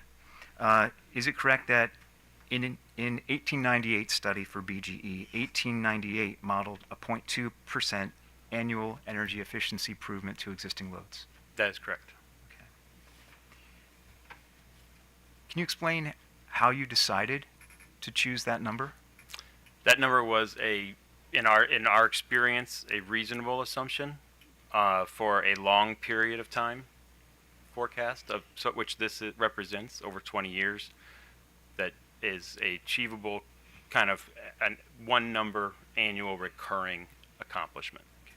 But you didn't compare that number to BGE's historical energy savings under Empower, is that correct? No, not under one program, no. And you didn't compare it to the energy savings targets that are prescribed by the Empower statute, is that correct? No, we do not. Okay. Could you turn please to Appendix B of the 1898 study?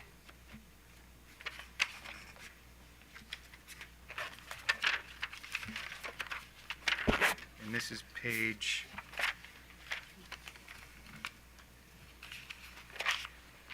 starting on the bottom of page B6.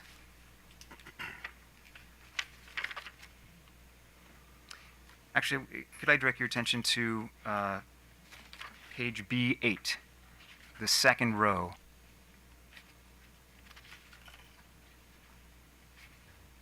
Are you there? I am. Okay. If you could, the second row, it says annual energy waste reduction or increase. Is that correct? That's correct. Could you explain what energy waste means in this context? Yes, it's a general category to capture losses and other things that occur naturally in systems like this. And as all utilities pursue, there are efforts to reduce losses. Losses can include anything from theft to heat losses on, traversing long distances in lines, things like that. So this is to account for the continued improvement that utilities are striving, and BGE's particular, and striving to reduce those losses in the system. And do you know what number 1898 assumed for this metric? We assumed 0.1% annual recurring improvement. Okay. Mr. McIntosh, what does the study assume regarding energy improvements related to building codes, if anything? We had one general assumption around annual increase in existing or decrease in existing load. Okay. And Mr. McIntosh, do you agree that energy efficiency can mitigate electric load growth? Please restate your question. Do you agree that energy efficiency, by reducing the amount of electricity that consumers use, diminishes load growth? I think energy efficiency is a tool to offset portions of load, aka energy growth, yes. Okay. But it does not always impact demand. It does not always impact demand. Well, energy efficiency reduces the amount of electricity people are using. Doesn't that always affect demand? Demand and energy are two different things when it comes to the design and the management of an electrical system. Demand is the magnitude of energy consumed at a point in time, and we refer to that as a kilowatt, or kW often. Energy is the amount of energy that is consumed over a period of time, and we refer to that as a kilowatt hour. And energy and kilowatt hours are usually what are billed to customers. Or how is the unit of measure that customers are billed on. Okay. Now, isn't it also true that energy efficiency can shave the peaks off of loads and thereby reduce demand? Demand is a point in time and is dictated by what is occurring at that point in time. Okay, my question was a yes or no question. Please restate the question. Can I ask you to read that back?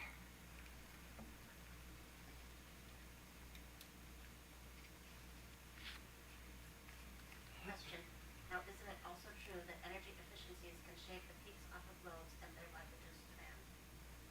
Energy efficiency, if it is occurring at the time of peak demand, can impact demand, Can lower demand. can lower demand. Thank you. Mr. McIntosh, I'm going to ask you some questions about 1898's assumptions regarding electric vehicles. Do you agree that the study that 1898 did for BGE assumed that all EVs charge for 2 hours with a capacity of 19.2 kilowatts? And I'm referring to page 25 of the study. Yes, for this simplified approach, we assumed that all vehicles, residential light-duty vehicles, as well as the eventual medium and heavy-duty vehicles, charge at the same rate and under the same assumptions and conditions. And vehicles were assumed to have a maximum 2-hour charge requirement and were spread over a 10-hour night period, resulting in only 20% charging at maximum per time. That's correct. Okay. And it's really, while we say per time, what we're really referring to is what's charging during the peak. Mr. McIntosh, do you agree that those assumptions result in each vehicle charging 38.4 kilowatt hours per night? No, I do not. Okay. Do you have a different calculation? I do not have a different calculation. I have a different understanding of how electric vehicles charge when they're plugged in. Okay. And can Your analysis, I can expand. Your analysis assumes that charging is a step function, that as soon as it's plugged in, it's charging at 19.2 kW, and that it's charging until it stops at exactly 19.2 kW. In reality, when you plug in an electric vehicle, especially when it's cold, it actually has a significant time of energy going into it, much lower than the peak, that is going into just warming up the batteries to get them to a temperature where they can accept a charge. Then it does the charging as high as it can, depending on the state of charge of the battery. If the state of charge of the battery is in the 20 to 80% range, it can usually charge at its maximum rate, or kW. And then when it gets past 80%, especially past 90%, the charge slows down to level out the voltages in all the cells. Okay. Now, do you that number that I read, that 38.4 kilowatt hours, do you recognize that from the testimony of OPC witness Takahashi? Yes, I do. Okay, so that's how you're familiar with it. So you dispute that number, but the company, you, Mr. McIntosh, have not developed an alternative number based on what you just said. Absolutely not. Our model is strictly focused on kW. It doesn't account for energy whatsoever, and it's not intended to. It's intended to help understand the impacts to peak demand on the system. So our scenarios are around the potential charging characteristics and reasonable expectations around charging characteristics of customers who have the choice of charging where and when and at what rate their technology allows. Okay, thank you. I have just a couple more questions. We talked a little bit before about the next phase of the study, and I believe that you testified that that work is started and you expect it to be done by the end of this calendar year. Is that correct? That's my understanding. Okay. Now, if I could ask you to turn to page 9 of your...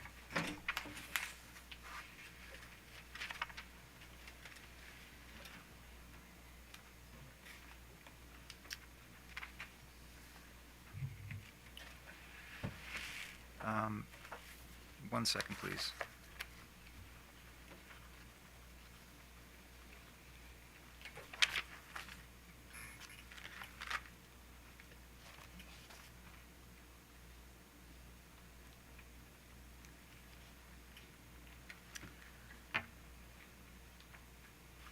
Can you explain what the additional work that you're doing in the next phase of this study involves?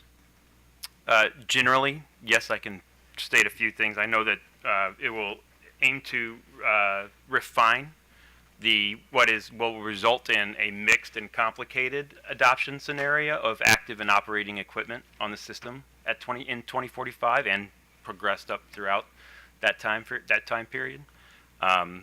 It also will refine the analysis around the individual adoptions of electrification on each feeder, and also the cost estimates for actions to be simulated, for lack of a better term, by the model in terms of resolving those overloads if and when they're predicted to occur. Now, in the first phase of the study, you used summer peaks for the distribution feeders. Is that correct? That is correct. Do you intend in phase 2 to study discretely both winter and summer peaks? That's correct. The BGE's feeders are roughly, I can't remember, it's 30% or 40% of them are winter peaking, and the remainder summer peaking. So yes, that will also be refined. And will there be any substation expansion need calculations modified? I'm not sure at this time. Okay.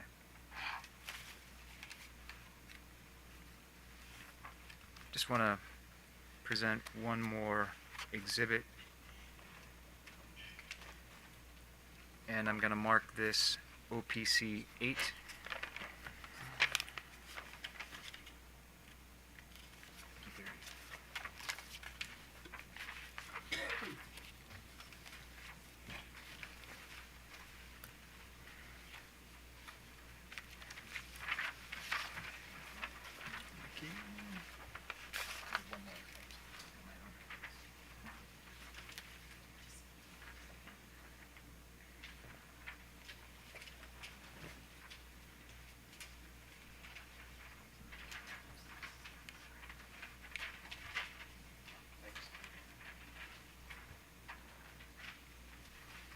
Thank you. Mr. McIntosh, if I could have you look at the B part of the response here. I'll give you a minute to look that over.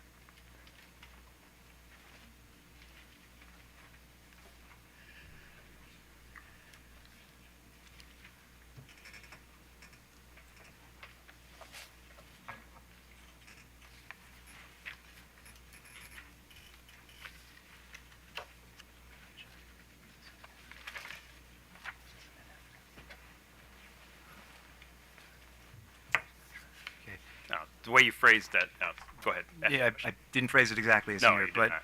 the way these changes are phrased, does that accurately capture what 1898 is going to do in phase 2 of the study? Objection.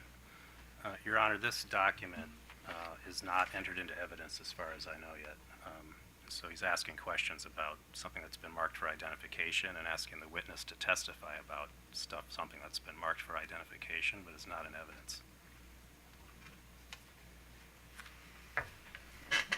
So, do you want to move it in? Yes, yes. I'd object to that, too, Your Honor. The sponsor of this is not here today. Mr. McIntosh didn't sponsor this response. Okay. Well, I will withdraw the exhibit. Okay. I will not withdraw the exhibit. Correction. Mr. McIntosh, just a couple more questions. In phase 2 of the study, does 1898 plan to use inputs and assumptions from the E3 study? Adjustments to the assumptions, including the indication or inclusion of additional variables, will definitely be evaluated with BGE. Okay. Is 1898 planning to model the phase 2 on the hybrid scenario in the E3 study? That has not been determined. Okay.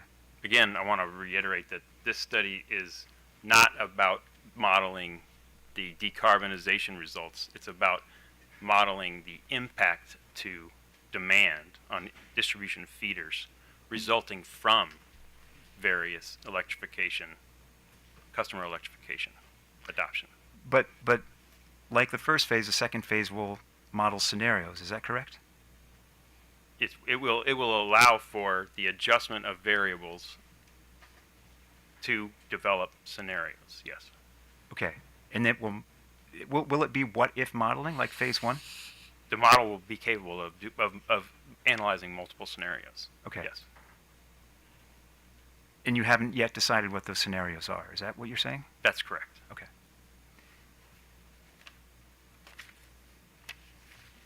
Your Honor, I have no further questions. Staff. Oh, could I? Oh, wait, one what? moment, Okay, please. one Thank you. sec. Sure.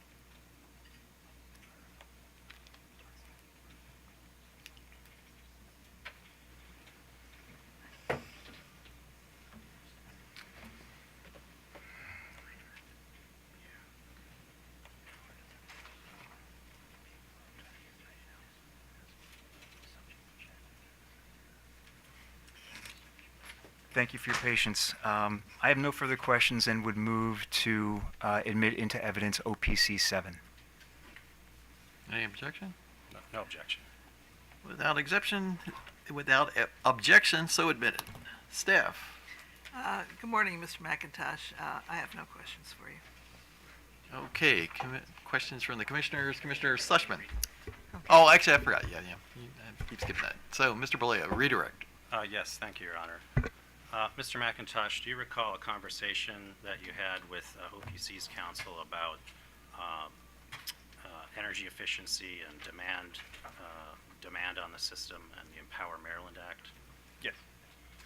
Would you accept, subject to check, that Empower Maryland does not have a target for shaving peak load in Maryland? Yes. Yes, it's focused on energy efficiency. No further questions. Okay, so Commissioner Slushman. Yes. Thank you, Mr. Chair. Good morning, Mr. McIntosh. Thank you for your testimony. So just so that I understand, your analysis took it out to 2045. Is that correct? That's correct. And you were looking at the impact on the distribution system with a limited gas scenario.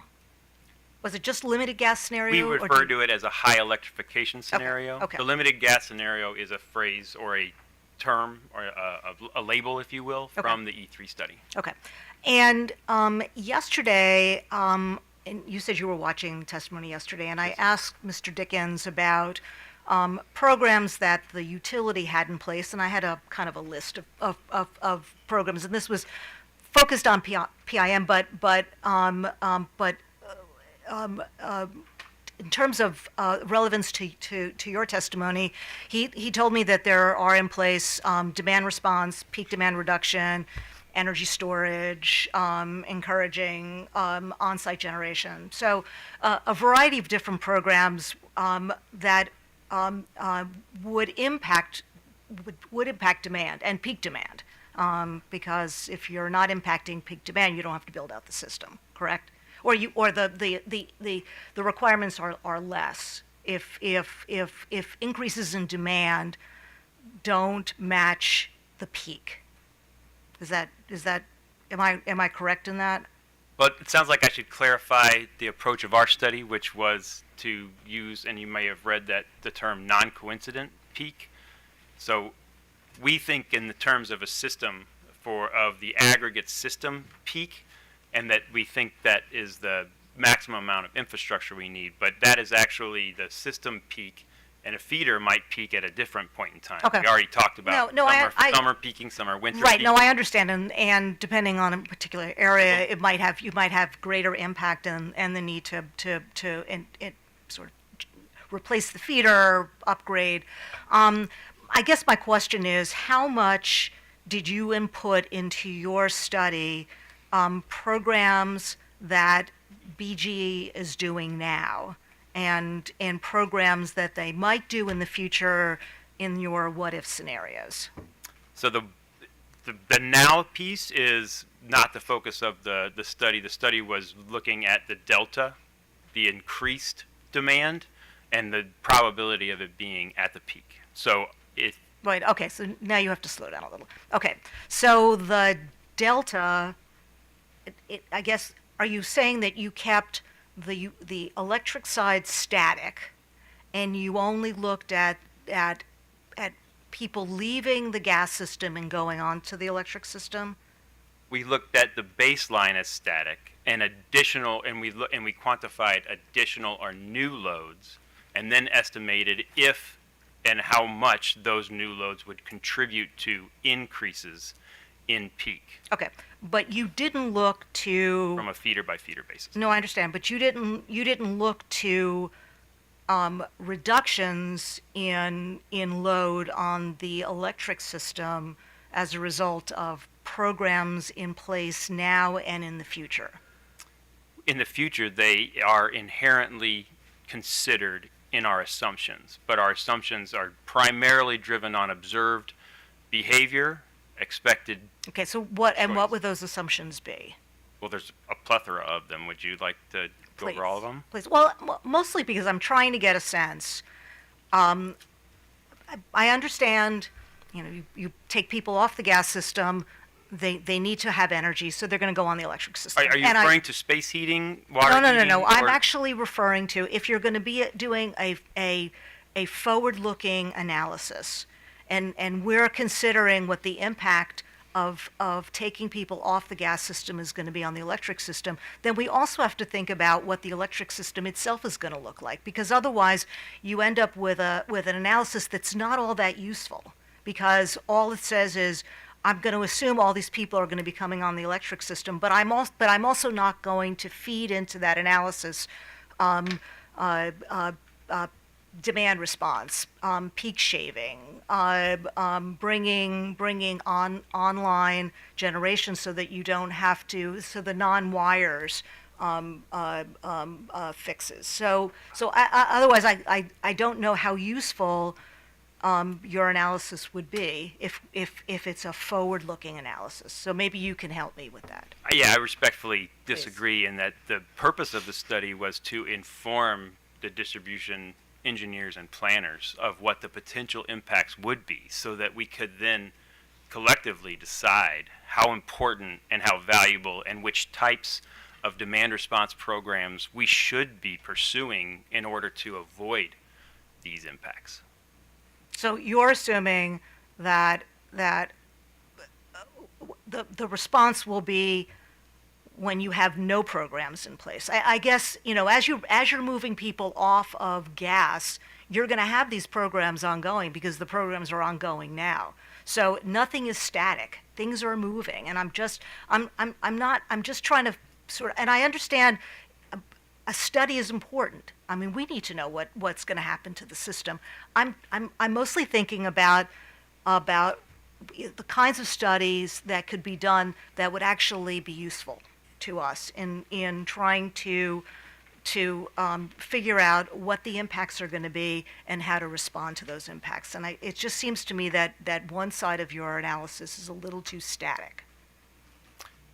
So the impacts are under the circumstances that there is not a lot of active or mandated control or manage. That was my question. Okay. Thank you. Commissioner Richard. Thank you, Mr. Chairman. I don't know if I really just asked. As I'm trying to assimilate all this information, but BGE is going to, is both an electric and gas company, so it can, it has a is uniquely positioned to really to help the state as it moves forward and figuring out how we come up with a plan for decarbonization and electrification. So I am trying to understand, what is driving the company's current plan, and then trying to lay over the fact that there's still a lot of state policy that's evolving right now. We're going into this multi-year rate plan, and we're looking at what's before us. But we're also looking, shortly, this commission has an electrification study that's going to inform the legislature really on, I guess, more detail into what our plan is going to be. We also have what MDE has been tasked to do on decarbonization, and that's going to kind of determine kind of how we balance all the different state policies. We have a DSP work group here that's trying to inform, I guess, the commission really what we need to do as far as like investments. And and then what was the other one I jotted down for myself? Yeah, and then we have a gas policy proceeding, and so let me just start with your study. It uses for electrification. It does have a lot of inputs from this what we were calling it the E3 hybrid and diverse pathways. Is that correct? So we have to take all the assumptions from that study and accept them, because those are, I guess, inputs into your study. Is that correct? No, that is not correct. It's Our not, okay. study was, and assumptions were developed independently. So they are, okay, they are independently. So there's not any coordination then between the gas and the electric as far as inside BGE and their plans? No, as stated, it's a very simplified analysis of quantifying the impacts from new electric loads. Okay. I may really not have a lot of other questions. I mean, I guess this goes to my concern about whether what we're trying to do in this MYP, is somewhat premature. If it's really out of sync with the information this commission is going to need before we can begin to determine what programs to approve and to consider, I would say, safe investments on behalf of the ratepayers. So I don't know if you have any other thoughts on, again, what your study and how it's informing the current thinking at BGE, and really what information is to come to this commission that is going to be important in actually establishing the policies for the state. I will offer that, again, our study is more of a exploration, right, and in informing the stewards of the electric system on things they might need to prepare for. And I think it would and should be educational and informative to programs to be developed and prioritized, because the timing of load is very, very important into the relative impacts to the electric system. Okay. We want to use and optimize the utilization of the infrastructure as much as possible, and that's where peak demand and demand response programs come in. Another point that I think is very important to your objective is that I think that it's safe. We think that it's safe to assume that the current system is inadequate. Even with large amounts of control, we're going to be putting a lot more energy and having impacts at peak times that may be or may not be controllable. And that if we're going to add capacity to our electric network, we have to, it's a relative increase in cost to add that capacity, and that most of that work is labor. And so when we debate what's the right size and growth of the system, we add capacity to the system in relative chunks: a new feeder, upgrade voltage, a new substation. It doesn't get to be added in small incremental modules, and that we run the risk of additional stranded investment or lost investment if we don't size it properly at our next opportunity. Size it properly. Excuse me. Okay. Yeah. Again, it's about not getting too far ahead because we are giving potentially a nod to some significant capital expenditure programs, in this case on the electric side. And again, I think we want to make sure that we are, reasonably, that we're reasonably sure that we're on the right path with where state policy is going, so we don't again come up with stranded costs or costs that turn out not to be in sync, in line with where state policy is going. And that's our concern as well, because work will be happening, and it happens on the distribution system every day, in terms of maintenance or adding new extensions to new customers and things like that. And if we size it incorrectly, it will not manage to live its full life. Okay, and you're aware of some of the, again, these proceedings and studies and plans that are, will be completed soon, but again, they're not completed now. And would you agree they were going to have there will be significant inputs into whatever capital expenditure plan that BGE, particularly as, again, uniquely situated as, a gas and electric, the largest utility in our state, gas electric utility, that really could become a model for how we proceed. Yep, and our study and our model is intended to equip the BGE engineers to attenuate those estimates as policy and decisions do get realized. Okay. So we need to make sure we get this in sync. Thank you. I appreciate your answers. Mr. Chairman. Commissioner Barbe, actually, go ahead. Yeah, I'm going to ask a more simple question here. Looking at the chart you have, revision 1, page 9, it's let me know when you get there. It's figure 2, the cumulative BGE distribution costs. Yep. And I assume these are capital costs, correct? That's correct. Okay, so I get why building electrification and building electrification plus photovoltaic solar would have no effect on that. But why would adding storage suddenly reduce your I don't fundamentally understand that. The way we added storage to our model was under a very specific or prescribed application that it would basically do peak shaving. That it would charge while PV is outputting, and then it would discharge while loads at night, whether they were for heating or for charging electric vehicles. Well, I guess then obviously I'm looking at this entirely wrong. I would think that wouldn't lower the cost of.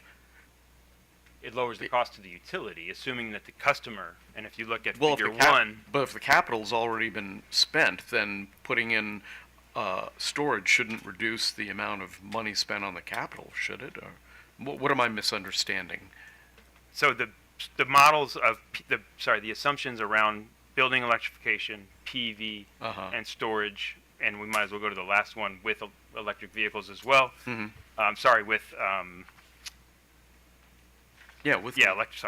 thank you. PV and electric vehicles as well.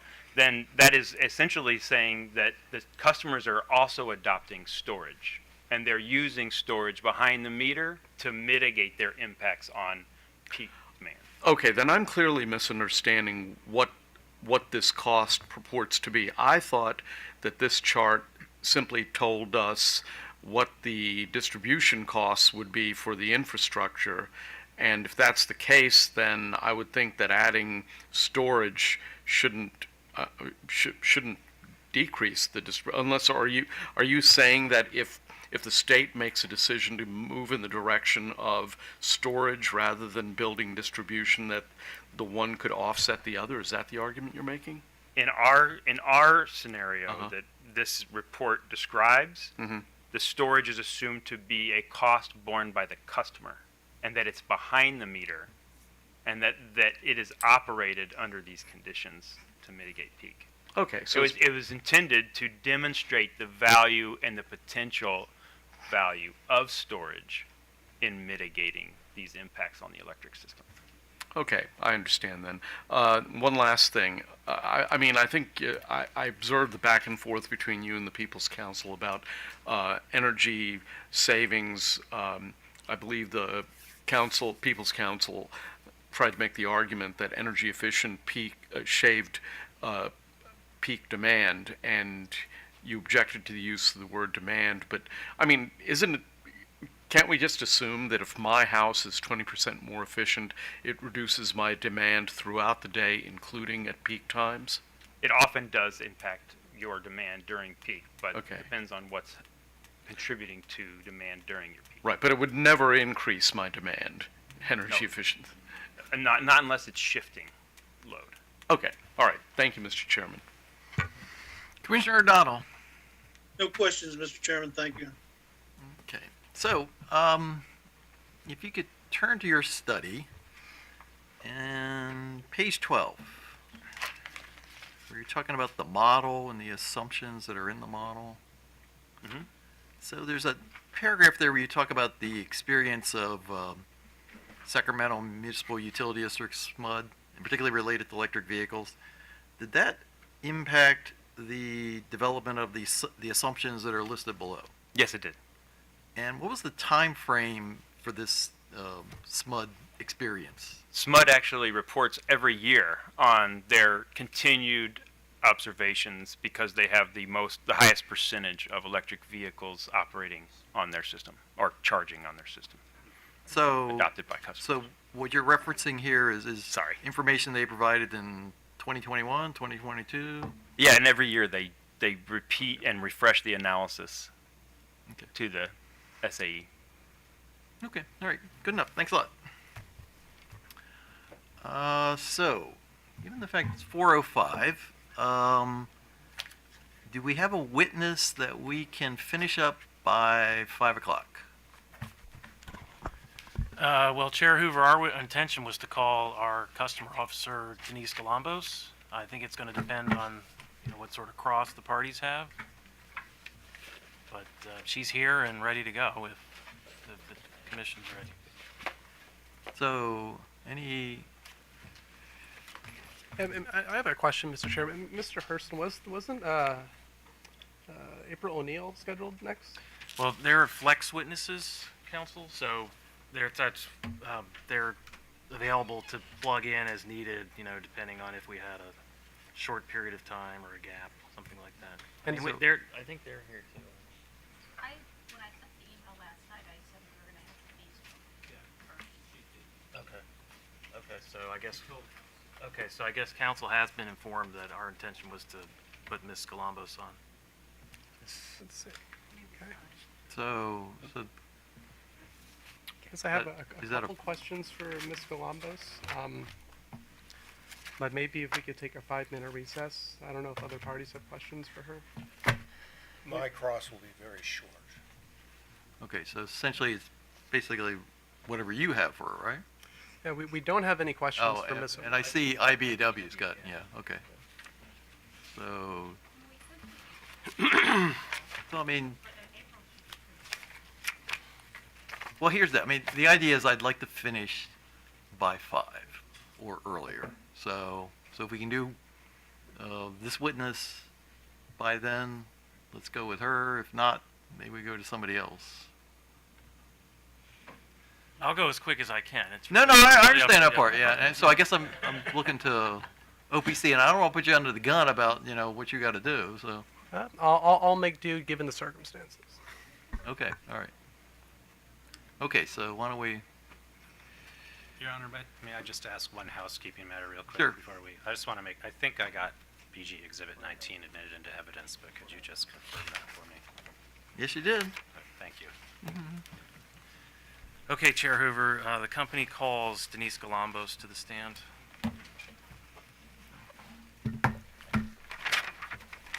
Don't mind if I just. It's GALAMBOS. Denise, DENISE. I'm gonna drink every drop of your water here. Yeah, I'm okay.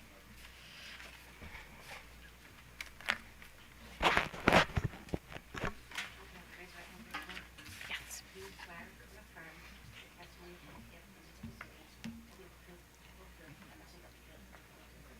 I do. Good afternoon, Ms. Galambos. Can you please state your name, title, and business address for the record? Yes, my name is Denise Galambos. My title is I'm the Chief Customer Officer or Senior Vice President of Customer Operations. And my address is 110 West Fayette Street, Baltimore, Maryland. Ms. Galambos, do you have before you a document titled The Prepared Direct Testimony of Denise Galambos on behalf of Baltimore Gas and Electric Company, dated February 17th, 2023, consisting of 23 pages and one exhibit? Yes, I do. And you also have before you a document titled The Prepared Rebuttal Testimony of Denise Galambos on behalf of Baltimore Gas and Electric Company, dated July 31st, 2023, consisting of 17 pages and two exhibits? I do? And do you have both a confidential and public version of your rebuttal testimony? Yes, I do. And finally, do you have before you a document titled Prepared Surrebuttal Testimony of Denise Galambos on behalf of Baltimore Gas and Electric Company, dated August 25th, 2023, consisting of 7 pages and one exhibit? Yes, I do. And you have both a confidential and public version of the surrebuttal testimony, correct? Yes. So, Chair Hoover, I'd like to have the direct testimony marked as BG Exhibit 20, the public rebuttal testimony marked as BG Exhibit 21A, the confidential rebuttal marked as 21B, and the surrebuttal public version marked as 22A, and the confidential surrebuttal marked as 22B. So marked. Ms. Galambos, were your direct rebuttal and surrebuttal testimonies prepared by you or under your direct supervision? They were, yes. Do you have any corrections you would like to make to any of these testimonies at this time? No, I do not. So if I asked you today the same questions posed to you in your direct rebuttal and surrebuttal testimonies, would your responses be the same? Yes, they would. And did you answer the questions in your direct rebuttal and surrebuttal testimonies to the best of your knowledge, information, and belief? Yes. Chair Hoover, I'd like to move BG Exhibits 20, 21A, 21B, 22A, and 22B into the record. No objection. Any objection? No objection. And Ms. So admitted. And Ms. Galambos is available for cross-examination. Thank you. So Walmart, No questions, Your Honor. Sierra Club,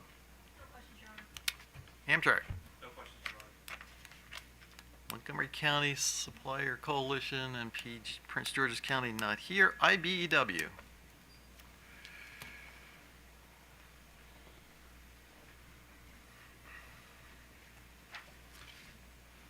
Good afternoon, Ms. Galambos. Hello, sir. My name is Nicholas Enoch. I'm the attorney for Local 410 of the International Brotherhood of Electrical Workers, and I do have some questions for you today. Sure. On page 5 of your direct testimony, you discussed the customer contact / customer care center, correct? Yes. Okay. And I'm going to show you now a copy of what we will mark as IBW1. If I may approach. Sure.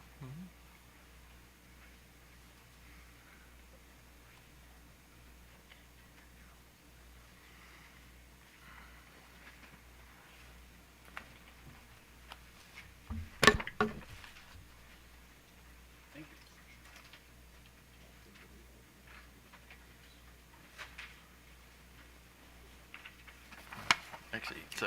Thank you. Yeah.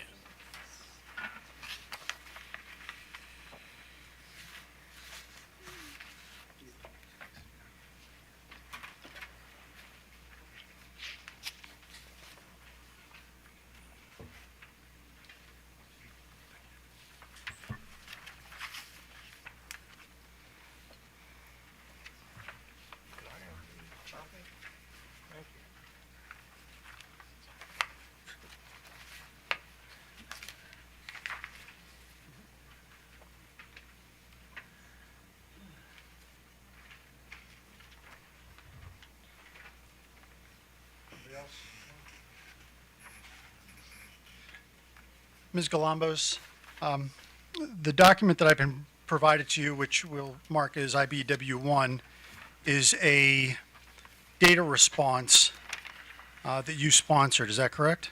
Yes. Okay. And this is a question from my client, actually a series of questions.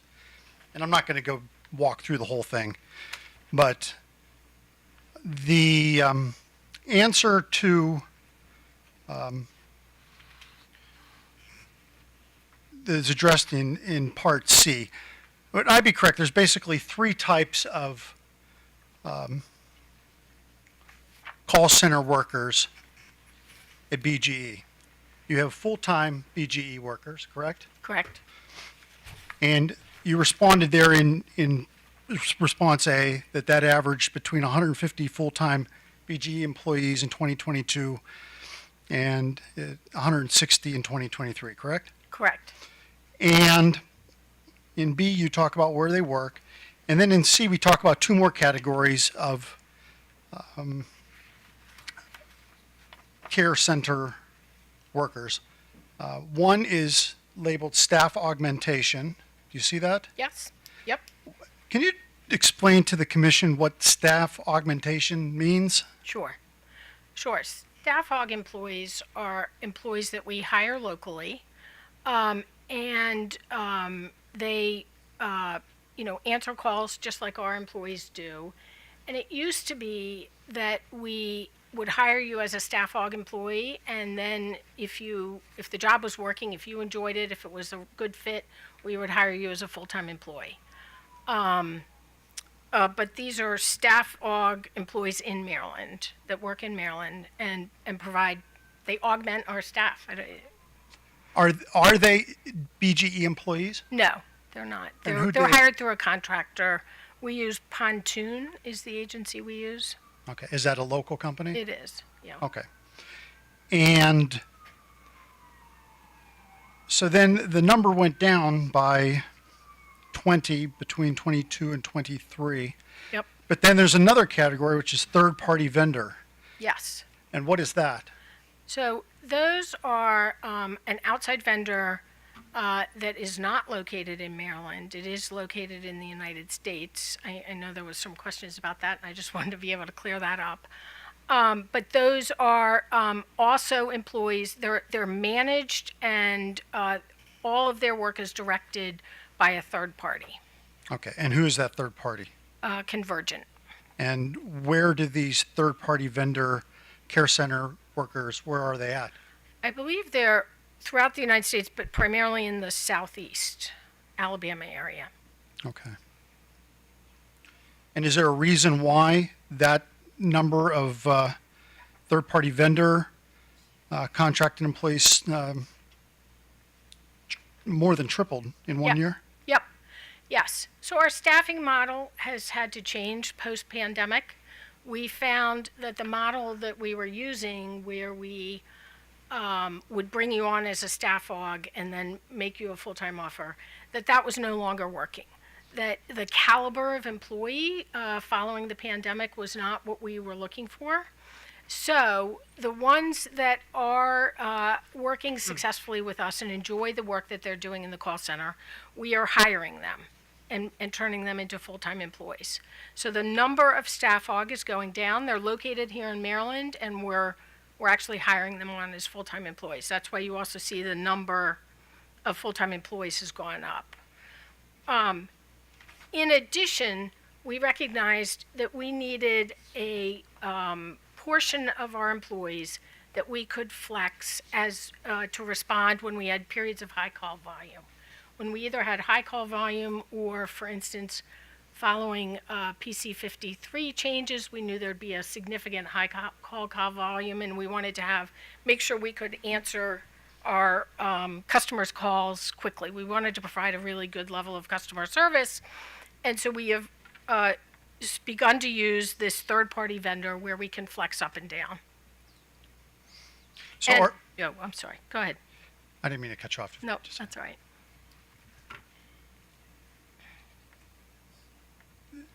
Is there, I don't know what it would be. Maybe I'm the only one here who doesn't know, but is there a seasonality to the call center work at There is. BGE? Yes, there is. So during the winter months, we get a higher number of calls about questioning their bill, trying to find out if there are payment plans, if there are arrangements they can make. Yes, there is a seasonality to it. So that's the high point, is the winter? The high point is the winter. This year's a little different. The high point has been, we've had another high point since April, when we made changes to our payment practices and went back to pre-pandemic pay practices, and we've staffed up to meet those customer needs. Is there any reason why the third-party vendor option that's listed here, why the same vendor that you use for the staff augmentation couldn't do that and thus keep the work in Maryland? So we spent a lot of time exploring different options, and the third-party vendor offered the highest caliber of employee for a competitive rate. I'd like to move for admission, IBW1. No objection. No objection, Chair Hoover. All right, without objection, admitted.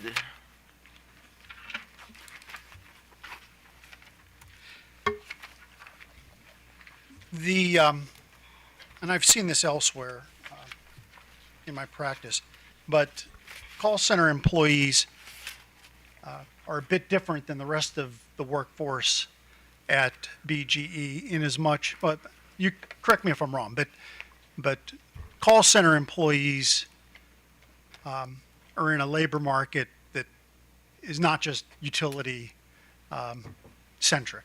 I'll give you an example. If I'm a lineman for BGE, my career paths may be at BGE, a different utility, a contractor, or something like that.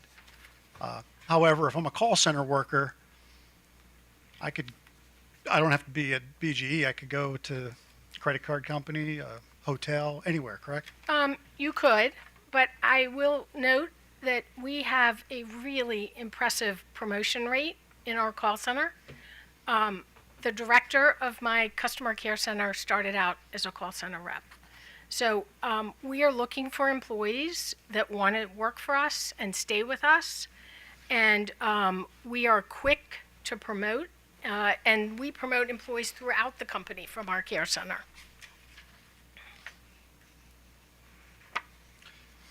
And they need to be paid a commensurate rate, which would give them the desire to stay, correct? Correct. Okay.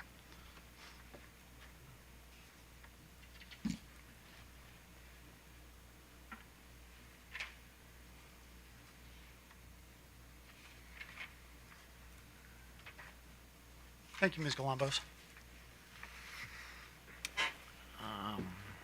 Department of Defense, No cross. Maryland Energy Administration, No cross. Office of People's Counsel. Thank you, Mr. Chairman. I do have a few questions for this witness. Sure. Good afternoon, or I guess almost good evening, Ms. Galambos. So I'd like to ask just a couple questions about the company's gas meter conversion project. I believe this is project 81516.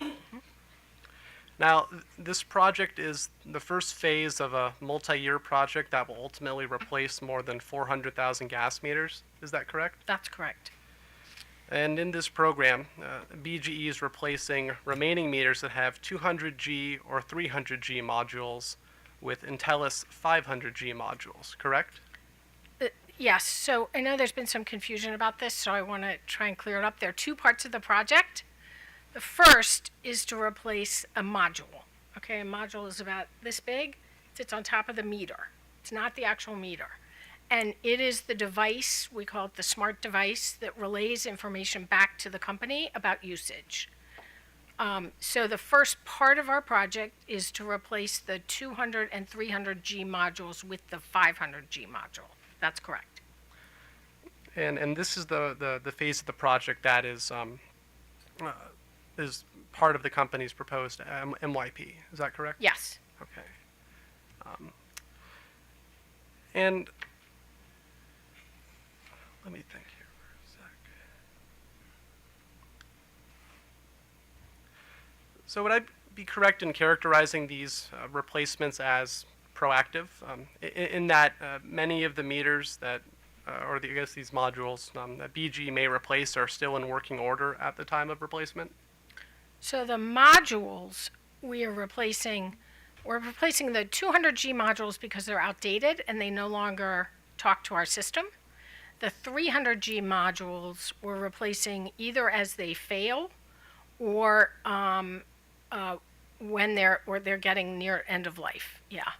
And how does BGE determine or know when a 300G module is getting to the end of life? So that's a good question. That's a technical question that I think I can't answer. I'm probably not the best person to answer. Do you know who would be able to answer that question? Yeah, probably Dawn White, Ms. White, who's the head of gas, Okay, thank you. VP of gas. And if I could direct you to your rebuttal testimony. Yep. On page 7, you explain why BGE chose not to conduct a benefit cost analysis for this gas meter conversion project. Mm-hmm. And on line 9, you state that, you discuss in your testimony a number of safety features with these, the meters that are ultimately going to be, the new meters that will be installed. And then you state that the benefits of these new safety features cannot be quantified. And I'm curious if you could explain Sure. Why that is the case. Yeah, so now we're talking about the meter, not the module, okay? Just to be clear, the meter isn't actually a new meter. It's a new meter that is on the market. It's in our minds, a revolutionary meter that offers safety features that we have never seen before.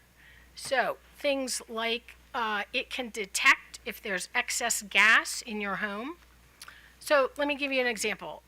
Let's say you were having your hot water heater repaired, and the repairman forgot to attach the hot water to the gas line correctly, and you had gas flowing into your home. This meter could detect that and shut off the valve to the gas, and alert BGE that there's excess gas in the home and that the meter has been shut off. We would immediately send a gas technician to the home to check it out and figure out what's going on. So that feature, the fact that it can detect heat, it can detect if the house, for instance, if the house is on fire, it can detect heat and shut off automatically as well. And send a signal back to BGE. It also has a feature that can be used for detecting theft, and that is if there's air in the meter. One of the only reasons you would have air in the meter is if the meter was being removed, and so it's a sign that there's potential theft. So those features are features that we have not had access to, safety features that we've not been able to offer our customers until now. Those features are also something that it is hard to quantify what saving a life would do. If your house is engulfed in gas and you're not at home, the ability to shut that off on its own and then send a technician out there, I don't know how to quantify loss of life or loss of of your home. But in particular, loss of life, because that's the one we've seen. And then just to make sure that I'm clear on what this program entails. So the installation of these meters, this is part of the phase 2. Correct. And yes. so are these meters going to be installed at homes where they've had these 200 or 300G modules replaced? So we're proposing we're proposing that you would replace the meter because the new meter, the Intellis meter, contains essentially the components that are in a 500G module, okay? It's an upgraded ability to read your meter and get data about usage. So we would be replacing them over a 7-year period, and we would be replacing them with in meters that don't have yet the new 500G module. That would be the plan. And just so I'm clear, the 500G module itself, that also has these new safety features. Does not. It does not. Does not at all. So to tie everything together, just Yes. to make sure Yep. I understand. In this first phase of the program, and I believe that spending is going to occur during 2024, is that correct? Correct. So in this first phase, you'll be replacing just the modules Yes. in certain customer meters. Correct. And they won't have these advanced safety features. It will not, because it's not an actual meter. It's not a different meter. It's just the device that relays information. And then I guess, starting in 2024 for other customers and continuing through 2026, other customers won't get just the module, they'll get the brand new meter. Exactly, and I believe it's 25. 25. In my, yeah, if you're My looking on apologies. page 7. Yeah. Okay. I think that answers most of my questions, so Okay. I appreciate your patience. Sure. Thank you. Staff. Good afternoon, Ms. Columbus. Actually, Peter let me- Wilson for staff. Actually, just, so, you guys are done, right? Yeah, I understand.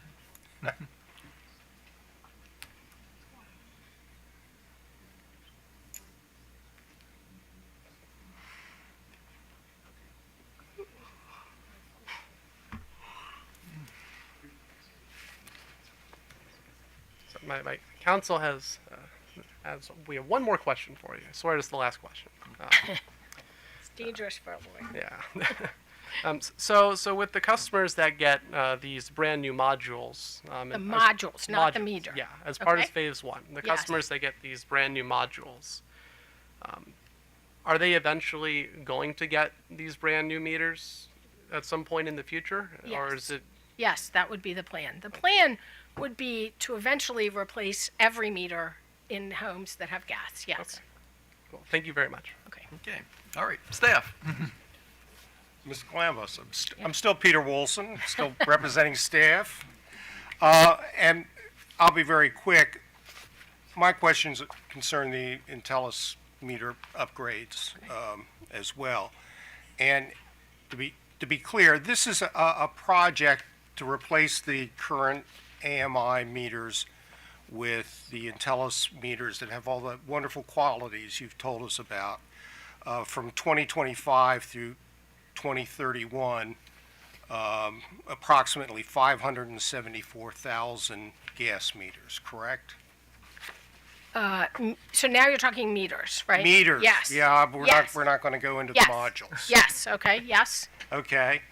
And the capital and O&M costs calculated by BG&E will eventually total, and this goes beyond this to 2031, would be about $277 million by BGE's calculation, and by staff's calculation, it would go, and testimony would go as high as $331 million. Is that correct? So I actually don't have those figures right here. I mean, I have the figures in my testimony about 24 through 26 costs. Okay, so but Counsel, we're getting- you're familiar with Ms. Bunch and Mr. Spiegelman's testimony, are you not? Yes. Do you have that there? Yes. And on page 7 of their testimony, they calculate 277 million using your figures, and 331 million using staff's. Actually, are you Can you are you point us aware to of, a so page? I'm sorry. Yes, page I don't know 7 of the,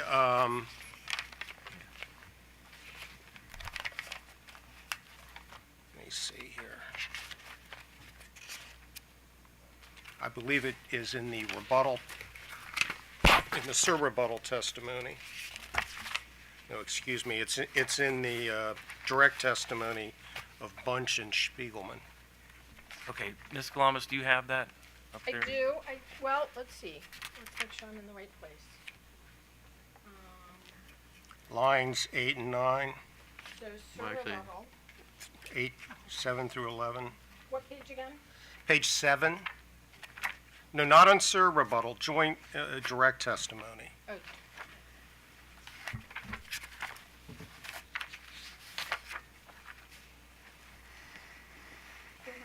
Estimated beginning. I'm sorry, Counsel, what page was it again? Page 7, 7. Okay, thank you. and I can direct you to lines 7 through 11. Thank you.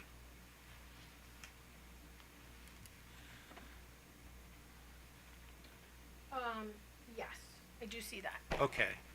And Counsel for OPC has already pointed out that there was no benefit cost analysis done for this project, correct? That's correct. Great. Now, you've told us all the wonderful attributes of these meters, and but in your confidential testimony, and we don't want to go into confidential session and prolong the day, but you did identify some downsides, some risks to this project, did Yeah, you not? I don't think they're downsides, but I agree with your characterization that they're risks that were evaluated. Right, you say that you call them risks. Yes. Yes, and staff has opposed this particular project or asked that it be disallowed because of the costs and because of the risks. Yes. Is that correct? Yes. Okay, that's all I have. Thank you very much. Okay. Commissioner O'Donnell.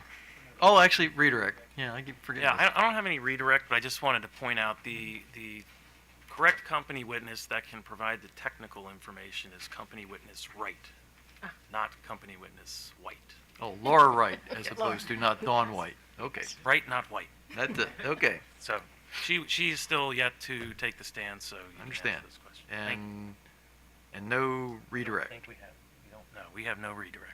Commissioner O'Donnell, any questions? No questions, Mr. Chairman. Commissioner Barbe. No. Commissioner Richard. With the indulgence of my colleagues, I did have a couple of questions. I'll try to be really quick. Yeah, no problem.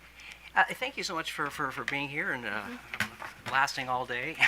So, in your role, as you're aware with MYPs, the part of the intent, one of the benefit, is supposed to be more transparency and opportunity for input, from stakeholders, but also from consumers, for customers. As director, vice president, senior vice president of customer operations, did you have an opportunity to listen to any of the public hearings Yeah. leading up to this? Yeah. So- Yes, all of them. Oh, you did? Good, Yes. good. And you did hear that there were some concerns raised, a number of areas from, just the engagement the company has with the public, the outreach, environmental concerns with the planning. There was obviously a number that expressed concern about the cost. Can you just help me know, you as a senior vice president, senior management, how do you fold into, I guess, company decisions when there's planning, and you're going through. Are you at the table during these meetings, and do you have an opportunity to weigh in and represent the customer concerns? Yes, and it's not just me. It is really all of BGE and our leadership that is concerned with customers and getting input for customers. So let me answer that in two ways. The first is kind of how we get input from customers, and there are numerous ways.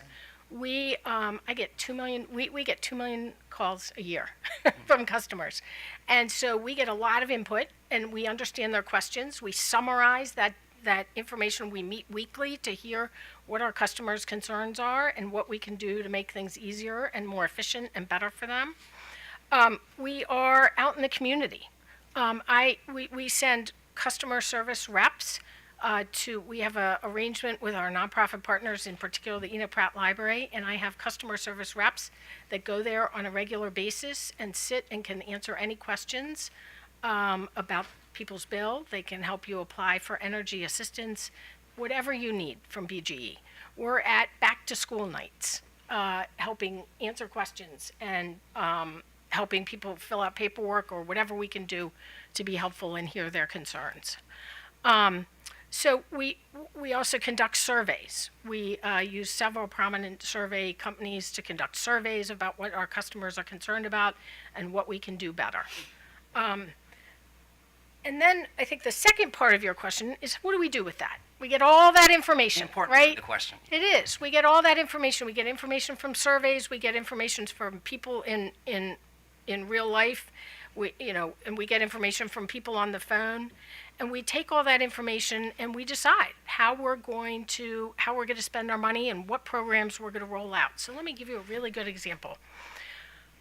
In the last survey, we heard from customers that one of the things they were really concerned with was ETRs, estimated time of restoration, and also outage information.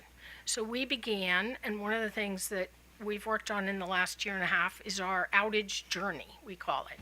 We want to get you information before you even call us that you're having an outage. I want to be able to tell you before you even have to call me that your power's out, so you know we're working on it and we're doing something to get you back in power.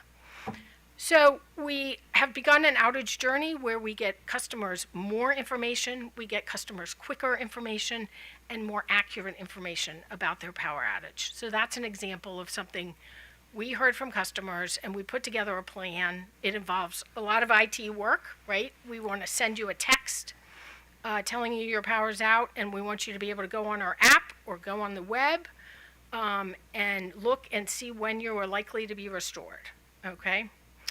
The other thing we heard is customers want faster and more accurate ETRs, estimated time of restoration. That's a big concern. When people's power's out, I think we heard from people today that, people rely on power more and more today. They really have much less tolerance for power being out.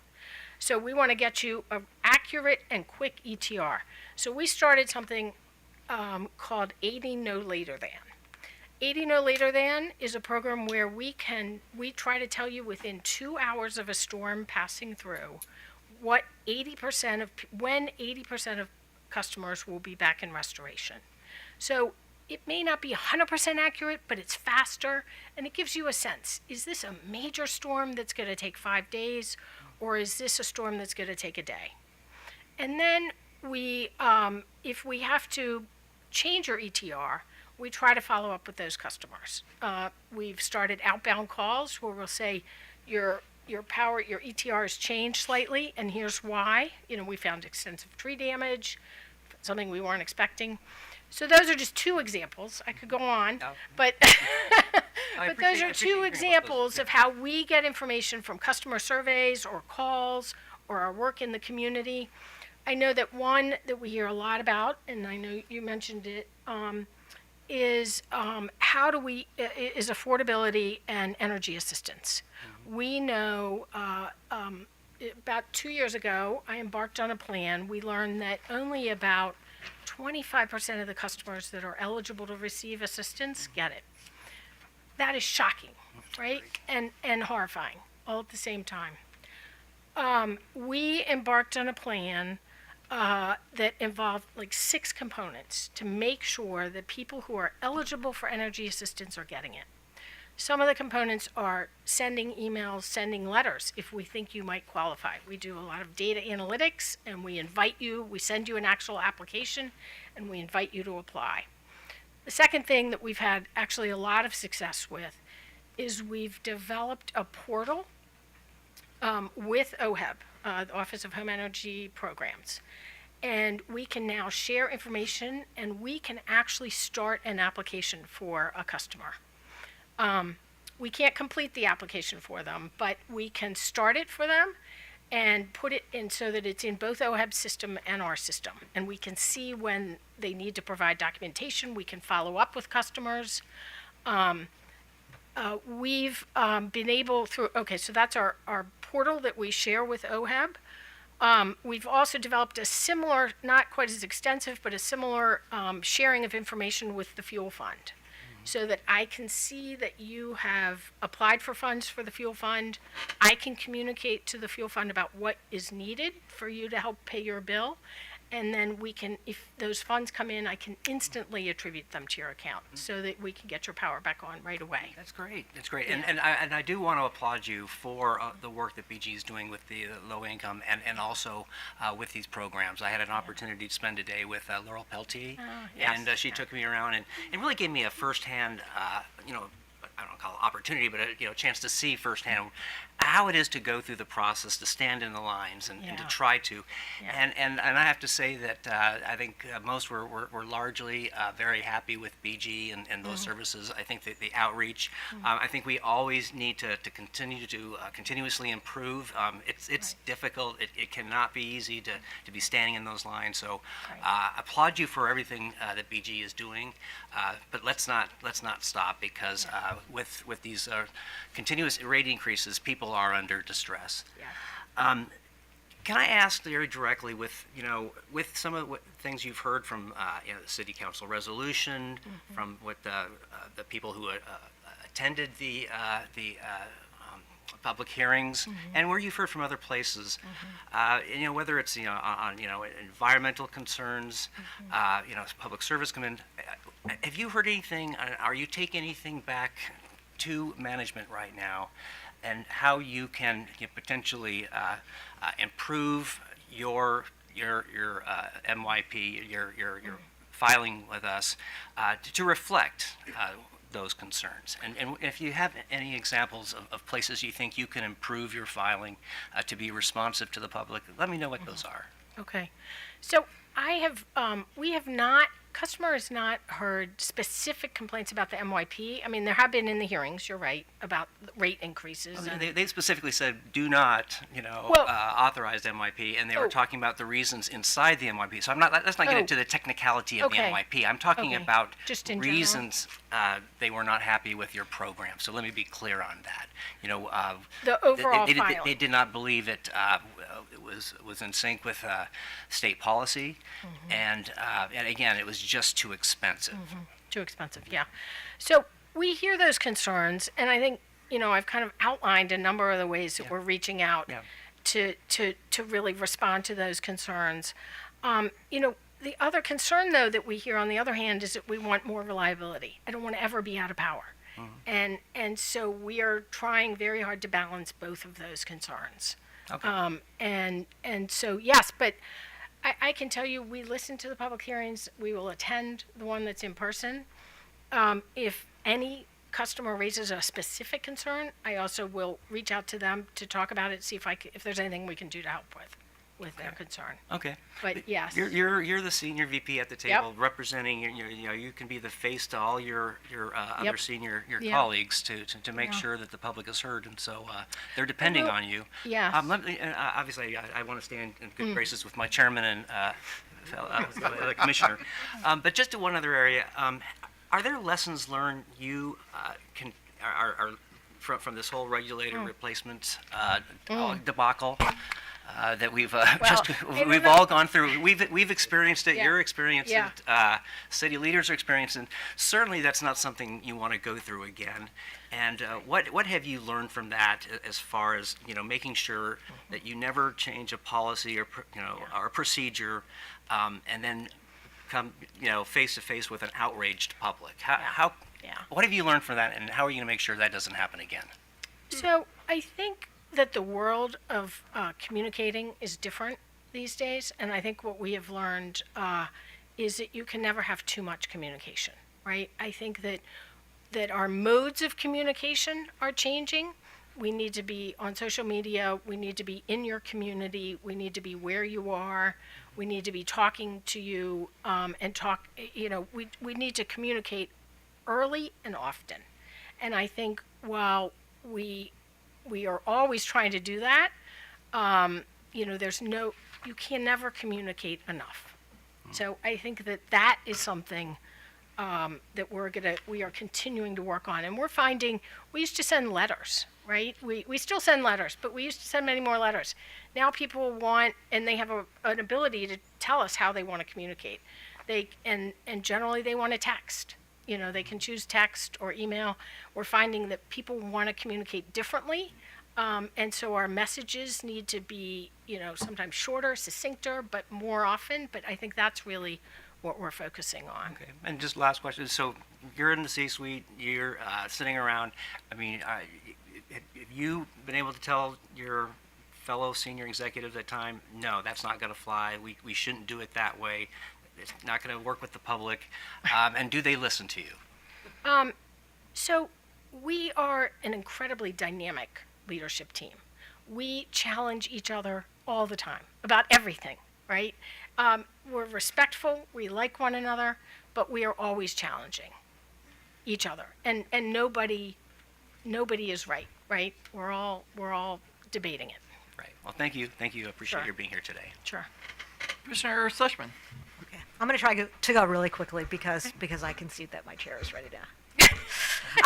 So I'm actually going to just go back to the gas meters, and to ask you. It's 500,000 that you're planning on replacing. Is that the number of meters So- ultimately? Oh, meters or modules? No, meters. We won't talk about the modules. So Okay. these are just meters. Okay, so let me just refresh myself on the number of meters, because I was all thinking about the modules. Yes, hold on, let me just get that number. It Okay. is roughly 500,000. Okay, so, and it doesn't have to be, but that sounds like it's most of your that's- gas customers?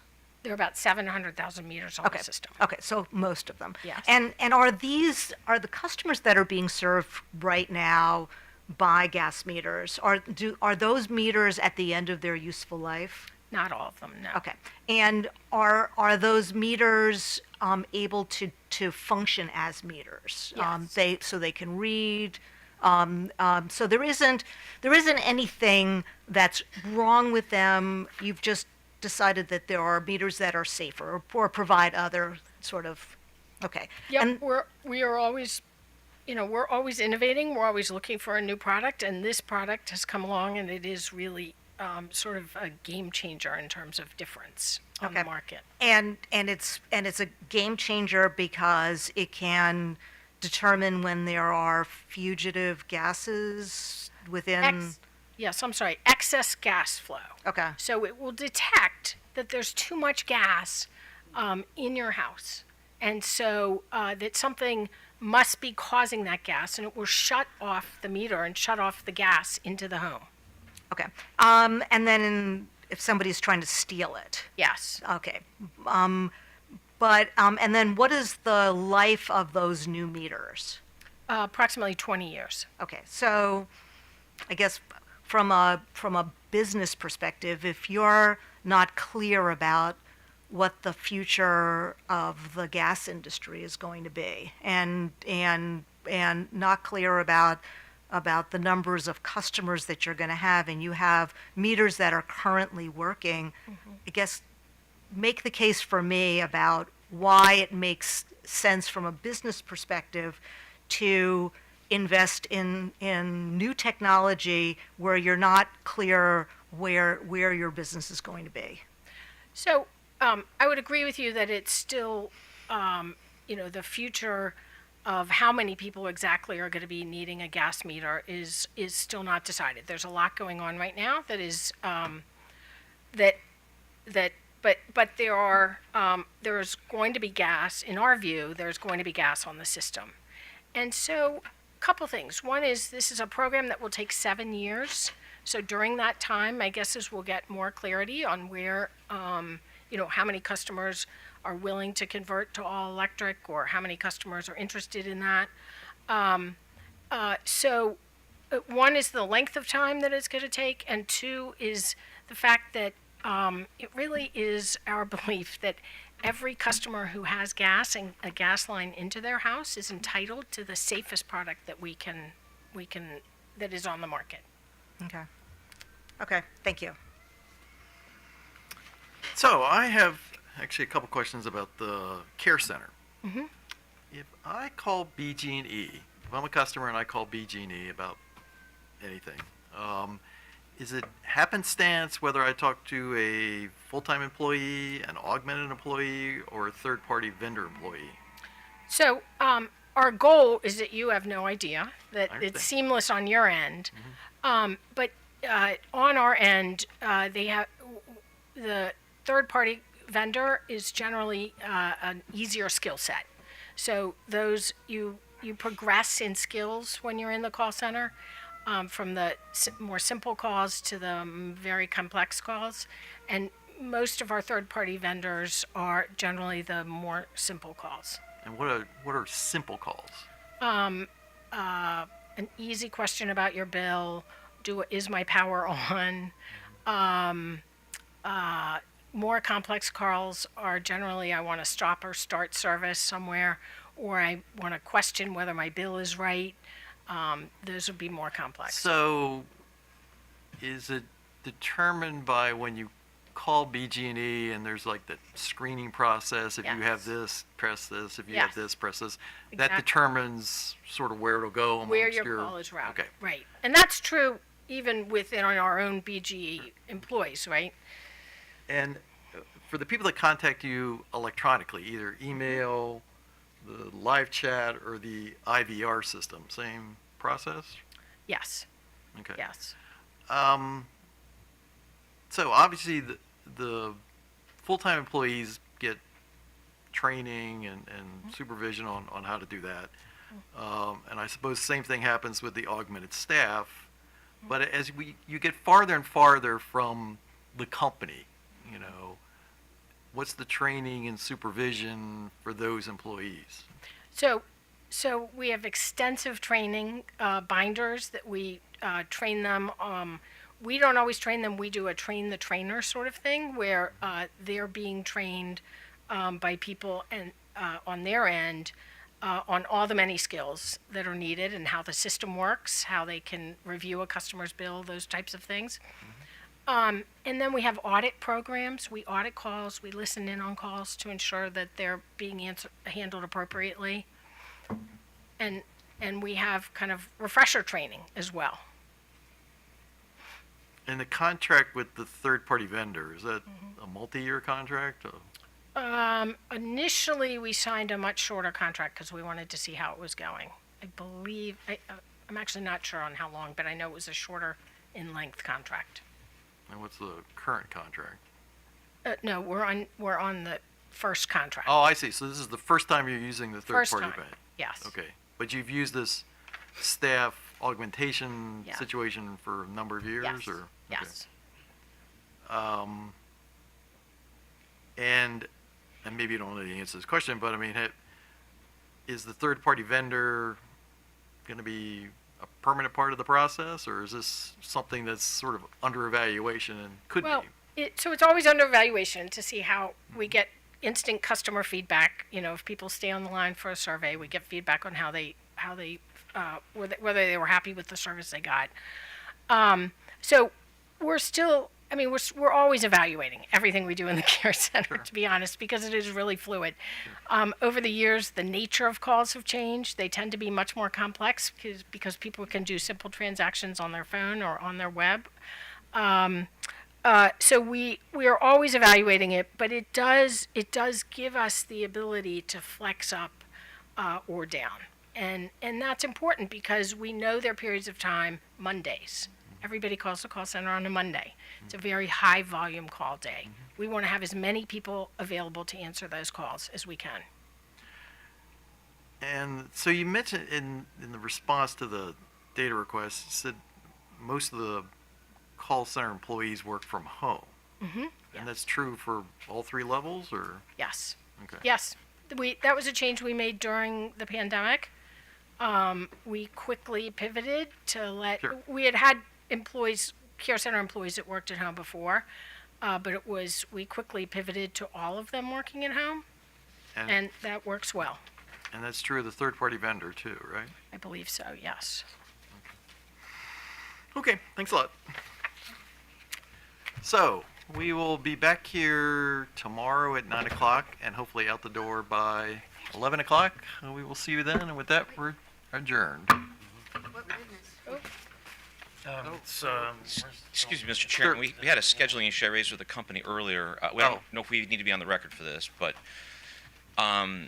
this is John McDonough, the Department of Defense. I have two witnesses coming in from Missouri next Tuesday night to testify on Wednesday. Since we're a little bit behind schedule, I had asked the company to give me assurance that we can make sure that my guys do testify on Wednesday, and I don't have to ask them to change their travel plan before the Labor Day weekend. And everybody else is okay with that, or? If we need to go out of order for that, we're Yeah. willing to. Okay.